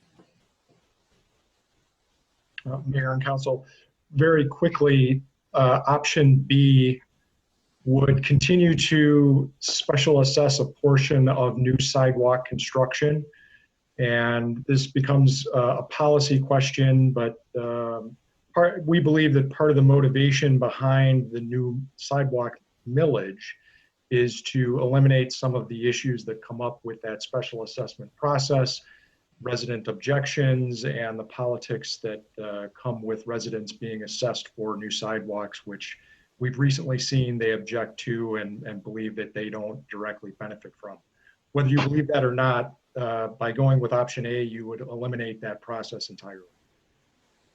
Would the residents still have an ability to protest, or if there's natural features, if there's other issues other than the financial assessments? What recourse do residents have in objecting new sidewalks? What recourse do you have? I believe the short answer is yes, but I would defer to Mr. Hutchinson to address that more specifically. Yeah, and I would compare that in that case to any other capital improvement project that we do, be it a road reconstruction, a utility project. You know, if there's issues, be it natural features or other concerns with the residents, we would work with those residents to try to alleviate those concerns, route the sidewalk in such a way to limit impacts on natural features. So we would follow the same process in working with residents that we do on all of our capital projects. Would these projects still need council approval if let's say the resident said, well, we worked with staff and we talked to them, they just didn't listen, etc. We have these outstanding complaints. Now these contracts would come back to council for approval regardless if they had special assessments or not? They would need to come to council to approve. Council would need to approve construction contracts, but that would be the only, I believe, piece of that council would need to approve. Thank you. Mr. Hutchinson, do you have an estimate as to the difference in sidewalk, the number of yards that would be affected by this change? That's a poorly phrased question. Option B, there's going to be more money for sidewalk millage, the building of sidewalk gaps with option B than with option A. Can you give an estimate as to how many more units of sidewalk we'll have with option B on an annual basis than with option A? I don't have that detailed of information at my fingertips, but I can say that it would not be significantly different. The percentage of the project costs that are currently paid for by special assessments is actually pretty low. Looking back at the data over the last 5 years or so, it's represented about, I believe it was 5 to 6% of the total cost of the project. So it would not, completely replacing special assessments would not create a extremely large additional amount of revenue to build more sidewalks. There would be some, certainly, but it wouldn't be hugely, it wouldn't be enormous. Councilor Griswold. I just want to ensure that the public is going to receive proper notification. We ran into some problems with the Safe Routes to School program, which was not administered by the city, but by, I think, the Michigan Fitness Foundation. And so I want to avoid that and just state for the record that the STEAM Safe Routes to School project was amended, and certain streets where the children walked to school were removed from the project, and Traver, where it was actually the longer path to school and children did not use it for school, but the school district preferred that it be a drop-off zone for the children, that really clouded the project. And so if we're going to not have this four-step process going forward, can we ensure that any Safe Routes to School program aggressively notifies any affected property owners? Any project that we do, we will engage the neighborhood, the adjacent property owners early and often in that process. Oh, okay, great. I think we, go ahead. Yeah, and I was just going to say for any formal Safe Routes to School program that we might engage in the future, there's nothing on tap, but we would have to follow the rules of that program because, again, that's a formal program run by the state. But those projects are relatively few and far between. Right. Okay, thanks. And I think there were some lessons learned, and at least as council members, we'll be better prepared to work with our constituents in the future. Thanks. Councilmember Hayner. I think we're still speaking to A versus B. Is that correct? Yeah. Okay. So I just wanted to comment that to your question, Mr. Mayor, that you asked about what would we lose if we didn't go with B with the $2,500 cap assessment, is my understanding that under the replacement or repair program, and sometimes they're replaced, right, if they're fully cracked or just beyond repair. I think we pay about $500 a square to our vendor for that. And so that, square, per slab, which is 5 linear feet.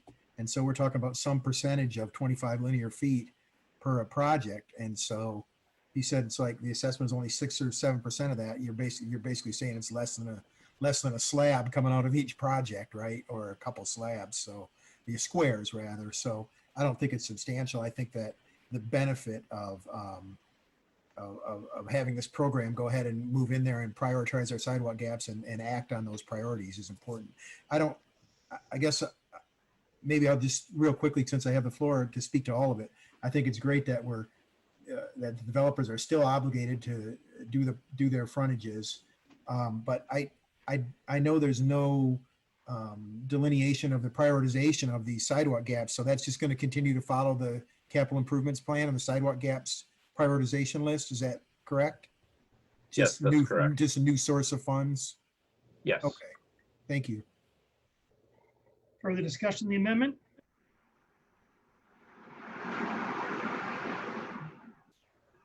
Roll call vote, please. Starting with Councilmember Grand.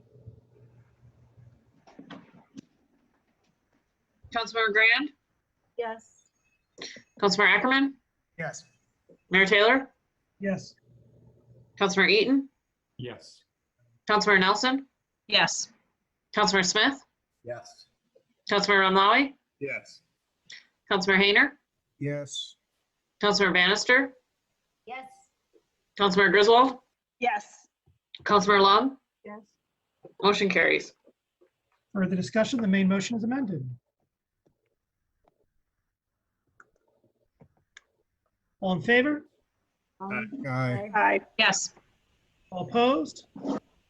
It is approved. I neglected to say with respect to DS1 and DS3 that with respect to each measure, there were 11 council members present, all voting in the affirmative, thus satisfying the 7-vote requirement.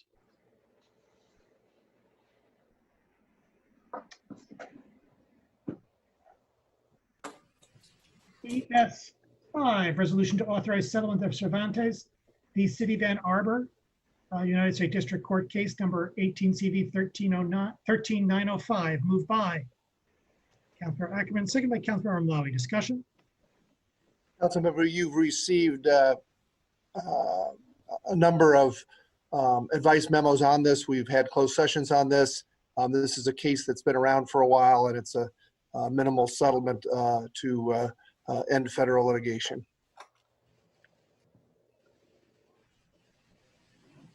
Further discussion? Councilmember Hayner. Thank you. I'm certain that it's the right thing to do to pass this on, but I am morally opposed to voting for it, so I'm going to be voting no. Further discussion? Roll call vote, please, starting with Councilmember Grand. Councilmember Grand, Yes. Councilmember Ackerman, Yes. Mayor Taylor, Yes. Councilmember Eaton, Yes. Councilmember Nelson, yes. Councilmember Smith, Yes. Councilmember Runlawi, Yes. Councilmember Hayner, No. Councilmember Bannister, Yes. Councilmember Griswold, Yes. Councilmember Lum, Yes. motion carries. We have communications today from our city attorney. I wanted to follow up on what Mr. Crawford said earlier and about the work of the clerk. The issue is out there. Some of you may have read today that the Supreme Court has been asked to take a case that was decided last week about whether ballots that are postmarked prior to 8 p.m. on Election Day can be counted. The Court of Appeals answered that question last week, saying no, they cannot be. That has been the position for a long time.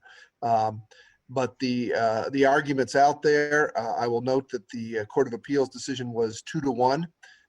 And so that is being, the Supreme Court is being asked to rule on this.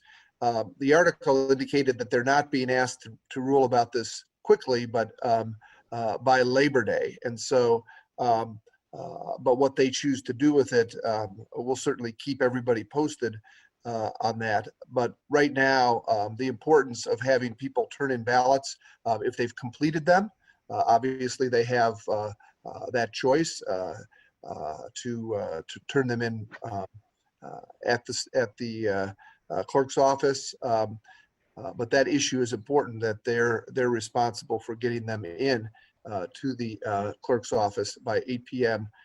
On Election Day.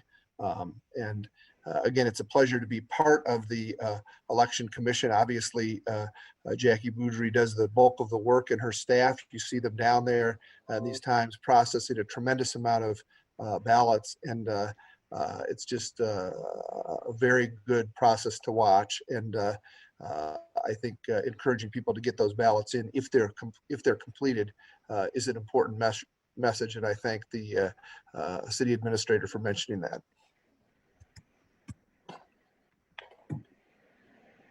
We have before us the clerk's report of communications, petitions, and referrals. May I have a motion, please, to approve the clerk's report? Moved by Councilmember Smith, seconded by Councilmember Griswold. Discussion. All in favor? Aye. Aye. All opposed? Clerk's report is approved. We now come to public comment general time. Public comment general time is an opportunity for members of the public to speak to council and the community about matters of municipal interest. To speak at public comment general time, one need not have signed up in advance. To speak at public comment general time in this age, dial 877-853-5247. That's 877-853-5247 and enter meeting ID 982-6320-8392. That is 982-6320-8392. Enter *9 to raise your hand. The clerk will call on you by identifying the last 3 digits of your phone number. Speakers have 3 minutes in which to speak, so please pay close attention to the time. Our clerk will let you know when there are 30 seconds remaining. She'll let you know when the time up, and at that time it is proper for you to close out your comments. Is there anyone who would like to speak at public comment?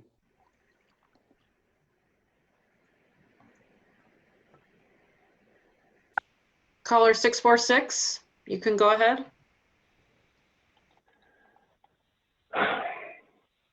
Yes, hello. Hello, Mayor Taylor, council members, and city staff. Especially given the hour, I want to thank you all for the work you do on behalf of Ann Arbor. My name is Kevin Grotowski, and I'd like to speak a moment about short-term rental regulation. First, I must express my extreme disappointment in the tone and tenor expressed by members of council and staff on this matter. Comparing civically minded members of this community who happen to own rental properties with drug dealers is flat out offensive. No one should ever conflate short-term rentals with selling drugs in some unholy pursuit of profits. A bad choice of words at best, but I'm more concerned by the underlying sentiment, which is insulting. Regarding the financial viability of long-term or short-term, how can city staff make assumptions about the finances of private citizens and then recommend policy based on those assumptions? Given the state of the world with COVID-19, how can you assume these property owners must be able to afford it and tell them simply to go pound salt? By placing this ordinance in Title 7, Business and Trades, staff has deftly circumvented the Planning Commission, made up of community members, the Unified Development Code, which regulates the property and land use, and the Housing Code, which regulates rentals within the city, on an issue purported to be based on zoning and housing.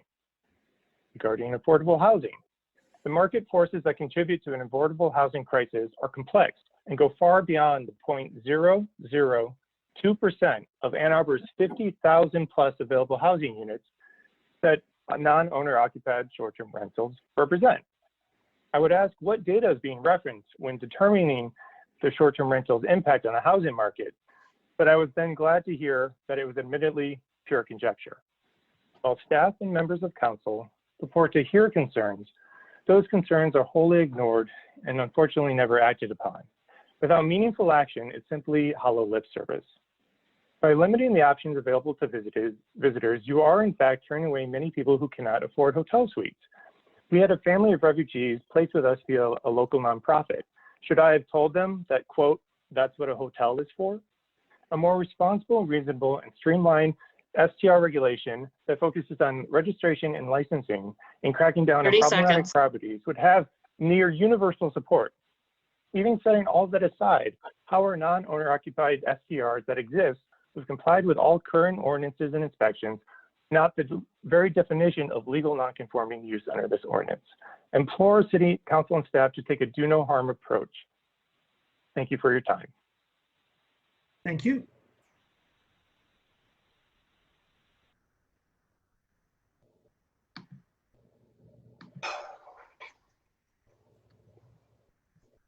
Caller ending in 205. Do you have a comment? I do. This is Joe Spalding from California, where my rent is $17.25 for a 600-foot studio, and it absolutely can happen over there in Ann Arbor. There's nothing that's stopping it from happening, actually. I'm calling today because I want to encourage the council to move to have an agenda item involving a technology code of ethics for city council members, as well as video conferencing code of ethics. I mean, some of you have been seeing some of the videos I've put up. You can see them at facebook.com/Ann Arbor for everyone. You know, I've been diving through city council meetings back until 2017, and there's just way too many examples of council members talking on the phone while people are speaking, which is a direct violation of the rules. In addition, council members are blocking people on social media on channels that they use to communicate official council business, and that's questionable legality. Certainly, I feel like it's a First Amendment chilling. In addition, the discussion about Lanzini's page is correct. I personally am, and I'm absolutely confident in this language, defamed frequently on that page with zero pushback. And council members frequently do go there.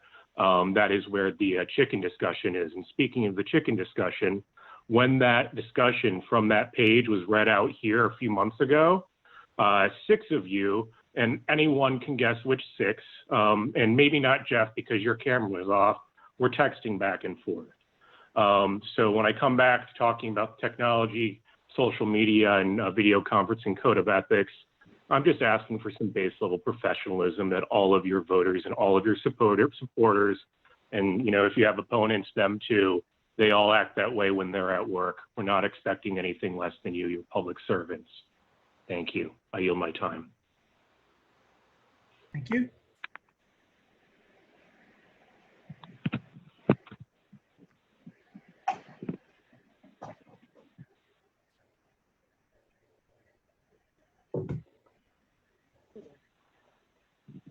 Caller 976. Hello, Mayor Taylor and council members. My name is Crystal Dupree. I am a recently settled Ann Arbor resident. I'm a social worker and a combat veteran. I'm also an unpartnered parent who is a local community organizer. My primary focus is electoral empowerment within our community, which that brings me to my concern and motivation for speaking today. The current economic reality in Ann Arbor ensures that local elected positions are filled with people of generational affluence and privilege, rather than those of us who have been on the receiving end of poorly thought out political responses to an ever-pressing need for affordable housing. This is because one cannot run for city council in a city they do not live in.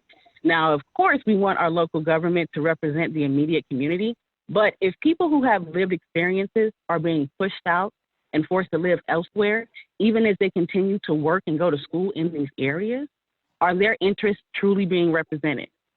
Absent these valuable perspectives, how can we find equitable solutions? And many of those people are just like me, working class or low income Black and Indigenous people of color. As we know, an economic divide simply magnifies a racial divide within our city due to the racial wealth gap. We are asking for inclusion from the very people who profess to be our allies, who express their awareness of their privilege and then claim they learn from our stories and our experiences.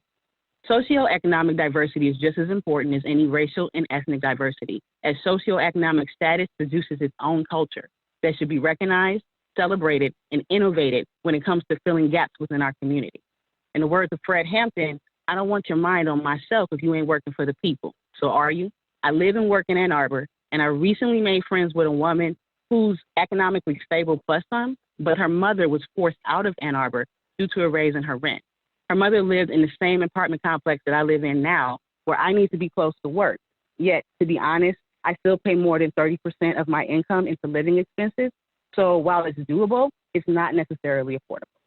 The more we creatively expand on affordable housing, the more depth we bring to our community and the children's experiences. I'm among one of those who not only endorse the affordable housing millage, yet I eagerly await its application to plant seeds of equity in Ann Arbor. I yield my time. Thank you.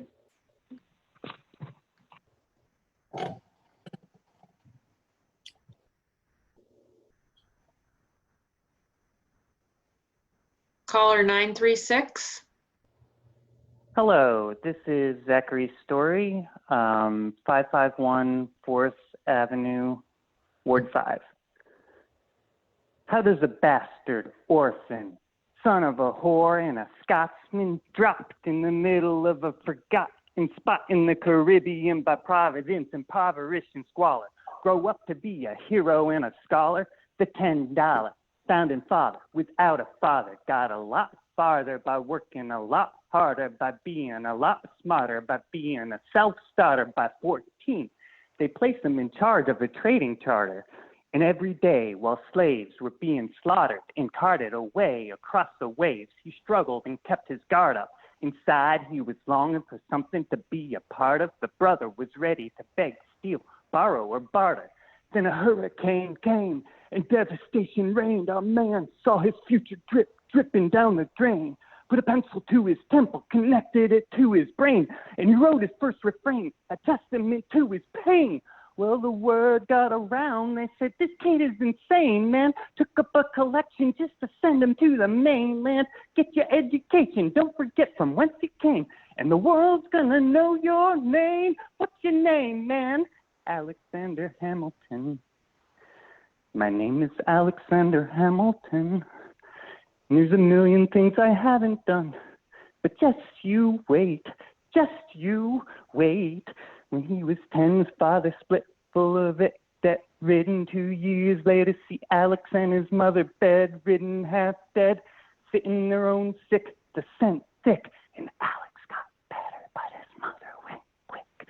Moving with a cousin, the cousin committed suicide. Left him with nothing but ruined pride. Something new inside, a voice saying, Alex, gotta fend for yourself. Started retreating and reading every treatise on the shelf.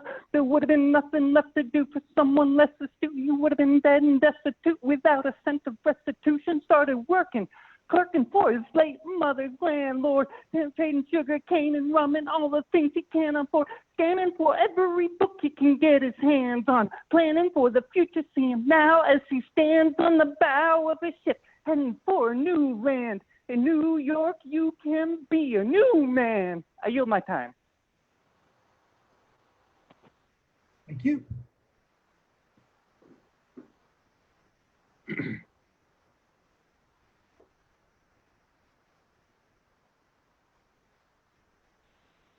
Caller 534. Good evening or good morning now. This is Tom Stolberg, 1202 Traver Street. I really want to thank you for the time that you all put into this.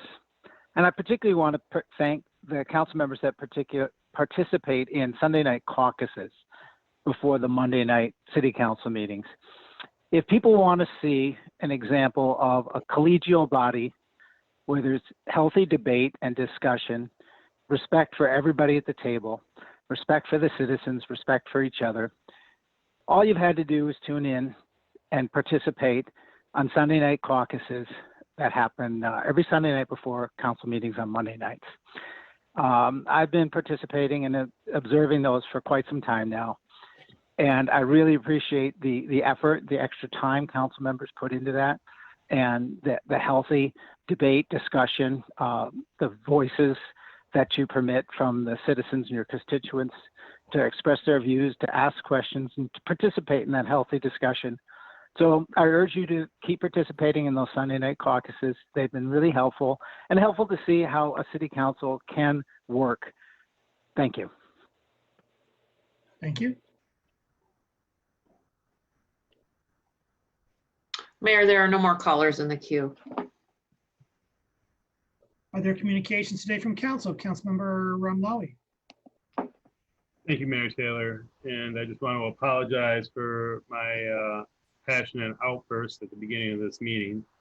I did not intend to say any of those things that I had to say during the first set of council communications, but as many of you know, I wear it on my sleeve, and I'm not going to change. I'm always going to wear my heart on my sleeve, and sometimes that gets the best of me. But I do want to express my disappointment with my colleagues who want to use council communications at the beginning of a meeting to have inappropriate conversations and start meetings off in a way that are disparaging and are frankly beneath this body. We've been criticized for having late meetings, long meetings.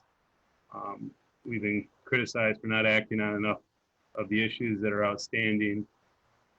And I don't believe having those kind of comments made at the beginning of a meeting does anybody in our community any good. I think if we're gonna have things to say that are politically motivated because there's an election coming up in 2 weeks, then we wait until this time while everyone else has had their say and we've done the work of the people, and then we can start attacking each other politically if we want.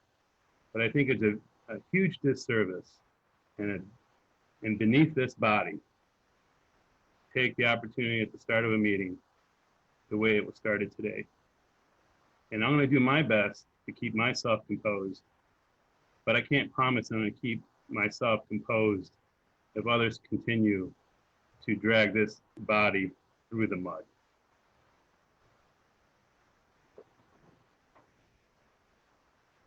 Councilmember Griswold. I want to thank Zachary. That was very impressive, and it set a new tone for council tonight and reminded me of my travels. I also want to clarify for Oakland Joe that sometimes we use our phone because we're having technical difficulties with Zoom or we're checking our calendar. So you can't automatically assume that we're texting or talking on our phone. I have 3 good news items. U of M is constructing the sidewalk on Baxter. It's under construction. They're probably pouring the concrete this week, and the lamp posts foundations are in. Number 2, the Michigan Fitness Foundation, which handles the Safe Routes to School program for MDOT as well as other programs, is preparing a pedestrian safety program for the 7 counties in Southeast Michigan, and that's going to be conducted this fall. And the last thing is I did receive a response from MDOT Director Paul Jegba and at break time. And so I'm optimistic that we can get some movement on that dangerous crosswalk on Huron. So thank you. Councilmember Hayner. Thanks, Mr. Mayor. I just want to make a comment to the public that the council does indeed have rules for use of electronic devices, email and phones and so on. It's quite explicit in our council rules. Some of us follow it. Maybe some of us don't. I don't know about that. I follow them. And 2017 isn't far enough to go back. The events that precipitated those rules go way back to, say, 2009 or so. And so I think we have these rules in place, and I would love it if we all followed them. I think it's perfectly appropriate to have rules for use of electronic devices, and I think it's appropriate that we be fully focused on the business before us at each meeting. And so if there's a real interest in digging up where all this came from, I can only recommend some fine reporting from Ryan Stanton from around, say, November 5th, 2009. Thank you. Further discussion? Further communications? Do we have a closed session today, Mr. Postma? No, Mayor. May I have a motion to adjourn, please? Moved by Councilmember Griswold, seconded by Councilmember Nelson. Discussion. All in favor? Aye. Aye. Opposed? We're adjourned.